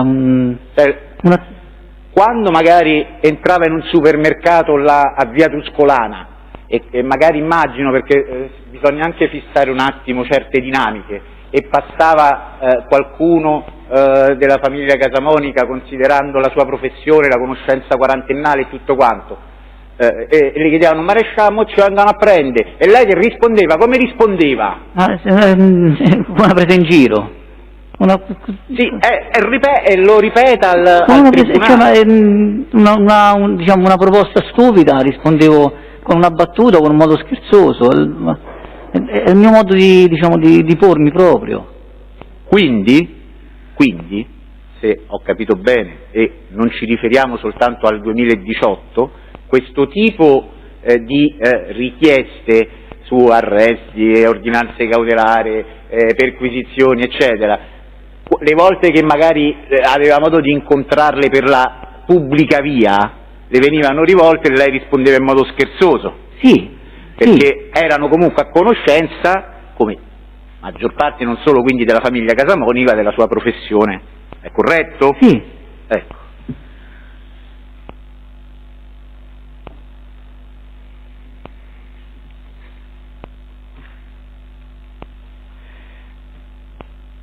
Senta, maresciallo, lei conosce Baldini Marco? No. Migliarini Enrico? Enrico l'ho visto, non posso dire conoscerlo, l'ho visto una sola volta. E in che occasione? Allora, l'occasione è stata mi rivolsi a un meccanico del mio quartiere, che sta in via dell'Arco di Travertino, perché io da poco ero tornato a vivere all'Arco di Travertino, per un periodo ho abitato a Villa Pordiani, dovevo fare la revisione del mio motoveicolo e quindi mi sono rivolto a lui, perché nel tempo mi ero sempre rivolto a lui, e lui mi disse: vai a via dei Metridi che c'è Luigi, un ragazzo che ha una mano offesa. Io andai là cercando questo Luigi, e quando andai là questo Luigi chiesi di questo Luigi, no, Luigi lavorava qui, non c'è più, E in quell'occasione io conobbi Migliarini, mi fu presentato da Consiglio in quell'occasione, gli disse guarda è un ragazzo che conosco da quando siamo nati, e lui gli disse che devi fare? Devo fare la divisione, mi vabbè ma falla qua, non ti preoccupare, ti tratto bene, e ho detto ma guarda io veramente l'ho sempre fatta da questo Luigi, e io non sono stato più, in quel centro di divisione, io la divisione non l'ho fatta, sono andato a cercare questo, mi sono fatto spiegare dove stava questo Luigi e sono andato poi a farla in via Pietro Tomei, quindi ho sempre fatto la divisione del mio motoricolo attraverso questa persona. Va bene. Senta, e invece Corsi Zeffirelli Bacchelli lo conosce? No.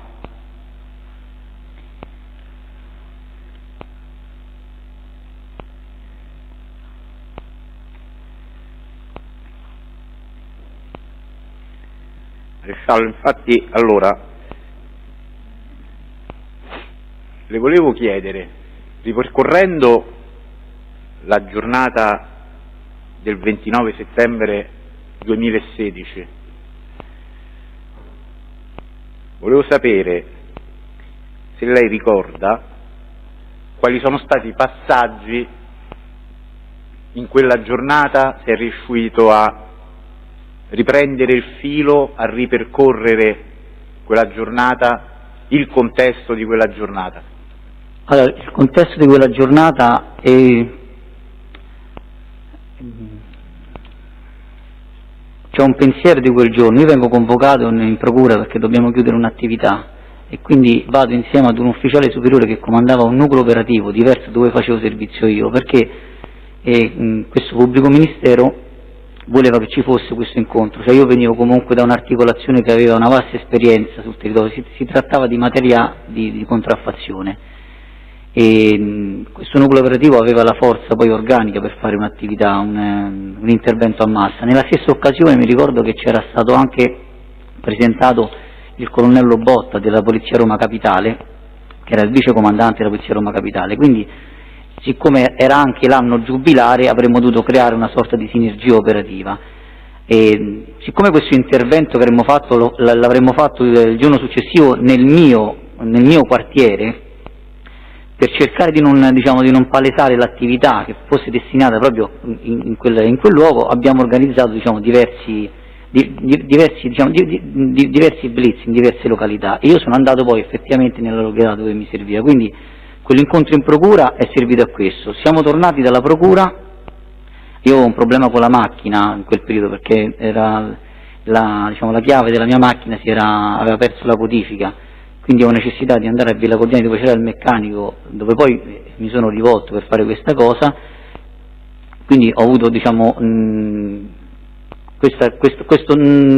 questo contatto telefonico con questo meccanico. Poi ho ricevuto questa conversazione, ho ricevuto questa chiamata da Consiglio Casamonica, sono passato, tornando indietro, dietro Piazza Sempione dove c'è l'ottico, da lì ho proseguito Piano Mentana e sono andato in via di Tor Cervara.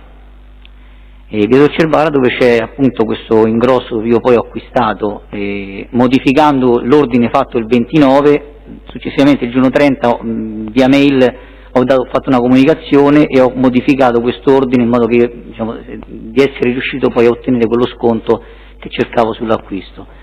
Dopo da lì negli spostamenti sono stato al telefono e sono tornato a casa e sono andato a fare la spesa come faccio normalmente, ho chiamato casa per sapere cosa prendere, cosa non prendere, sono tornato a casa e l'ultima comunicazione che è avvenuta è stato questo messaggio che io ho mandato al geometra e la mia giornata è finita. L'indomani mattina sono andato via molto presto in ufficio perché dovevamo seguire queste perquisizioni. Bene, quindi lei non si è incontrato con Consiglio Casamonica? No. Senta, visto che c'è stata un po' di confusione circa questo giorno, quando lei è stato interrogato come correttamente ha detto, perché a volte spesso questo è un consiglio che ogni difensore dà al proprio assistito di non fare un interrogatorio, poi soprattutto in un processo di questo tipo con intercettazioni eccetera, senza vedere le carte, perché a volte si possono incastrare anche situazioni spiacevoli che uno non conosce, magari è comunque estraneo, ma deve sapere tutte le circostanze. Lei correttamente, da uomo dello Stato, ha fatto il suo interrogatorio. Vabbè, possiamo sentire la domanda, avvocato? Sì, Perché già il suo cliente parla tanto, poi... dice se parla avvocato.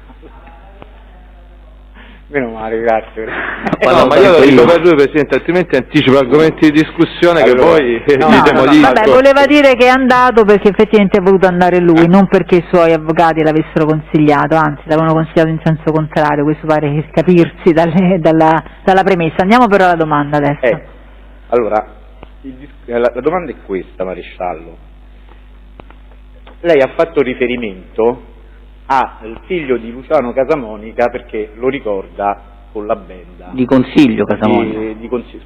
Di Consiglio Casamonica perché lo ricorda con la benda. Ecco, questo tipo di situazione che le è stata contestata nel momento in cui lei si è recato lì, ha visto il figlio di Consiglio Casamonica con la benda, ha visto un'altra persona.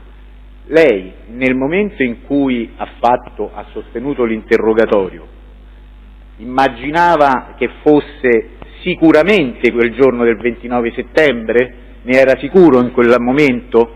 Sul capo di incolpazione c'era scritto quella data. Io, diciamo, come posso dire,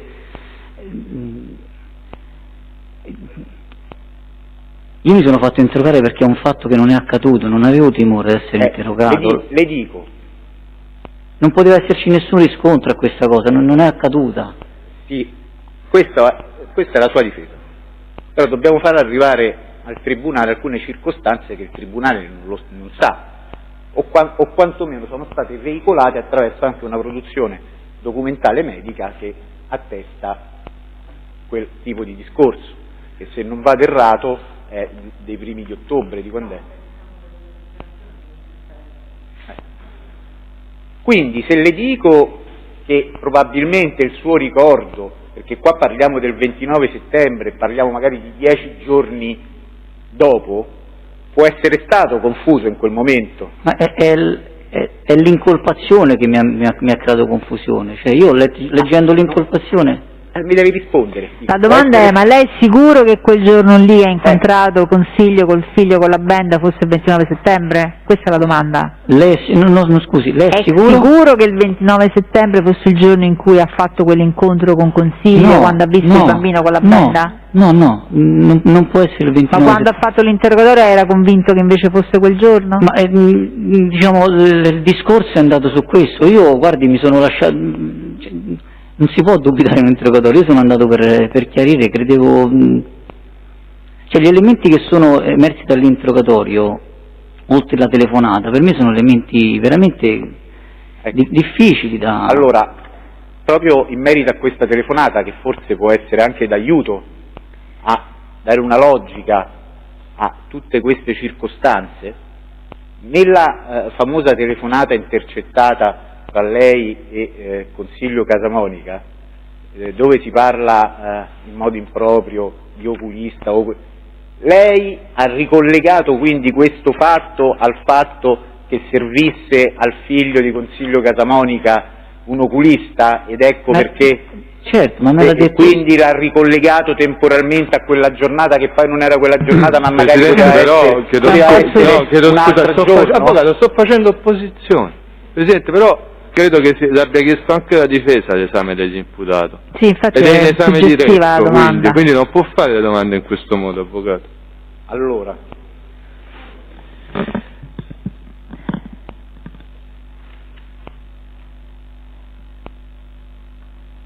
nell'intercettazione telefonica, Consiglio Casamonica, da quello che abbiamo ascoltato, parla di oculista per i bambini, non mi ricordo adesso esattamente, per i bambini o il bambino. Lei, abbiamo capito, si è interessato, corretto? Sì.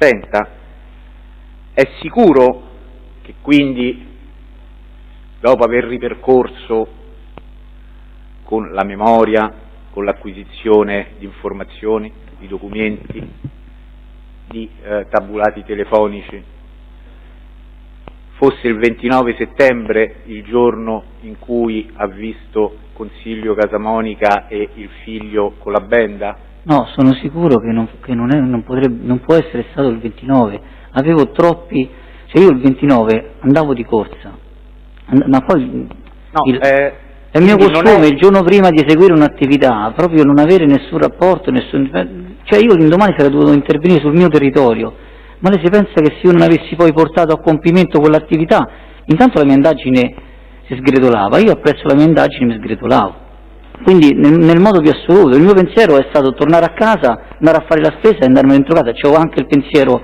di fare questo acquisto perché avevo aspettato mesi che uscisse questa offerta e così è stato, tant'è che durante le perquisizioni ho mandato i messaggi all'Iperceramica, le mail per integrare questo ordine. Nessun'altra domanda, Presidente. Ok, senta, le volevo chiedere, lei è avvocato? No, l'avvocato di Cosimo. La domanda è lei? Senta, ma non ho capito, lei è quindi uscito dal lavoro che stava alla Nomentana? La sede del suo ufficio? La sede del mio ufficio era in via Nomentana 525. Prego? All'epoca? Sì, all'epoca, lo è anche oggi, però okay, sì, via Nomentana. Via Nomentana. Io da via Nomentana sono andato in direzione dove sta questo meccanico, è in via Collatina, è un'officina alla Bosch Service. Quindi è andato in via Collatina prima? Sì, sono tornato indietro, mi muovo con lo scooter, sono tornato indietro e sono ripassato di nuovo sotto la caserma e sono andato in direzione, cioè viene naturale passare per Piazza Sempione, poi proseguire Piazza Sempione, fare la via Nomentana, dopo l'incrocio di via Lecante si arriva sul casale. Una volta fatto il casale, all'incrocio con la Tiburtina, si attraversa la Tiburtina e lì inizia Tor Cervara. No, dico, prima è passato dal suo amico ottico. No, io ci sono passato a chiusura della giornata e io avevo fretta di arrivare in quel negozio entro le 19:30, perché altrimenti non avrei potuto perfezionare. Quindi scusi, lei se lo ricorda quando ha ricevuto questa telefonata di Casamonica Consiglio, dove stava esattamente? Io ho i tabulati, quindi diciamo la copertura. Lei nella telefonata, se non ricordo male, dice sono a Villa Gordiani. Sì, sì, e aggancia una cella di via Bergamini 50. Quindi Villa Gordiani, che Villa Gordiani rispetto a questo suo percorso? Allora, Villa Gordiani è nel percorso tra l'ufficio e il meccanico. E il meccanico, ok. Poi lei nella telefonata parla indietro. Poi quindi torna indietro? Sì, ritorno indietro perché devo comunque andare diciamo, in quella direzione. In quella direzione. Quindi va a questo punto a Tor Cervara? No, ripasso vicino all'ufficio, vado dall'ottico, ma mi sarò fermato 2 minuti. Quindi scusi, quindi non a fine giornata, ci passa prima dall'ottico? Allora, io vado via dall'ufficio e vado dal meccanico. Sì. Nel frattempo il meccanico ci siamo sentiti telefonicamente perché c'era il problema con questa schedina e non si poteva diciamo, replicare la chiave. Okay. Ricevo la telefonata di Consiglio e visto che stavo lì diciamo, nelle vicinanze, ho detto ci vado subito, gli vado a dire subito sta cosa e poi me ne sono andato. Quindi scusi, pazienza, ma forse proprio stanchezza, non è che la voglio né confondere altro. No, quando riceve la telefonata di Consiglio lei dov'è? Quando ricevo? La telefonata di Casamonica Consiglio, dove si trova? Dove mi trovo? Sì. Zona Villa Gordiani, dalla cella zona Villa Gordiani, quindi da poco avevo diciamo disbrigato questa pratica col meccanico. Ok. Poi ci tornerò dal meccanico nei giorni successivi. Ripassa in zona ufficio, capito bene? Ma guardi è questione di 1 minuto di strada da lì. Rifà la Nomentana, passa dall'ottico? Sì. Quindi non alla fine della giornata, ma in realtà prima della fine della giornata. Certo, vado poi all'Iperceramica e poi rientro a casa. Quindi come si chiama questo esercizio di Tor Cervara? Iperceramica. Iperceramica. Quindi scusi, nella telefonata che lei dice Tor Sapienza è un errore o... No, non è un errore. Allora, via di Tor Cervara e via di Tor Sapienza sono la stessa strada, separate dalla rotonda di Tor Cervara. Ok. Io nel primo periodo che ho fatto gli accertamenti su questa conversazione, questo Tor Sapienza mi ha sviato, tant'è che io ricordo, se ho detto al telefono di non andare a un negozio vuol dire che devo andare, e ho cercato dei negozi che potevo aver frequentato nella zona di Tor Sapienza, non avevo dei bonifici di pagamento del 29, ho visto l'estratto conto dei movimenti bancari, sono stato anche presso un'attività che si trova a Tor Sapienza per vedere se potevo aver acquistato dei prodotti confacenti con le mie esigenze. A un certo punto, quando io poi sono andato ad analizzare i miei pagamenti successivi, che inizialmente non avevo dato un grosso valore, ho visto che il 4 ottobre io ho fatto un bonifico all'Iperceramica e lì mi ha preso un colpo, ho detto ma come Iperceramica e Tor Cervara? Quindi scusi, mi sta dicendo che inizialmente non si ricordava esattamente inizialmente i suoi movimenti? Telefonicamente io ho dato questa indicazione, Tor Cervara, Tor Sapienza, perché è la stessa strada, è esattamente la stessa strada. Quindi poi va lì a questo Iperceramica e poi che fa? All'Iperceramica ci arrivo proprio nel momento che stanno per chiudere, faccio un preventivo che in sostanza era un impegno. Sì, questo me l'ha detto, poi lo deve però formalizzare con... No, l'ho formalizzato quel giorno io, dottoressa, solo che il giorno successivo, quando ho assunto dal geometra quanto altro materiale mi occorreva in più, l'ho integrato, lo stesso prodotto ho preso più scatole. Ho capito. Quindi da lì torna a casa? Da lì torno a casa, sì. E che strada fa? Guardi, allora, dal tabulato è compatibile che io da lì sia rientrato facendo Tor Cervara e Tor Sapienza e passando verso via della Primavera, da lì via dei Castani, comunque rientrando dalla parte di dietro, quindi salendo poi verso da Porta Furba e rientrando a casa. Senta, lei, ascolti, prima a domanda del suo difensore ha detto di aver conosciuto in una occasione Migliarini Enrico. Sì. Mi spiega meglio le circostanze in cui lei, perché ha fatto riferimento, se non ho capito male, mi scusi, a Casamonica Consiglio come persona che la mette in contatto con Migliarini Enrico, che gli vuole precisare meglio questo? A Casamonica Consiglio stava lì. Dove stava? Al centro revisioni dove io sono andato. Il centro revisioni dove lei è andato la prima volta? Di via Demetriade. Ah, dove è la sede di Migliarini Enrico? Dove è l'auto M? Dove lei va, mi scusi, vediamo, così sintetizziamo, perché solo a precisazione la mia richiesta, dove lei va perché ce la indica, ce la manda il suo meccanico che lei conosceva, eccetera, eccetera, perché va lì per cercare questo Luigi. Perché questo Luigi era il prima, Luigi era non so se un lavorante o titolare, comunque era una persona legata. Lavorava in questo centro di revisione. Quindi lei sostanzialmente va in un centro che ha cambiato gestione? Probabilmente, no? Probabilmente quando lei va comunque c'è Migliarini, ma non ho capito, Consiglio cosa c'entra in questo... stava là, stava al centro? Stava là, me l'ha presentato, questo è un amico mio, ci conosciamo da quando siamo cresciuti insieme. Quindi è stato casuale che ci fosse Casamonica Consiglio quando lei va da Migliarini? Sì. E questo quando sarebbe avvenuto? Guardi, questo è avvenuto esattamente, io ho il bollino fatto a parte che c'è anche la risposta agli accertamenti che hanno fatto i carabinieri, perché la revisione c'ha una data certa. Però noi non lo conosciamo, io la domanda la faccio a lei. Allora, c'ho qui il libretto della moto, dovrebbe essere 2013 credo. Quindi anni prima rispetto agli eventi poi che l'hanno interessata? Sì, già le revisioni precedenti al 2013 le avevo fatte lì, ma c'era questo Luigi. E tutte le revisioni che ho fatto col mio motoveicolo le ho fatte con un codice che è riconducibile a questo signor Luigi. Quindi sono andato lì per cercare Luigi non c'era, sono andato da un'altra parte.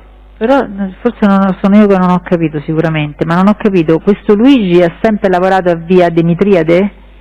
Luigi prima lavorava a via Demetriade prima che fosse l'auto M.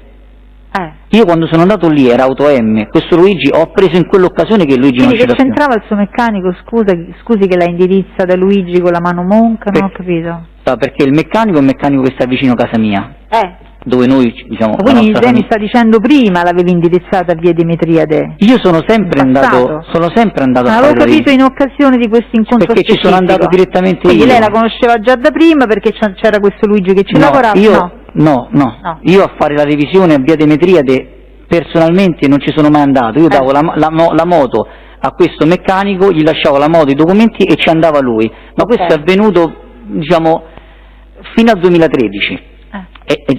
Lui per indicarmi vai da Luigi, questo Luigi lavorava lì, poi io sono andato a cercare questo Luigi, non l'ho trovato e l'ho poi trovato in un altro centro di revisione che è in via di Torre Spaccata e sono un cliente di Luigi, però non via Demetriade che portava il mezzo veniva portato dal meccanico, ma lo porto personalmente io perché ha una convenzione con noi e a fronte di una di una revisione, lui rilascia del pagamento intero, rilascia un bonus di carburante di 10 euro, che è un po' una cosa che fanno ormai quasi tutti. Ho capito, ma quindi diciamo, allora quella cosa che mi ha detto all'inizio, che va dall'amico, cioè dal meccanico, che l'aveva sempre seguita, e che poi la manda via Dimitriade, non era io dal meccanico dico dove posso andare a fare la revisione? No, non era il meccanico che ci pensava sempre prima, non ho capito. Ma io non abitavo più lì, io in quel periodo non abitavo lì, quindi non avevo possibilità di lasciare il veicolo, io abitavo in Villa Cordiani. Vabbè, quindi lei per la prima volta su indicazione di questo meccanico va direttamente lei a via Dimitriade, sì, giusto? Sì, e c'è il Migliarini e lì lo incontra sì. contestualmente anche Consiglio che glielo presenta in qualche modo. Sì, insomma... ho sentito che parlava con un accento aquilano, abbiamo fatto una conversazione di qualche minuto. Va bene. Senta, lei non l'ha più mai più incontrato? No, io no. E Consiglio le ha mai più fatto riferimento a Migliarini? Ma per quale motivo? No. No, io sto chiedendo. No. Io questo Migliarini, guardi, per dare un volto a questo Migliarini, con l'informazione garanzia, sono andato su Fonti Aperte e c'ho ancora la stampa qui, c'è una sua immagine su Fonti Aperte per una sua bancarotta. Quindi quando io ho visto quella fotografia ho visto il centro revisioni, mi sono reso conto di questo.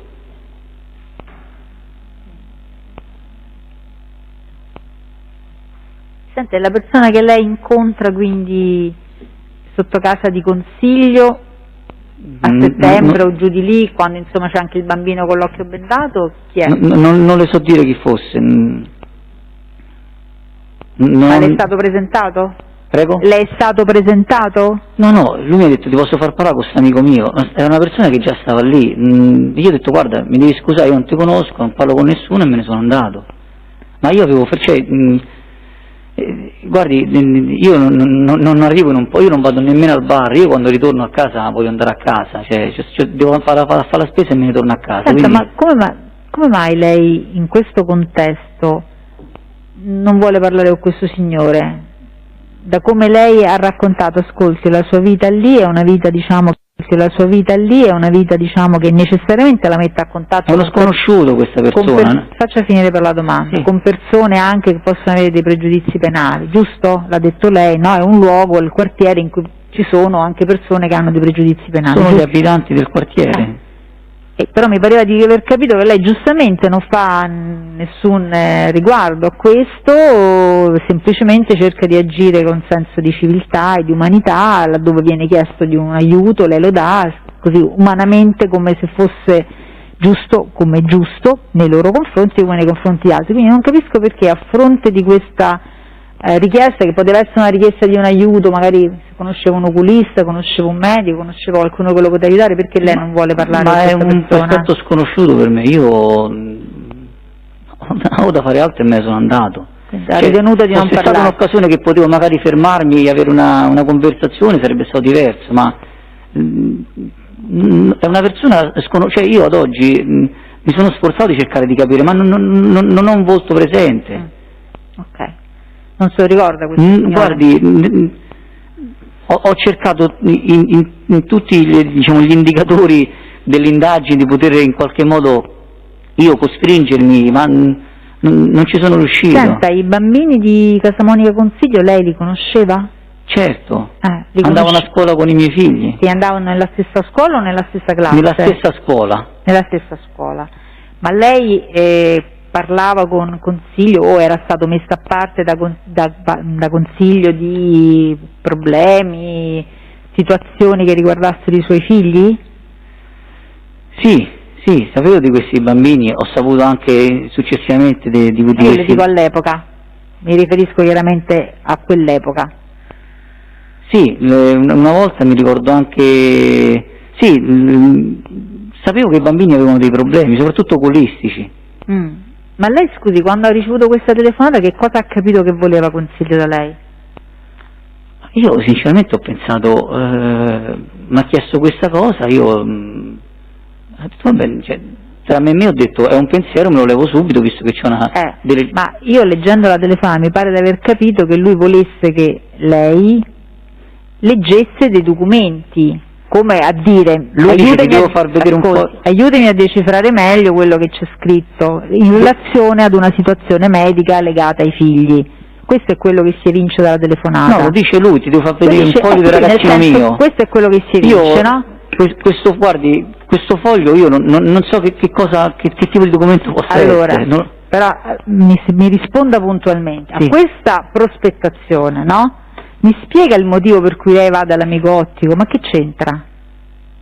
Perché mi dice per gli occhi, per l'oculista. Ma ti voleva far leggere qualcosa, da come si legge la telefonata sembra che le voglia far leggere qualcosa per far decifrare meglio, come se lui non fosse in grado del tutto di comprendere, no? Ma decifrare io le chiedo, come fa lei da quella telefonata a capire che si deve fermare da qualcuno per prendere, poi non so, un appuntamento, non si sa, o per fare gli occhiali o per fare una visita, che cosa lo evince, scusi? Allora, io sono in moto, ricevo questa conversazione, ricevo questa telefonata, capisco che c'è una necessità, ho pensato subito, sto lì, vado, se mi avesse chiesto... È questo che le chiedo, ma dove lei capisce che c'è questa necessità, da quello che le dice consiglio? Ma è stata, diciamo, una mia sensazione, perché io poi non ho avuto nessuna conferma né nessuna richiesta per questa cosa specifica, perché poi quando ci siamo visti, ho visto il cerotto, lui mi ha detto, ho risolto, li devo operare tutti quanti, e ammazza, dico, con questi bambini sei stato proprio sfortunato.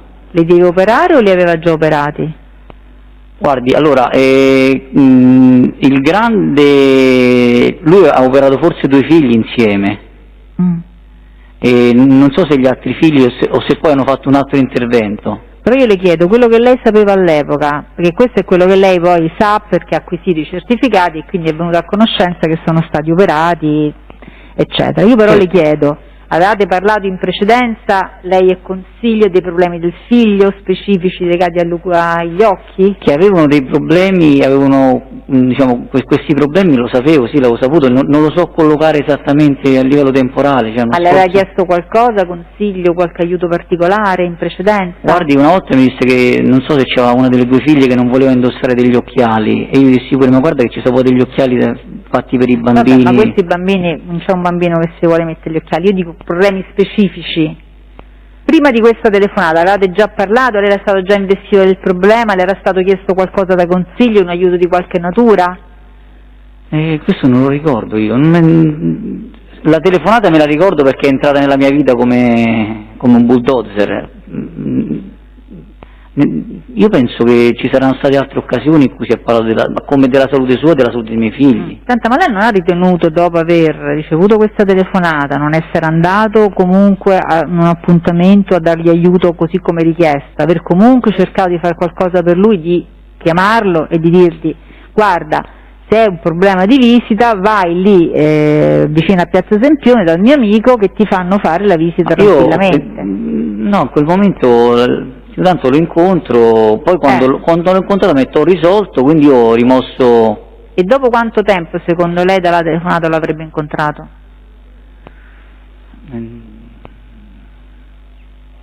Non le guardi, allora sicuramente nei giorni successivi ho fatto questa attività, ma non riesco, non c'è un'indicazione per la quale io potrei dirle guardi sono passato da quella data in poi o prima di quella data, perché per me è stata una cosa che così è nata e così si è dissolta, perché non ho avuto nessun'altra ulteriore richiesta. Se lui mi avesse richiamato dicendomi guarda ma a che punto, ma ti sei interessato, hai potuto fare qualcosa, hai visto, probabilmente sarei riuscito ad ancorarla, ma è così, è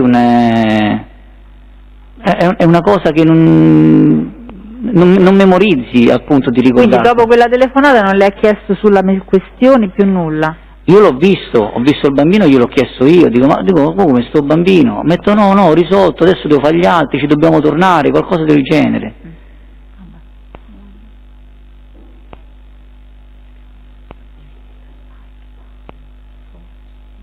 Lei ha 2 figli, ho capito bene? 2 figli? 2 benedizioni.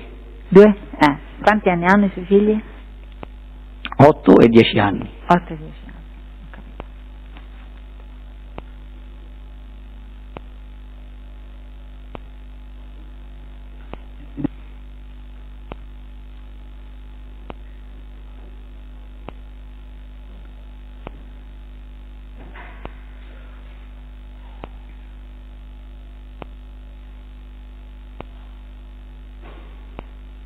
Senta, ma lei aveva un rapporto, diciamo, di frequentazione con i genitori, o in particolare con la mamma dei fratelli?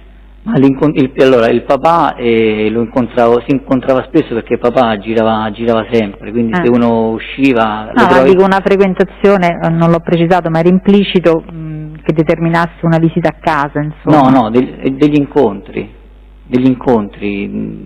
è tutto lì, cioè come le posso dire, se io vado al supermercato avrei incontrato la mamma, avrei incontrato il papà. Ascolti, però no, siccome lei ha detto che queste conoscenze, queste amicizie, lei le ha definite tali, nascevano dall'amicizia dell'infanzia, no? Sì.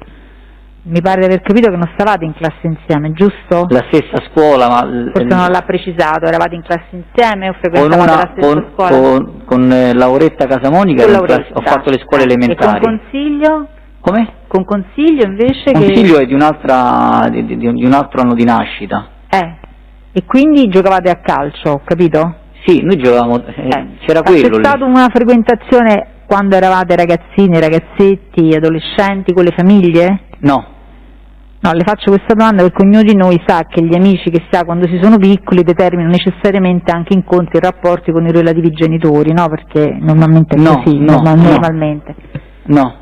Quindi questo, diciamo, rapporto con la signora Casamonica nasceva da cosa? Dal fatto che abitava nel quartiere e che era la mamma di persone che lei... Però non mi parli sopra perché sennò non viene registrato bene. Faccia finire la domanda e poi risponde. Quindi da dove nasce questo rapporto di frequentazione? Dalla frequentazione del quartiere, come loro conoscevano i miei genitori. Ho capito.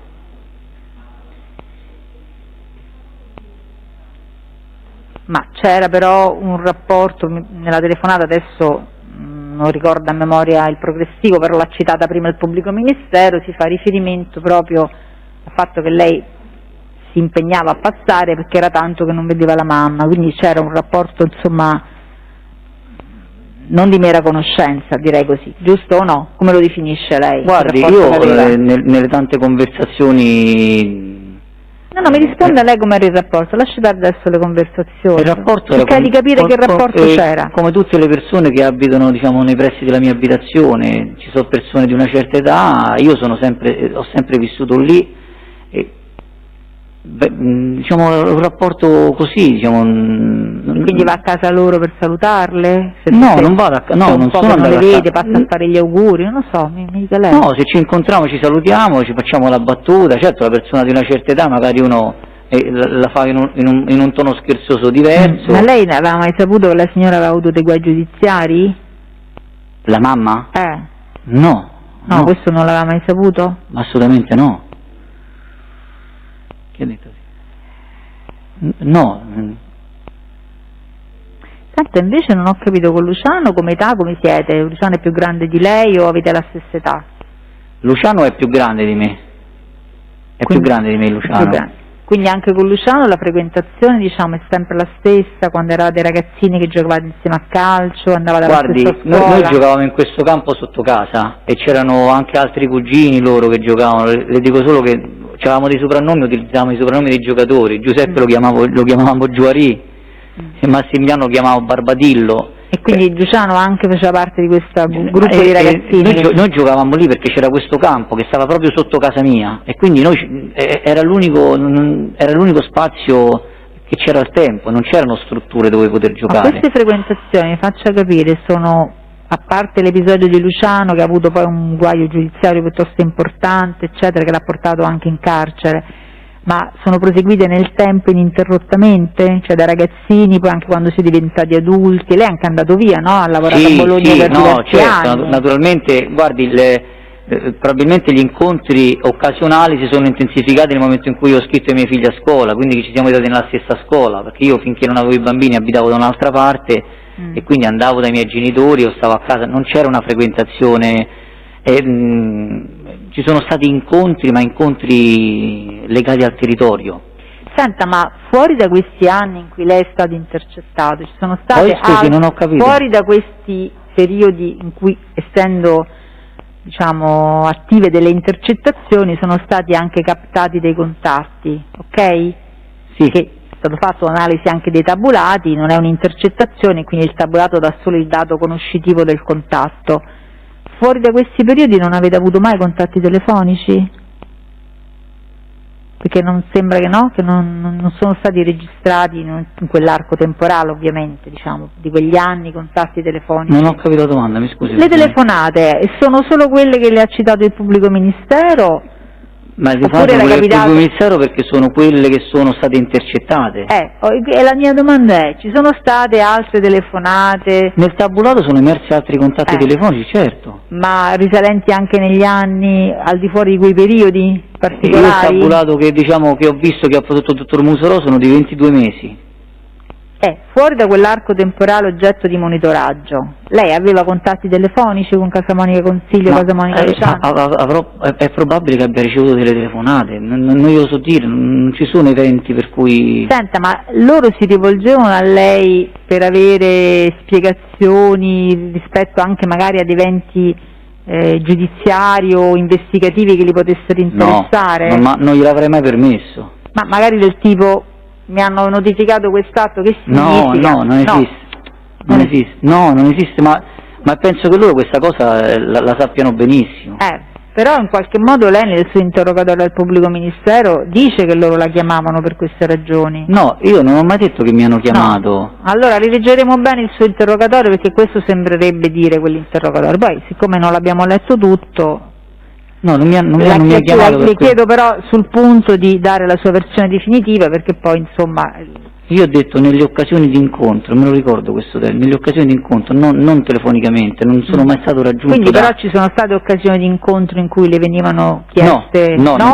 Le occasioni di incontro sono le occasioni di incontro, diciamo, comuni, quotidiane, normali, ordinarie, ecco, non quotidiane, ordinarie, ma non sono mai stati... Quindi lei non è mai stato, diciamo, come dire, interessato. avvicinato o telefonicamente o in un incontro per strada o sotto casa o dove sia, con la richiesta da parte di Casamonica, in particolare o Consiglio Luciano o altri della famiglia, per dirmi sto in questa situazione, che cosa rischio, ipotesi, che mi può succedere? No? Ma nel modo più assoluto, né loro né quelli che lei ha nominato né chiunque nel mio quartiere si è mai permesso di fare una cosa del genere. Va bene, per noi non ci sono altre domande? Sì, io sì, Presidente. Prego. Vabbè, su quest'ultimo aspetto, Presidente, inutile rifare le contestazioni, come ha evidenziato il Tribunale, l'interrogatorio è lì, l'esame è lì, poi valuterete voi cosa ha detto, a me sembra chiarissimo. Invece c'è un aspetto che io non riesco a capire. La prima cosa che non ho capito è, ma lei dall'ottico ci va di proposito per Simone, per Consiglio, o ci va per i fatti suoi e già che parla dei figli? No, io ho appena ricevuto la telefonata, mi trovo, diciamo, lì a un minuto di motorino, ci sono andato... Quindi ci va di proposito? Sì, se fosse stato che l'ottico si trovava, non so, le posso dire, alla Balduina, non ci sarei mandato quel giorno. Senta, ma lei conosce la differenza fra l'ottico e l'oculista? Certo. Ma le posso chiedere una cosa, perché giusto per provare, come dire, a capire quello che sta dicendo, ma nel momento in cui lei va lì e le chiede a questo ottico, è possibile prenotare una visita con un oculista? No, io non ho fatto una richiesta precisa, io ho detto, mi ha chiamato un mio amico, c'ho un problema, non so chiaramente di che si tratta, quindi, e lui mi ha detto, che deve fare? Maresciallo, è un discorso, io lo dico per lei, abbastanza senza senso, no? Mi ha chiamato un amico, non so che vuole, tu sei disponibile ad aiutarlo, non so per cosa, perché questo sta dicendo. Sì. Quindi è andata così? Ma io sono fatto così. Vabbè, prendiamo atto. Io sono fatto così. Sì, ma guardi, io sono per essere certo che la sua versione sia questa, perché mi sembrava assurda, invece lei me la conferma. Senta, le posso chiedere una cosa, ma in quel momento, no?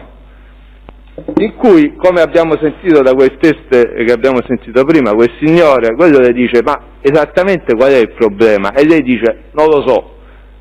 Perché non prende il telefono, chiama Simone, dice, Simone, senza che perdo tempo a passare alla casa tua che ho tante cose da fare oggi, ma esattamente qual è il problema? Perché non lo fa? Ma lo sa quante volte le persone raccontano che hanno una necessità e poi si vanifica? No, ma la domanda è un'altra, perché quando si trovava lì non ha ritenuto di capire in modo da aiutarlo concretamente? Ma perché io sarei tornato a casa prima o poi l'avrei incontrato, e comunque no, tutto il registro lei è dall'ottico ed è andato dall'ottico per questo, però non sa che cosa dire e l'ottico non sa che cosa rispondere. Perché non chiama Simone e non gli dice: Simone, esattamente che ti serve che sto dall'ottico? Ma io andavo di corsa, io quella sera andavo di corsa, avevo tutt'altro pensiero. Va bene, maresciallo, mi va bene questa risposta. Senta, ma forse questa domanda gliel'ha già fatta il Tribunale, ma se gliel'ha fatta in questi termini non ho capito la risposta. Ma nel momento in cui poi lei decide di non passare perché c'ha tante cose da fare, perché non lo chiama per dirgli: oh, guarda, scusa se ti sto facendo il bidone e non sono passato, però ti ho pensato, sono passato dall'ottico. Perché non glielo dice? Non lo chiama per dirglielo? Ma non è che mi ha detto: guarda, c'ho mio figlio che sta in pericolo di vita, per cui io mi devo impegnare fino a quel punto. Maresciallo, scusi, se si connetta sulla domanda. Guardi, ha detto: tanto l'avrei visto prima o poi, ha già risposto in questo senso. Questa era la abito risposta lì, che ha dato. Presidente, abito lì, non devo ricorrere a una telefonata. Cioè...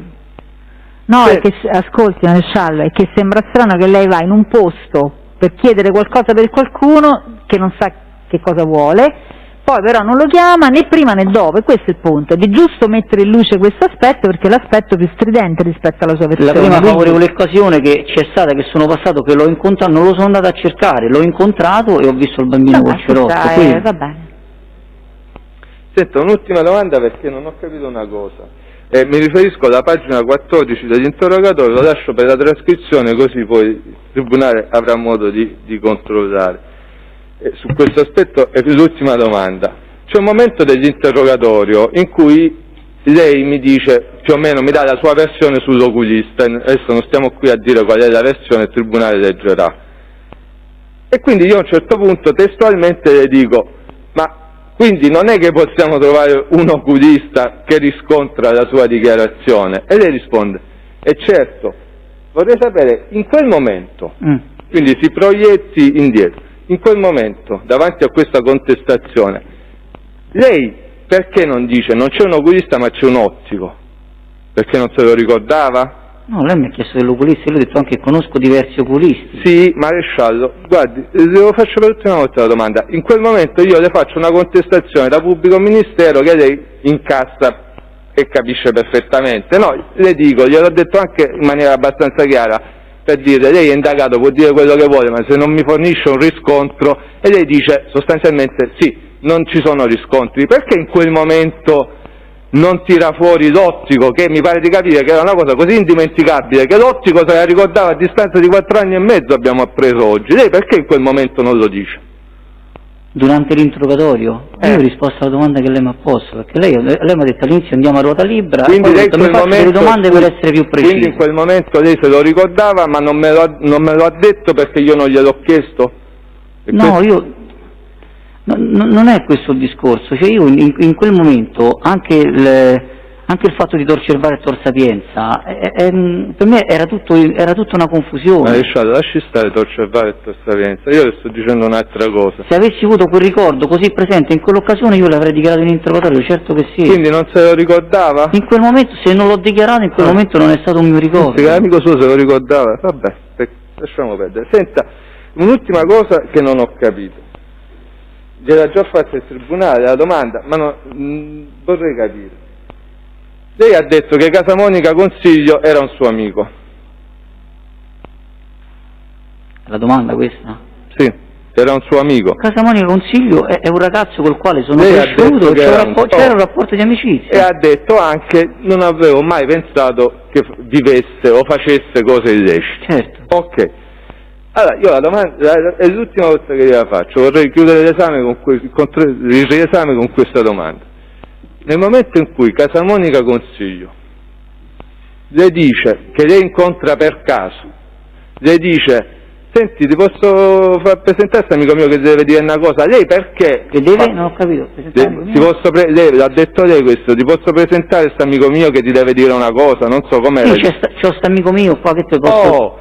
Perché risponde, trattandosi di Consiglio, suo amico e persona onesta, o diciamo non disonesta, perché lei risponde cioè perché fa subito un passo indietro? Ma non ho fatto un passo indietro, io... l'abbia già data. No, non l'ha data, gliel'ha fatta anche il tribunale, io gliela voglio fare per l'ultima volta, perché sa perché, maresciallo? Ed è l'ultima volta che io dico, perché l'unica spiegazione plausibile è quella che lei ha dato nell'interrogatorio, per cui visto che adesso si è ricordato che il giorno era diverso, allora mi spiega perché è stato così sgarbato? Ma io non sono stato sgarbato, lei Però me l'ha scusate, fate finire e fate dare la risposta a questo aspetto che è molto importante. Io penso che sia più importante che lui risponda.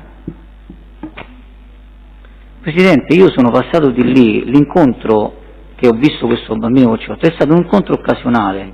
Io ho una certa premura perché... Sì, no, Maresciallo, si consente... Guardi, io non ho insistito perché lei non ha voluto rispondere, nel senso ha dato una sua risposta che legittimamente il Tribunale poi valuterà. Il Pubblico Ministero in una parte processuale diversa vuole insistere su questa domanda. Se lei vuole rispondere bene, se no dia la sua ultima risposta o dica che non vuole rispondere, basta che poi... È l'ultima volta, perché le ripeto, maresciallo, lei nell'interrogatorio dà una risposta che ha una dignità e una tenuta logica. Oggi però, siccome ha spostato i giorni, non tiene più quella risposta. Allora mi spiega perché ha detto no, non ci voglio parlare. Visto che, ripeto, perché non è che dice no, non ci voglio parlare perché è un amico di Consiglio Casamonica che so essere un criminale, non è questo. No, non ci voglio parlare perché è amico di Consiglio Casamonica che non è amico mio, non è questo. Allora perché non ci vuole parlare? Ma io sono arrivato lì e gli ho detto allora dimmi che è successo. Dice no, il bambino l'ho visto con sto Cicotto e lui mi ha detto no, ho risolto, te posso fare parlare con un amico mio? Dico scusami, ma che? Dico allora che mi ha chiamato per farmi parlare con questo amico tuo? Maresciallo, scusi, per quello che dice lei, la telefonata era di 10 giorni prima, se fosse come dice lei, Casamonica, aspetti, guardi, non mi parli sopra come dice il Presidente, se fosse come dice lei, Casamonica Consiglio avrebbe dovuto dire oh ancora ti sto aspettando, bell'amico che sei, quindi lei si arrabbia pure invece, insiste con questa risposta, guardi se insiste a me va benissimo. Io mi sono arrabbiato perché io ho detto sono passato, adesso... Chiarissimo, non ho altre domande. Posso una domanda, Presidente? Non credo sia in esame, ha chiesto l'esame Non lei? l'ho fatto proprio in tempo. No, non ho... Possiamo riprendere, quindi la parola alla difesa.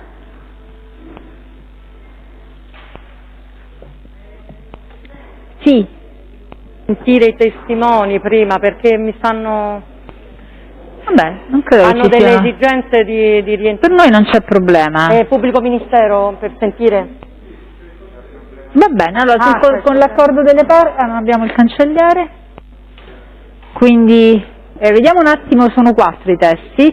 Allora Vitale, prima sentiamo i testi e poi riprendiamo con lei.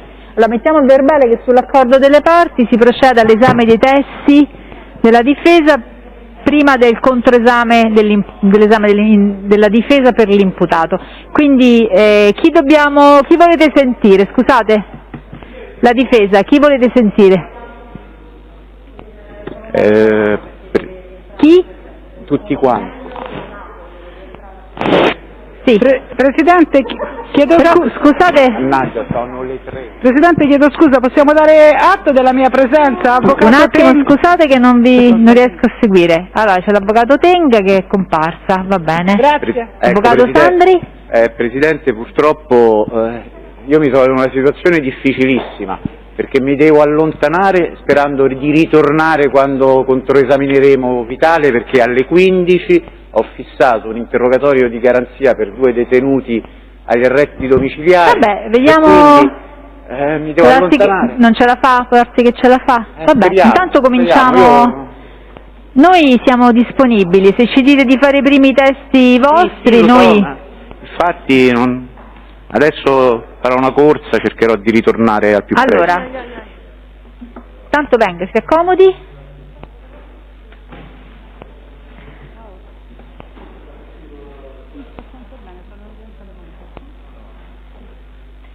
Allora, prego, si accomodi pure.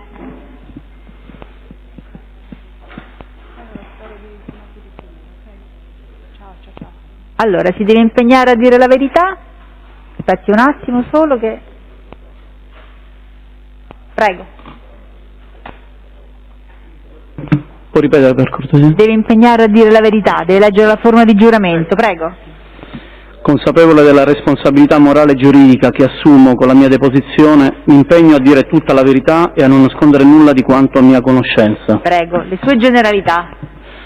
Sono Daniele Sanato, nato a Torino il 26 gennaio 1970. Sì, allora la difesa, prego. Buonasera colonnello. Volevo sapere da quant'è che conosce il maresciallo Vitale, da quanto tempo? Io lo conosco dal 2002, anno in cui arrivai al secondo reparto del comando generale dove anche lui prestava servizio.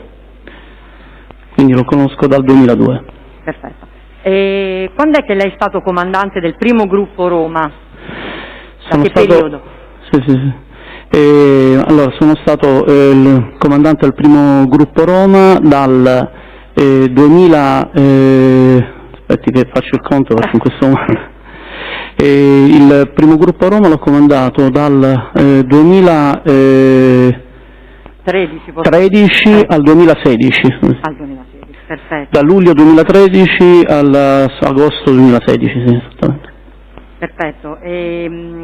Quando lei è arrivato al comando del primo gruppo di Roma c'era stata una situazione un po' particolare del suo predecessore, ricorda questo?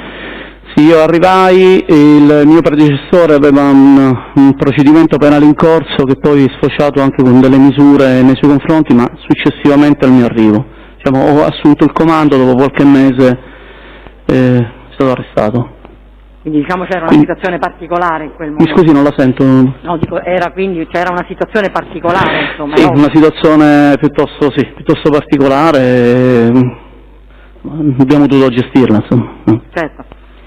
Vitale arriva al suo reparto nel luglio 2014 a seguito di un provvedimento di autorità che venne disposto direttamente dal comandante in seconda della Guardia di Finanza. Lei ricorda questo particolare? Sì, io ricordo questo particolare, nel senso che arrivò nel 2014 dal comando generale dove già prestava servizio. Io nel frattempo, dopo il 2008-2009, insomma, andai a comandare il Valutario di Milano, tornai indietro a comandare il primo gruppo Roma e poco tempo dopo mi fu assegnato il luogotenente Vitale. Il maresciallo. Quindi sa chi ha determinato l'assegnazione di Vitale nell'organico della squadra di polizia giudiziaria d'iniziativa? Allora, mi fu assegnato al primo gruppo e io proposi la sua assegnazione alla squadra di polizia giudiziaria di iniziativa. Poi per i trascorsi aveva svolto attività fondamentalmente di raccordo informativo carattere internazionale al secondo reparto, quindi poi successivamente ritengo che fosse quella la sua inclinazione, no, di polizia giudiziaria, e quindi l'ho avviato all'attività di polizia giudiziaria di iniziativa sul territorio. Perfetto. Nell'ottobre del 2015 quindi Vitale assumerà il ruolo di comandante della stessa articolazione operativa. Se può quindi riferire i motivi di cui lei sta dicendo adesso che era per le sue qualità, immagino. Sì, allora, accadde che il luogotenente Sceripa, che comandava la squadra, per un procedimento penale che era stato acceso presso la Procura di Tivoli, se mi ricordo bene, è stato spostato presso un altro nucleo mobile, il nucleo operativo, e voi per le capacità dimostrate, voi per l'inclinazione, voi perché era anche il più anziano dopo Sceripa, fu proposto per il comando dell'articolazione. Della squadra, perfetto. Lei ha comandato il primo gruppo anche durante un periodo importante per Roma, ma per tutta la umanità, quella del Giubileo, se lo ricorda? Sì. La cosiddetta operazione Giubileo. Proprio in quel periodo il primo gruppo Roma fu incaricato in qualche modo di gestire per il conto della Guardia di Finanza, il primo comando più importante fu quello. Si decise che dovesse gestire il nostro rapporto come Guardia di Finanza nell'ambito sistema di controllo e di sicurezza voluto per il Giubileo quell'occasione. Sì. Perfetto, ricorda il maresciallo Vitale se ha fornito proprio in quella situazione un apporto personale nella stesura e nella predisposizione di questo piano del Giubileo? Sì, nel senso che era un piano un po', diciamo che era in qualche modo una novità, nel senso che dovevamo stilare un piano operativo per il Giubileo che fosse trasversale ai vari compiti istituzionali nostri, per cui tra i vari aspetti da curare per il Giubileo c'era anche quello della contraffazione e dei marchi, dei prodotti e quant'altro. E io mi ricordo che fornì il proprio apporto nella stesura del piano e anche nella realizzazione operativa del piano stesso. Poi chiaramente ogni ambito operativo previsto dal piano prevedeva la presenza di un responsabile di macro area e delle singole aree, insomma, all'interno. Perfetto. Allora, sa se può riferire al Tribunale se c'è stata una ricompensa, un encomio solenne nei confronti del maresciallo Vitale per questa situazione? Sì, per il Giubileo, tra i vari militari segnalati, vi era anche il luogotenente Vitale, fu insignito anche di un encomio solenne. Perfetto. Bene, allora, colonnello, il Vitale, oltre a essere il comandante della seconda squadra operativa, come ci ha detto, di polizia giudiziaria, che si occupava di indagini di iniziativa, viene anche incaricato di un piano operativo di rilievo. Si ricorda qual era? Quello sulla contraffazione, mi ricordo bene, era sulla contraffazione, e quindi gestiva, diciamo, la declinazione operativa in quell'ambito. Era lui il responsabile, diciamo, della squadra che si interessava di quest'ambito. Anche in questo caso si ricorda se c'è stata una ricompensa di ordine morale per questa attività? Io ricordo che nell'ambito, ci furono varie attività operative chiaramente nel corso di tutto il Giubileo. Ricordo che ricevette un encomio semplice come componente per un'attività di polizia giudiziaria rivolta a stroncare la circolazione di pergamene del Vaticano contraffatte o comunque colloqui contraffatti da parte del Vaticano, e quindi fu individuata attraverso un'attività di polizia giudiziaria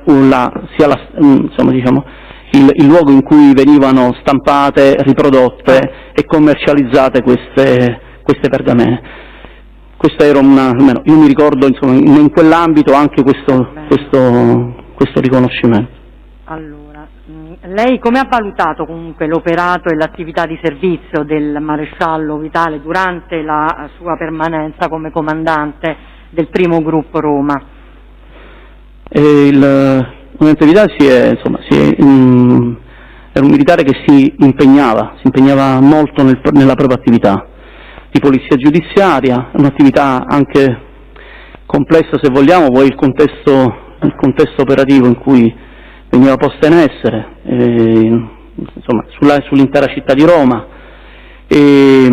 attività di iniziativa, quindi era un'attività. Può spiegarmi che cosa si intende per attività di iniziativa? Sì, era un'articolazione del primo gruppo Roma che fondamentalmente sviluppava delle attività non su delega dell'autorità giudiziaria, ma acquisiva informazioni utili sul territorio e poi le declinava in chiave investigativa. Chiaramente, nel momento stesso in cui i fatti potevano essere rappresentati all'autorità giudiziaria, venivano chiaramente rappresentati. Perfetto.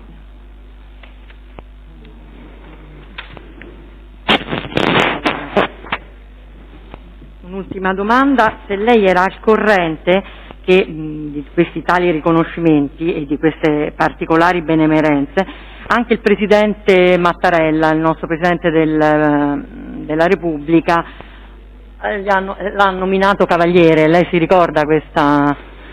No, questo fatto specifico no, però diciamo che lo apprendo, insomma. Perché è stato nominato cavaliere dell'ordine al merito appunto della Repubblica Italiana. Perfetto. Grazie. Per me non ci sono altre domande, Presidente.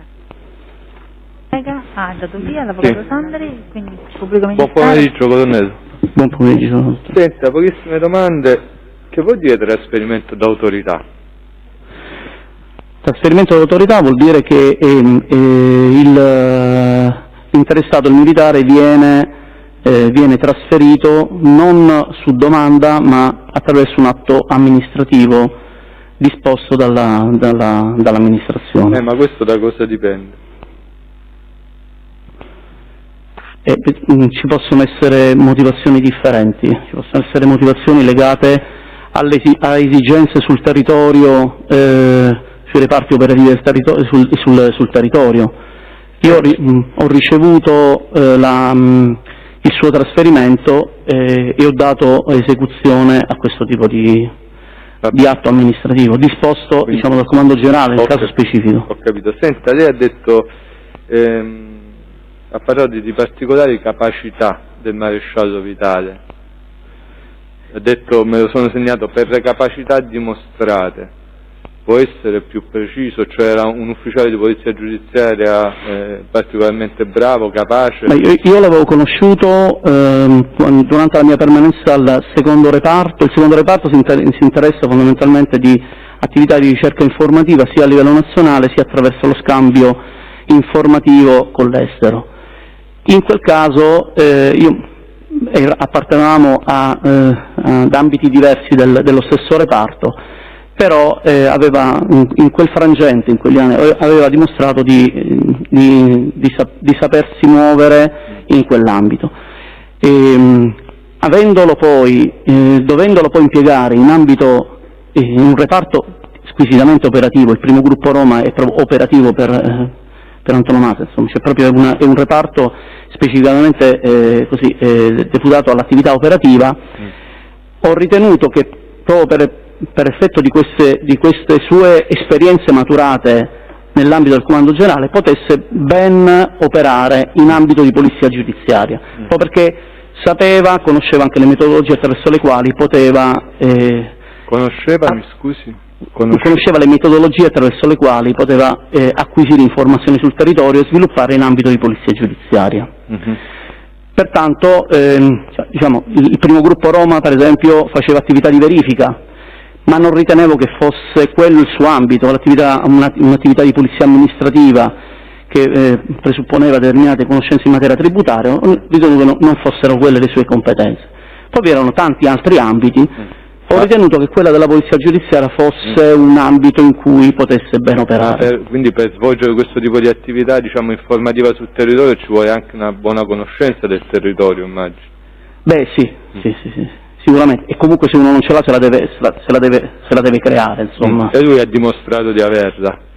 Conoscenza del territorio, proprio per effetto di questa sua conoscenza del territorio ritengo che abbia sviluppato anche dei determinati servizi che poi hanno dato esito, insomma, a risultati di servizio, insomma. Va bene, grazie, non ho altre domande. Grazie a lei. Ci sono domande da parte di altri? No. Grazie, si può Grazie a lei, accomodare. Facciamo passare adesso. Arrivederci.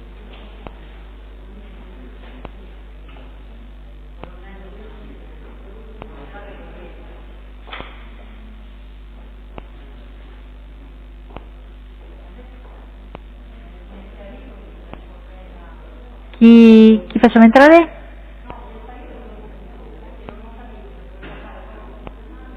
No, il collega Sandri è andato via, il suo collega.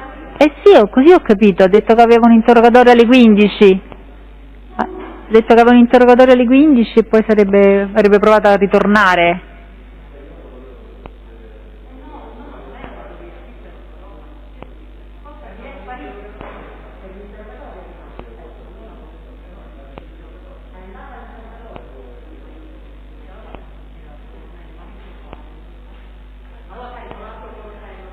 Sì, ok. Ha dato il nome, chi facciamo entrare? Buglioni.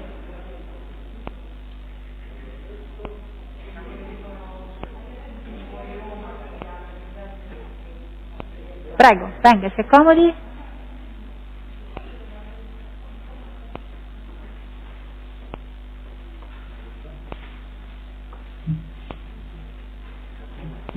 All'imputato, Roberto, l'imputato?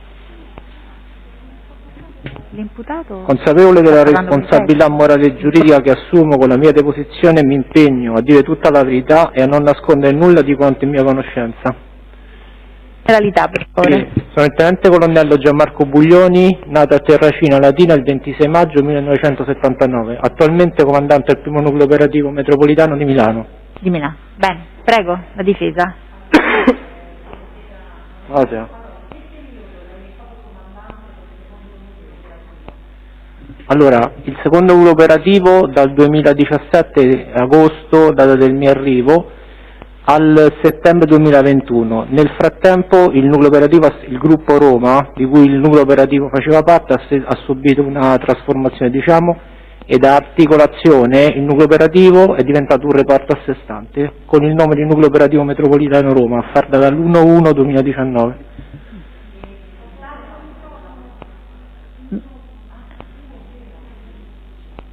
È venuta quindi la prima domanda? Si è sentita? No. Ah, ok, prego. Infatti, la prima non si è sentita, Presidente? Sì, dice di sì. Ah, si è sentita, perfetto. Vitale è stato un suo collaboratore in questo periodo? Sì, dalla data del mio arrivo al settembre 2018, poi ha fatto un periodo di malattia e poi è stato trasferito. Qual è stato questo livello, il livello di collaborazione del maresciallo? Non ho capito. Qual è stato il livello di collaborazione? Allora, sì, in che senso livello di collaborazione? E che cosa ha fatto? Ecco, la qualità della collaborazione? No, la qualità è stata elevata, era un mio comandante di squadra. Era un suo comandante di squadra, sì. Perfetto. Ma chi è che ha determinato l'incarico di Vitale quale comandante di squadra? Io l'ho determinato io. Era stato lei? Sì, fine 2017, inizio 2018, la data precisa non la ricordo. Perfetto. Si ricorda di quali settori di servizio si occupava? Ecco, allora, la squadra che ha comandato sotto il mio comando si occupa di segnalazioni e operazioni sospette, di fallimenti e di procedimenti penali che giungevano al reparto. Posso farle una domanda? Ma lei perché ha scelto Vitale per questo incarico di responsabilità? Allora, il maresciallo Vitale aveva dei precedenti perché comandava anche un'altra squadra. In quel periodo si era reso necessario l'avvicendamento di un altro collega, quindi visto che aveva l'esperienza e la qualità necessaria ho pensato di mettere il maresciallo Vitale. Perfetto. Il Vitale le ha sempre manifestato questo desiderio, questa voglia di avviare attività di iniziativa? Allora, il maresciallo Vitale sì, però veniva frenato visto l'ingente numero di procedimenti penali che purtroppo aveva in carico il reparto, ne aveva veramente tanti. E Vitale che curava direttamente i rapporti con l'autorità giudiziaria per le deleghe assegnate alla sua articolazione? Sì, lui come anche gli altri comandanti di squadra. Gli comandanti, certo. Il sottoscritto. Perfetto. Si ricorda che nel luglio 2018 vengono eseguite delle ordinanze dell'operazione Gramigna, sì. Che poi fa parte di questo procedimento, ricorda? Sì. Perfetto. Si ricorda se Vitale le scrive qualcosa, le scrive una relazione? Sì, allora mi ha prodotto una relazione, sulla data precisa non ce l'ho, comunque è un atto acquisibile, penso fine luglio, sempre del 2018. Ed era in diretta solo a lei o anche a tutta la gerarchia? Allora, era diretta a me e al comandante del gruppo, colonnello Boldrini. Se la ricorda questa relazione? Sì, la ricordo, sì. Ecco, se la vuole dire al Tribunale? Allora, vabbè, nello specifico le parole precise non le ricordo, però ripeto, è un atto acquisibile. Comunque c'era l'inizio in cui descriva il suo iter all'interno della Guardia di Finanza e per la parte di interesse mi rappresentava che aveva avuto notizia che il suo nome era stato abbinato a quello dei personaggi coinvolti nell'operazione e che era risultato intercettato probabilmente. Questi erano i dettagli. Lei ricorda dove abitava il maresciallo Vitale? Penso in quella zona, la via precisa non la ricordo, ma mi sembra che l'avesse indicato. Non ricorda anche. la via, ma insomma ricorda la zona. In quella zona ha detto. In quella zona, appunto. Sì. Mi pare che lo indicasse pure nella relazione. Non ho capito. Mi pare che l'avesse indicato anche nella relazione, quella che le ho citato. Noi la relazione, Presidente, certo che ce l'abbiamo, però questi sono atti interni. Comunque... Sì, ma lì se intende produrli possono essere... Se lui è in grado, se vuole io gliela mostro, se no, se è in grado di raccontarci quello che c'era scritto, non lo so. Io ricordo questo, se le parole nel dettaglio purtroppo non le ricordo. Sì. No, l'importante è che si ricordi che c'è stata. Ecco. Non ho capito. L'importante è che si ricorda che c'è Sì, stata, sì, c'è stata, e qual era il contesto. Sì, sì. Senta, lei ha fatto, noi nel procedimento in questione abbiamo un atto di indagine che è fatto dal primo gruppo Roma, che è stato inviato da voi al dottor Musarò, nell'ambito proprio di questo procedimento penale. Sì. Tra l'altro, ed è una SOS, lei ricorda di averla... Sì, se c'è il procedimento penale sì, l'ho firmata, quindi assolutamente sì. Sì, questa è anche presente nel TIAP, Presidente, è un atto che l'ha fatto... È un atto di indagine? È un atto di indagine. Quindi noi non... Sì, è un atto di indagine del pubblico ministero, ma siccome è indirizzato al... Prego. Ah, glielo porto io. È un onore portarlo.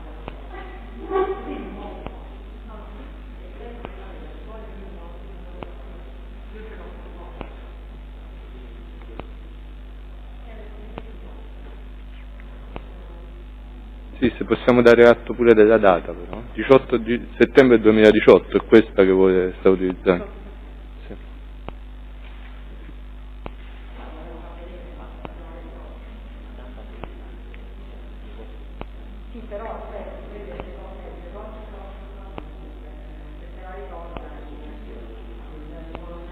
È a firma mia? Sì, sì. No. Se devo riferire i dettagli sì, perché non me la ricordo, comunque la SOS c'era, sì.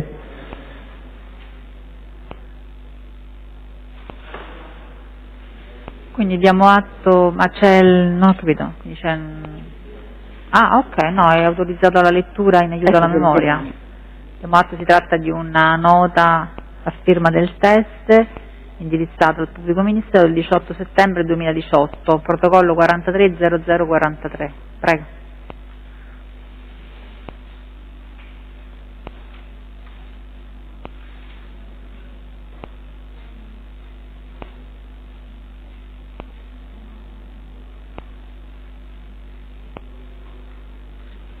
Sì, è un seguito questo, no?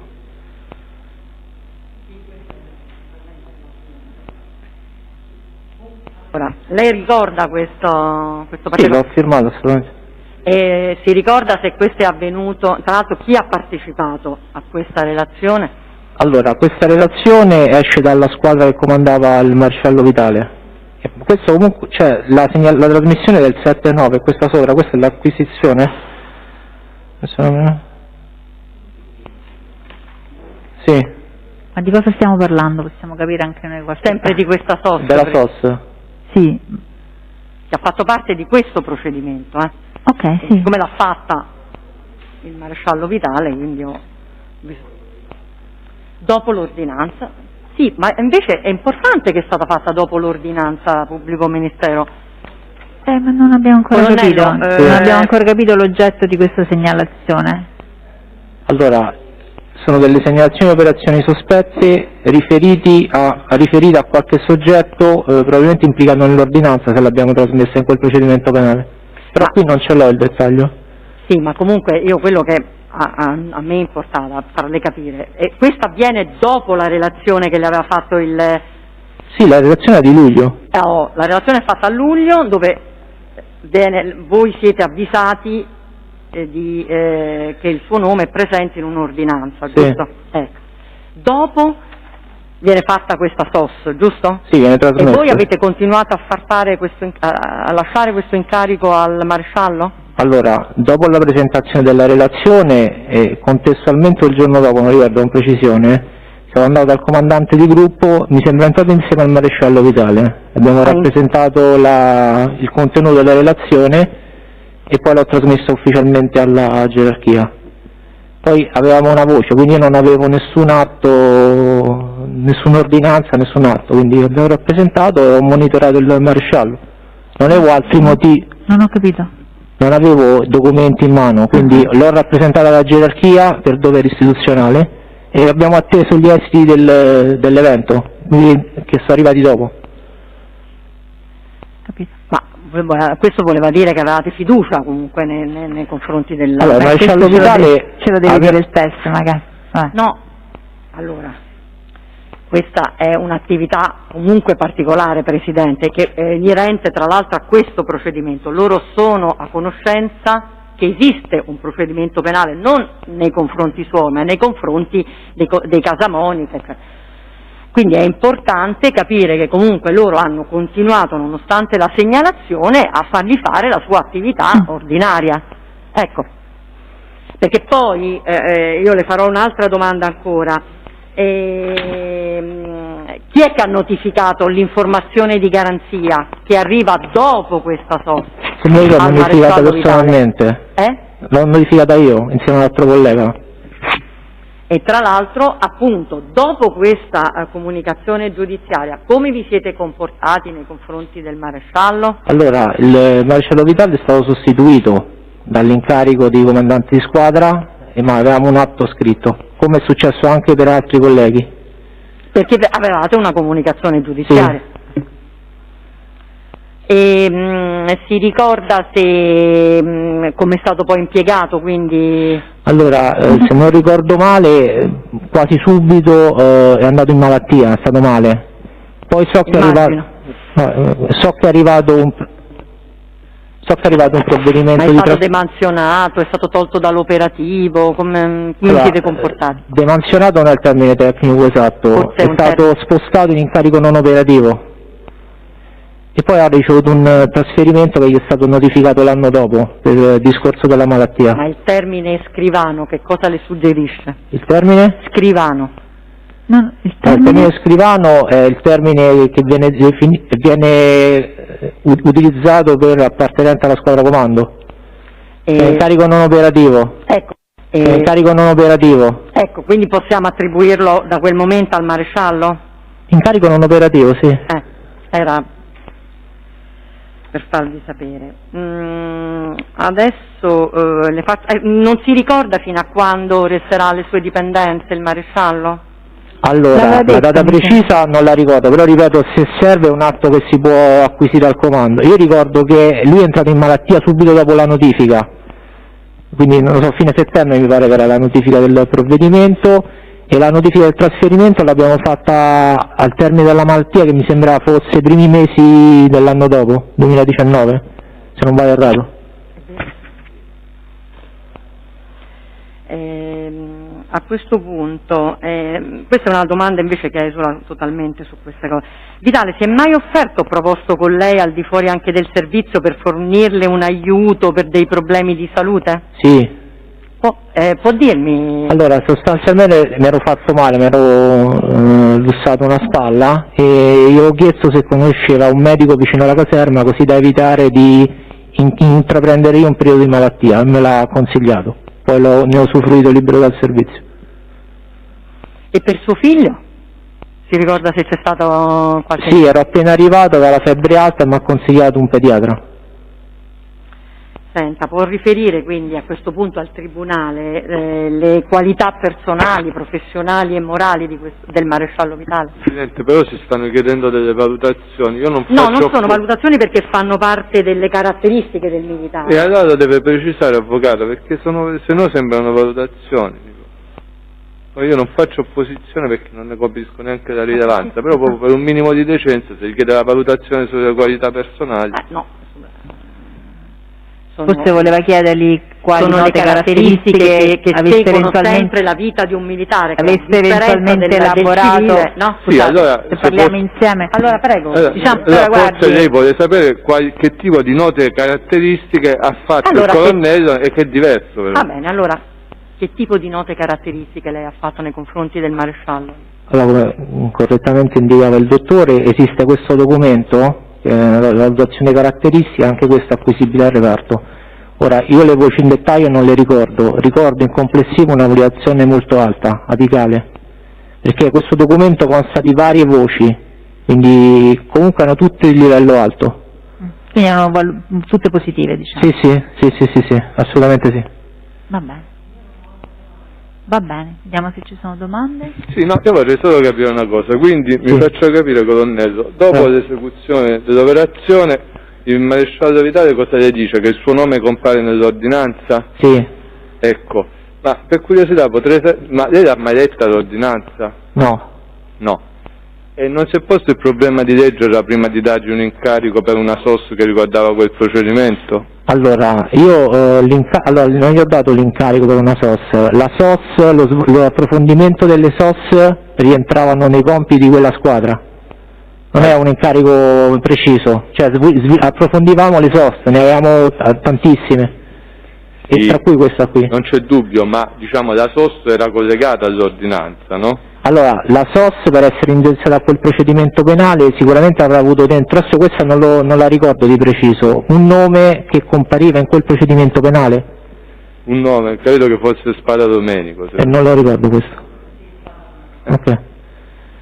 Sì, no, ma la domanda è questa, sì, cioè se era collegata a un nome che compariva in quel procedimento penale e il maresciallo aveva ritenuto di relazionare per rappresentare che il suo nome compariva in quell'ordinanza, ma lei ricorda più o meno cosa aveva scritto, che aveva avuto, lei ha detto addirittura che era stato intercettato. Allora, io nel dettaglio non lo ricordo, però ripeto, può essere acquisita questa documentazione. Io ricordo che aveva scritto, che aveva saputo da una persona non identificata, non c'è scritto il nome, o non lo ricordo, che era rientrato in quel procedimento penale. Mi sembra che avesse detto che era intercettato. Ma lei lo ha relazionato alla sua generazione? Assolutamente sì. E nessuno ha ritenuto di approfondire questo aspetto? Allora, io dopo la relazione che ho fatto alla mia ragioneria l'ho monitorato, però non avevo nessun atto. Sì. Quindi ho monitorato il comportamento del militare e ha continuato a svolgere il compito, non potevo precluderlo. Sì, no, io vorrei solo sapere se qualcuno insomma, della struttura gerarchica ha cercato di capire, perché nel momento in cui un sottufficiale relaziona che compare in un'ordinanza chiesta dalla DDA che arrestano 40 persone, qualcuno ha cercato di capire esattamente perché compariva o no? Tutto questo se loro ha relazionato e abbiamo monitorato, c'è trasmissione ufficiale del documento. Comunque lei non ha ritenuto opportuno insomma, escluderlo almeno dalla trattazione di quella SOS? Allora, la SOS rientra nel compito di quella squadra, quindi i componenti di quella squadra analizzano la SOS. Sì, colonnello, penso che la domanda sia chiara, no? È inutile che mi dice la regola, questa era chiaramente un'eccezione, volevo sapere se avete adottato una qualche cautela in presenza di questa eccezione. Perché non è normale che uno sviluppi una SOS che nasce da un'ordinanza in cui c'è il suo nome, spero che non sia normale. Allora, in questo caso lui non ha sviluppato, ha estrapolato dal database la SOS e l'ha trasmessa. Va bene, capito. Dovrebbe essere allegato qui al riferimento, alla trasmissione del 7-9. Vabbè, un altro mano. Ma io vorrei capire, l'operazione sospetta oggetto di sviluppo cosa riguardava? L'operazione sospetta oggetto di, appunto, di sviluppo da parte della squadra, sospetta. Cosa riguardava? Riguardava un soggetto probabilmente riconducibile al procedimento penale, il dettaglio non ce l'ho. Parliamo di operazioni economiche? Sì. Ho capito. Sì, no, ho capito, ma quali situazioni in particolare? Il dettaglio non lo ricordo. È un documento trasmesso, possiamo... Va bene, grazie, si può accomodare. Grazie. Non ci sono altre domande? Grazie. Signor Presidente, Sì? Benevento. Sì. Mi scusi, c'è Casamonica Giuseppe che vorrebbe andare via, non vorrebbe più... Va bene, allora abbiamo atto che rinuncia alla prosecuzione dell'udienza. Grazie. E se ci scollegate? Grazie. Autorizziamo. Sì, sicuramente, autorizziamo lo scollegamento. Okay. Chi sentiamo adesso?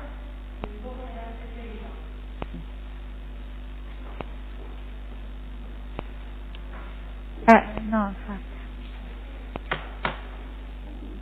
Adesso c'è Roberto.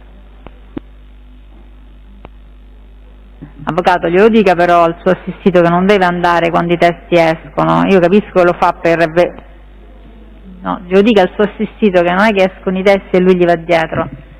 No, vabbè, però non lo deve fare. Lo so, lei gli dica di non farlo, perché è evidente che non si deve fare adesso, anche se lo fa per ragioni magari di rispetto e di... Allora, prego, si impegna a dire la verità.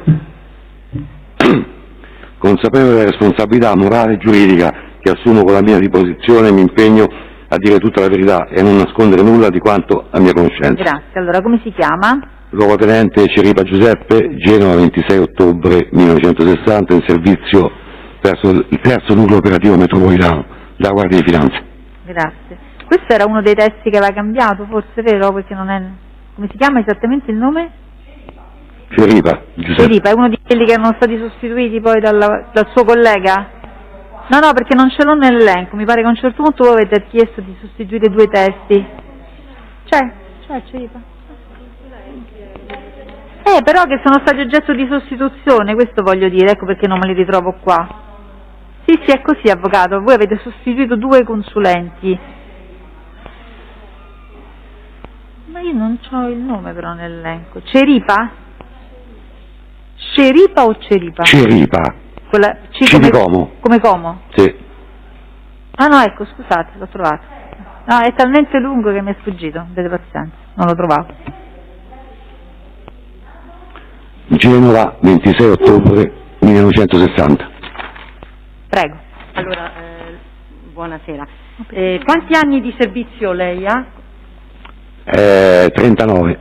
Quanti? 39. 39. E l'ha fatti tutti nel servizio operativo? Non ho capito, chiedo. Sono stati svolti tutti nel servizio operativo? La maggior parte sì. La maggior parte sì. Lei tuttora è in servizio al terzo nucleo operativo metropolitano, comando la terza sezione operativa. Ok. Senta, lei da quanti anni, se sono anni, conosce Cristiano Vitale?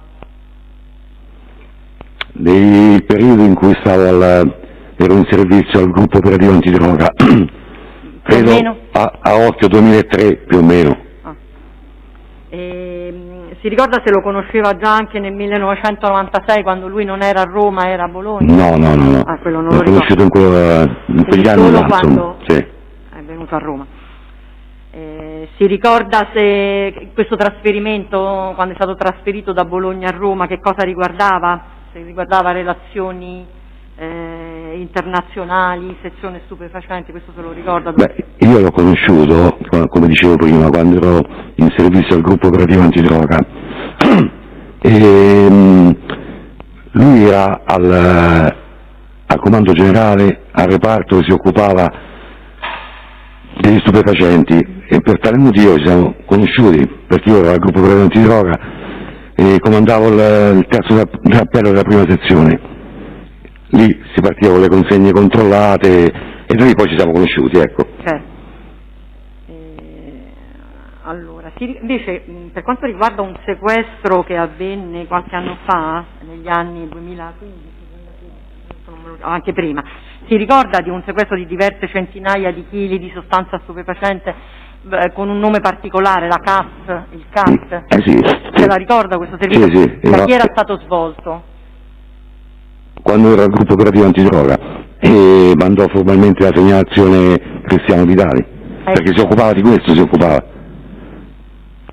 Sì, erano svariati centinaia di chili di CAT. Di CAT, no? CAT, sì. Quando arriviamo quindi a parlare adesso del primo gruppo, nel 2014, lei, Ceripa, che ruolo aveva quindi, comandante? Comandavo la seconda squadra del secondo nucleo operativo.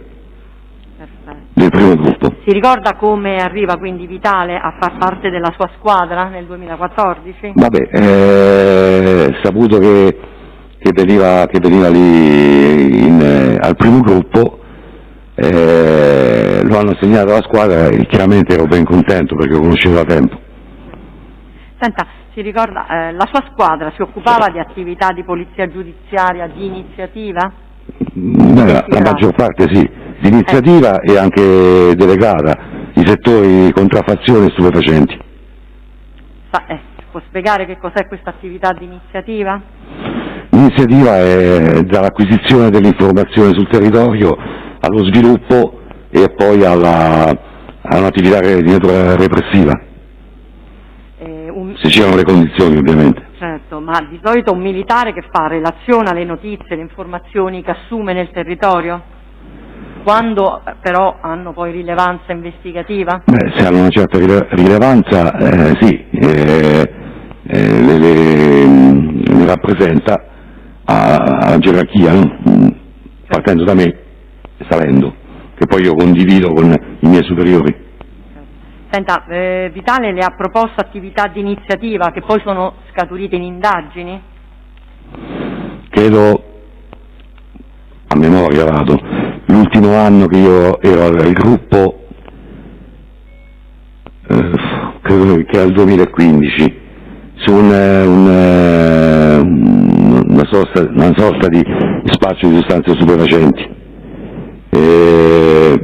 Vado sempre a memoria. Doveva essere credo un cittadino magrebino che trasportava lo stupefacente e abbiamo svolto un'attività dinamica di osservazione e quant'altro e poi abbiamo chiuso l'attività con il sequestro e l'arresto del soggetto. Queste erano state proposte in termini di iniziativa di investigativa? Non ho sentito, chiedo scusa. Diciamo, queste proposte erano state fatte di iniziativa da parte del marito? Certo. Allora, si ricorda per esempio l'operazione cloning, quella delle carte di credito, sequestro di carte di credito, migliaia di carte di credito? Sì, ma precedente a quella di cui abbiamo parlato. Quella era precedente, che è il 2014? Probabile, sì, ma anche perché poi lui è arrivato nel 2014 nella mia squadra.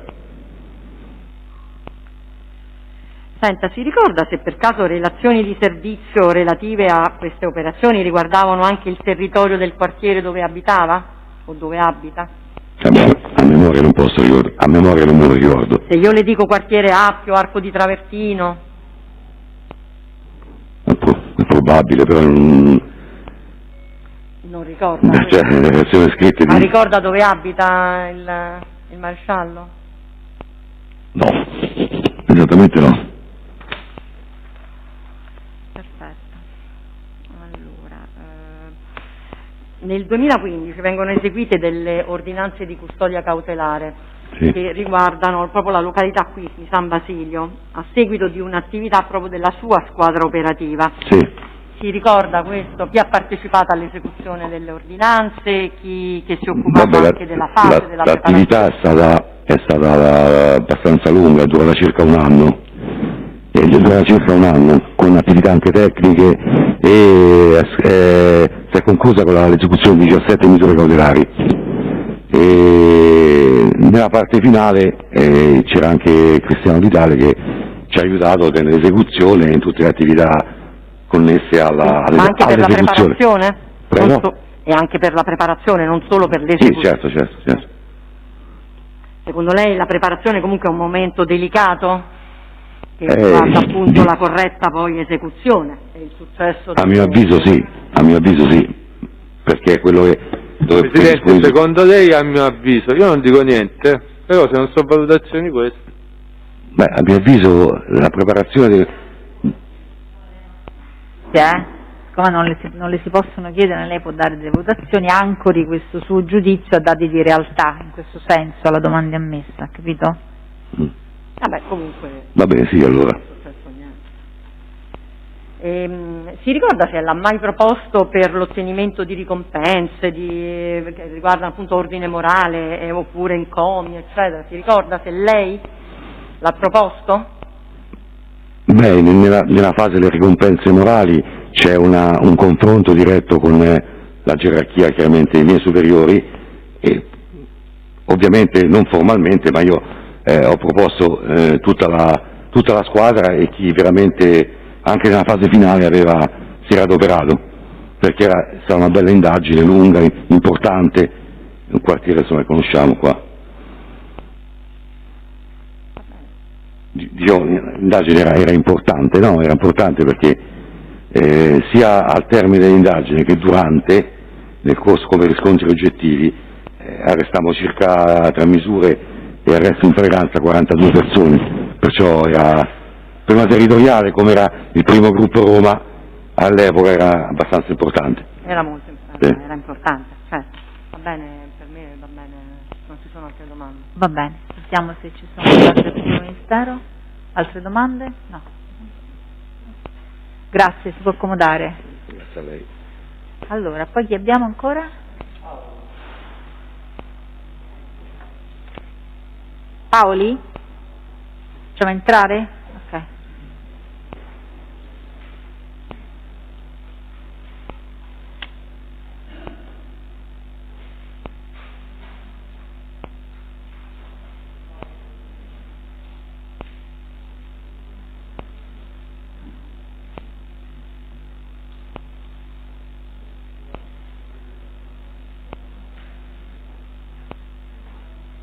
Venga, buonasera.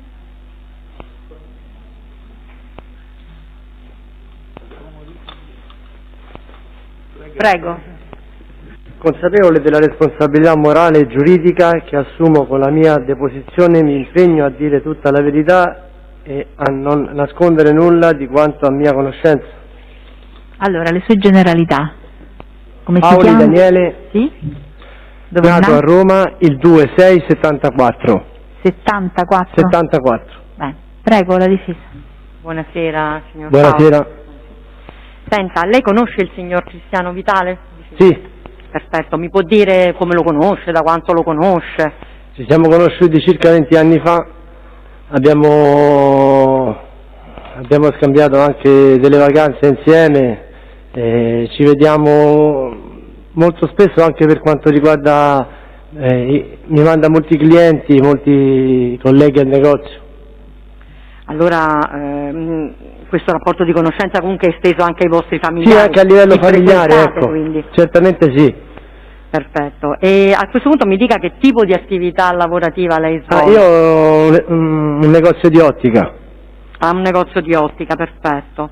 E per caso nel suo negozio c'è la possibilità di avere un oculista? Sì, tutti i venerdì. Tutti i venerdì, perfetto. E Vitale oppure i suoi familiari sono stati i suoi clienti? Certamente sì, la mamma, il papà, E lei, lui. Certo, ma lei ricorda se per esempio le ha anche indirizzato clienti che non erano familiari, amici? Certo, oppure, sì. può dirmi... Pure gli stessi colleghi suoi, colleghi anche. generali, colonnelli, colleghi suoi del lavoro, sì, finanzieri. A un certo punto si ricorda se mai Vitale le ha presentato un certo signor Consiglio Casamonica? Detto anche Simone. Presentato a me no. Però che cosa ricorda di questa cosa? No, mi ricordo che un episodio che doveva far fare un controllo, non so se era una visita oculistica oppure un occhiale a un bambino. Perché lei ricorda questo particolare? No, lo ricordo perché mi chiamò e mi disse: Daniele, c'è un bambino che deve fare una visita, dice però non so se è una visita oculistica, un occhiale o che altro. Gli ho detto: Cristiano, dice, se c'è bisogno di un occhiale viene giù e lo facciamo quando vuole. Ma si ricorda se era passato da lei per dirglielo questo? Cristiano? Sì. Sì, passò. Passò per dirglielo. E lei questo nome Casamonica se lo ricorda? Lo conosco perché... Ecco, perché se lo ricorda? Chi è che non lo conosce? Roma. Perché è un nome, diciamo... È un nome conosciuto. Famoso. Signor Presidente, mi scusi la... Mi dava fastidio? la Cosenza. No, scusi un attimo, aspetti un attimo. Prego.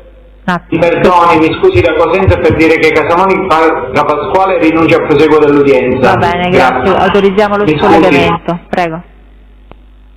Prego, avvocato, stava chiedendo quindi? Ah, ha fatto un'altra domanda? No. E quindi si ricorda quando è avvenuto questo episodio dove il maresciallo Vitale gli ha chiesto un aiuto per il figlio di Casamonica? Era dopo l'estate del 2016, mi ricordo. Ricordo la data perché c'era appena stato il terremoto ad Amatrice e lui passò dopo l'estate e mi disse: Daniele, dice devo far fare questo controllo a questo bambino, dice passò con lo scooter, mi ricordo, e poi andava di fretta che doveva andare a comprare le cose a uno smorzo e stava ristrutturando casa. Ma era abbastanza frequente che il maresciallo Vitale si presentasse da lei sempre di fretta, così per salutarla, oppure... No, ogni tanto passa, ci salutiamo, cioè, è un amico, Certo. Perfetto. Gli domando come stanno i bambini, i figli, lui mi domanda i figli miei, c'è un rapporto diciamo di amicizia. Poi sa se è successo qualche altra cosa dopo questa richiesta? No, anche perché poi questo bambino al negozio non è più venuto né a fare la valigia né a fare gli occhiali, ecco. Benissimo. E lei aveva detto che c'era anche la presenza del medico? Io gli ho detto se deve fare un controllo medico bisogna prendere appuntamento. Io non sapeva quello che doveva fare il bambino, perciò... Certo, va bene, per me non ci sono altre domande. Ci sono domande? Sì, senta, da quanto tempo lo conosce il maresciallo Vitale? Da 2003-2004. E in questi anni che tipo di rapporti ha avuto? I rapporti che ho avuto con lui, a parte il livello lavorativo, siamo stati in vacanza a sciare insieme. Quando? Quante volte? Quando l'ultima volta? L'ultima volta, che era il 2006, 2005, a Selva di Val Gardena. Ma avete un rapporto di amicizia, di frequentazione anche con le famiglie, di frequentazione solo voi, mi spieghi? No, anche con le famiglie, siamo stati in vacanza insieme anche nel 2009 in Corsica. Nel 2009 in Corsica. E negli ultimi anni avete avuto comunque un rapporto di amicizia o avete litigato? No, nessun litigio. Ci siamo frequentati un po' meno, però un po' gli impegni familiari, un po' i bambini che crescono, un po' ognuno le cose sue, però ecco. Ma lei sa che tipo di problema ha avuto il maresciallo Vitale in questo processo? Sì, me ne ha parlato. Che cosa gli ha detto? No, che c'è avuto un problema purtroppo con la famiglia Consiglio Casamonica. Cioè? Ed è stato più preciso? Nel dettaglio che ha generalizzato, non mi ha parlato dello specifico, ecco. Non gli ha parlato dello specifico? No. Non gli ha detto... Dico, perché c'è una telefonata in cui si parlava di un oculista, io parlavo di te. No, quello me l'ha detto, certo. Quello gliel'ha detto. Quello me l'ha detto, sì. Quindi insomma lo sapeva qual era il problema. No, il problema relativo all'oculista, sì, me l'ha detto. Gliel'ha detto. Dice, c'è stata un'intercettazione telefonica sul fatto del bambino, ha fatto vabbè, qual è il problema? Io... mi sono messo a disposizione anche perché era un bambino, non sapevo che era un Casamonica all'inizio. Quindi gli ha spiegato tutto il maresciallo Vitale, insomma, prima che lei venisse qui? No, a me non mi ha spiegato. No, ha detto che gli ha raccontato tutto, gli ha spiegato tutto il problema. No, mi ha accennato che c'è stato questo problema con quella chiamata, basta. Me lo spieghi bene. Lo sto dicendo, mi ha raccontato che c'era stato questo problema in quell'occasione che lui mi ha chiesto di far fare un controllo. Ha detto, ti ricordi quando sono venuto? No, quello no. No, non gli ha detto. Non gli ha detto neanche, mannaggia, quando mi hanno interrogato in procura mi ero dimenticato di fare il tuo nome, no? No, quello no. Neanche questo gli ha detto. Senta, mi spiega lei come fa ad avere questa memoria così elefantiaca da collocare dopo l'estate del 2016 questo evento che poi non si è tradotto in niente, se ho capito bene? No, dopo non si è fatto più nulla. Ecco, allora può avere la cortesia di spiegare al Tribunale, visto che lei Casamonica Consiglio lo ha mai visto? No. I figli di Casamonica Consiglio li ha mai visti? No, mai. Sapeva esattamente di che tipo di problema? Gli ha detto degli occhiali? No, ha generalizzato, non sapeva se era una visita al bambino. Quindi, oppure degli occhiali. È stato un pourparlers che poi non si è tradotto in niente. No, poi alla fine non si è fatto più nulla. Quindi lei non ha un elemento, una carta, una cosa per dire ecco guarda è successo quel giorno? No, quello no. No. E mi spiega come fa lei ad avere un ricordo così preciso che riguarda un evento che si è verificato 4 anni e mezzo fa? No, e mi ricordo che ci fu questa cosa Glielo ricorda perché gli ha ricordato il maresciallo Vitale? No. Allora, scusi, abbia pazienza. Sì, ovviamente E ovviamente questo stavo dicendo, il terremoto di Amatrice non ha alcuna attinenza perché lei aveva un negozio ad Amatrice che è caduto. No. Chiaramente non c'entra niente. Assolutamente. Aspetti un attimo.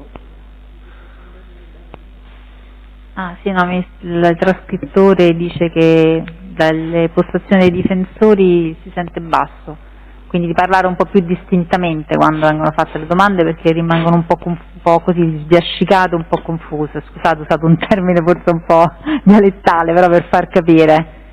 Poi abbiamo anche le mascherine. Lo so, ma queste dobbiamo tenere. Cioè, io perlomeno questa mi tengo. Prego. Allora, può spiegare al Tribunale cosa? Come fa ad ancorare il suo ricordo? No, mi ricordo che ci fu questo terremoto di Amatrice. E qual è il collegamento? Facciamoglielo dire, qual è, se c'è un collegamento? Prima dell'estate dovevamo andare anche in vacanza insieme, poi dopo non si è fatto più niente perché chi da una parte e chi dall'altra, poi alla fine abbiamo deciso di fare le vacanze separate, ecco. Sì, ma io le sto chiedendo una cosa. Qual è il collegamento? Cioè, se lei mi dice me lo ricordo perché c'era stato il funerale ad Amatrice, ci sarà un collegamento? No, mi ricordo che è passato da me, che andava di corsa e doveva andare stava ristrutturando casa e doveva andare a comprare queste mattonelle che gli finiva a via Torcervara, del genere. Quando è l'ultima volta che ha parlato con il maresciallo Vitale? L'ultima volta quando? In questo periodo? L'ultima volta, in italiano, proprio in italiano, l'ultima volta. L'ultima volta quando è stato? 4-5 giorni fa. 4-5 giorni fa. E di cosa avete parlato? No, di lenti a contatto. Di lenti a contatto. Non avete parlato della deposizione che doveva rendere oggi? No? È sicuro? No. E fuori dall'aula non avete parlato? Fuori no. No? È sicuro? Sì.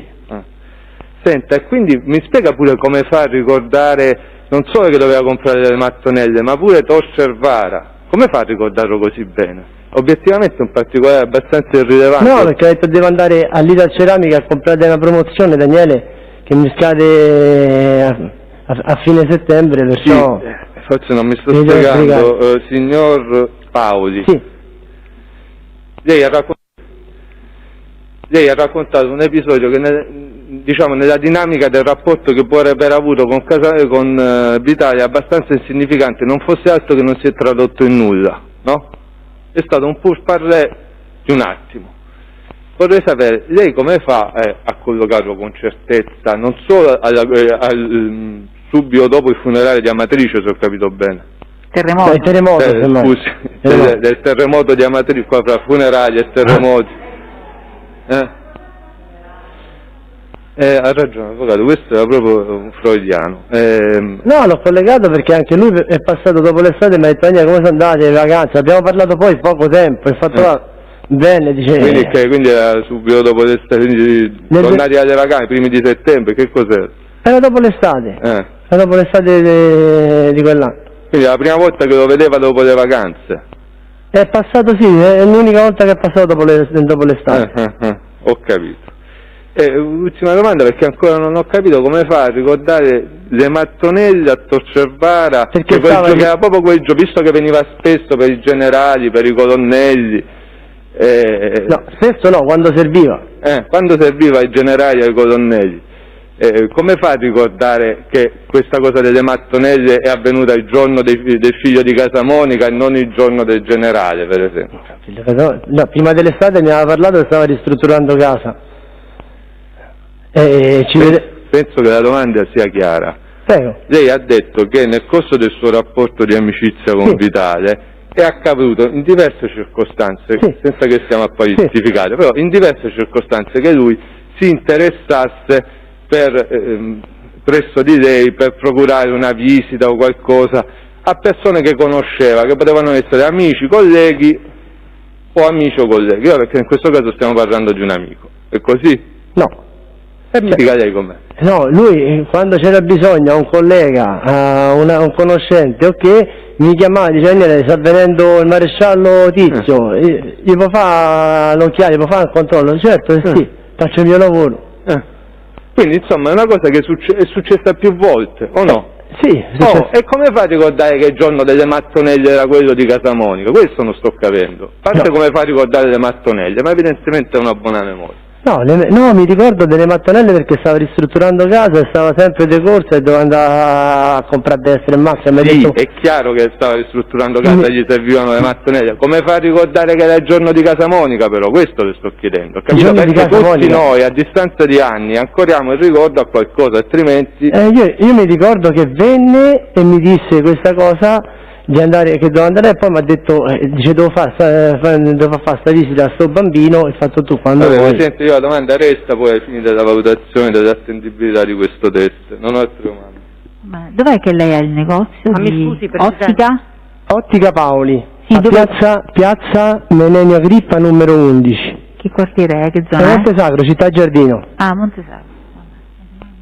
Presidente, mi può chiedere, comunque, possiamo chiedere al test, lo ricorda perché ha fatto il nome di Casamonica? Faccia lei la domanda, perché visto che il pubblico ministero si domanda come mai ricorda con precisione, forse perché è la prima volta che le faceva il nome, un nome così particolare, Casamonica. Questa è proprio suggestiva così per avvocato.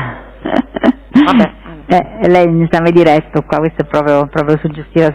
Vabbè, il test gli è stato chiesto diverse volte, non so se lei l'ha capito. L'ho capito, certo. Siccome lei, diciamo così, è un ma io me lo ricordo perché c'era stato, ci eravamo visti prima dell'estate, mi aveva detto che stava incasinato con la ristrutturazione di casa. Poi dovevamo andare in vacanza insieme, poi uno andava dall'altra parte, e poi venne dopo l'estate e mi disse, sto ancora incasinato a casa, devo andare a fare questo acquisto di queste mattonelle perché mi scade la promozione, e io ho detto vabbè, Cristo, sempre di corsa vai. E poi mi disse questo problema che c'era questo bambino che fa sta visita. Io ho detto per me non c'è problema, qualsiasi cosa, se è una visita, un controllo, con gli occhiali, io sono qui. Vabbè. Poi io ho detto se è il venerdì che deve fare la visita mi devi dare il cognome, e mi ha detto il cognome, consiglio. Ma io non ho capito, poi lei lo mise in lista per una visita o no? No, poi alla fine non si è fatto più nulla. Ci sta un appuntamento o no? Non nessun tipo di appuntamento, non ha fatto più niente, non so il motivo. Quindi dopo non ha avuto più notizie? No, nessuna notizia. Va bene, si può accomodare, grazie, non ci sono altre domande. Prego, può andare. Va bene, abbiamo... Sì, ok. Allora adesso dobbiamo fare il controesame. Dov'è il maresciallo, il luogotenente Vitale?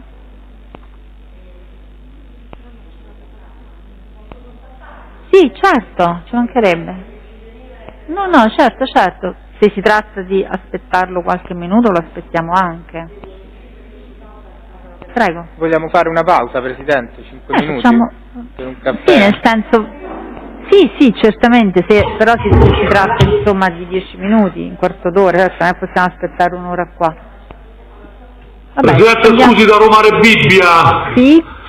Casamonica Salvatore vorrebbe rinunciare a presenziare al proseguo dell'udienza odierna. Va bene, ne diamo atto e autorizziamo lo scollegamento, grazie. Grazie. Allora, interrompiamo 10 minuti.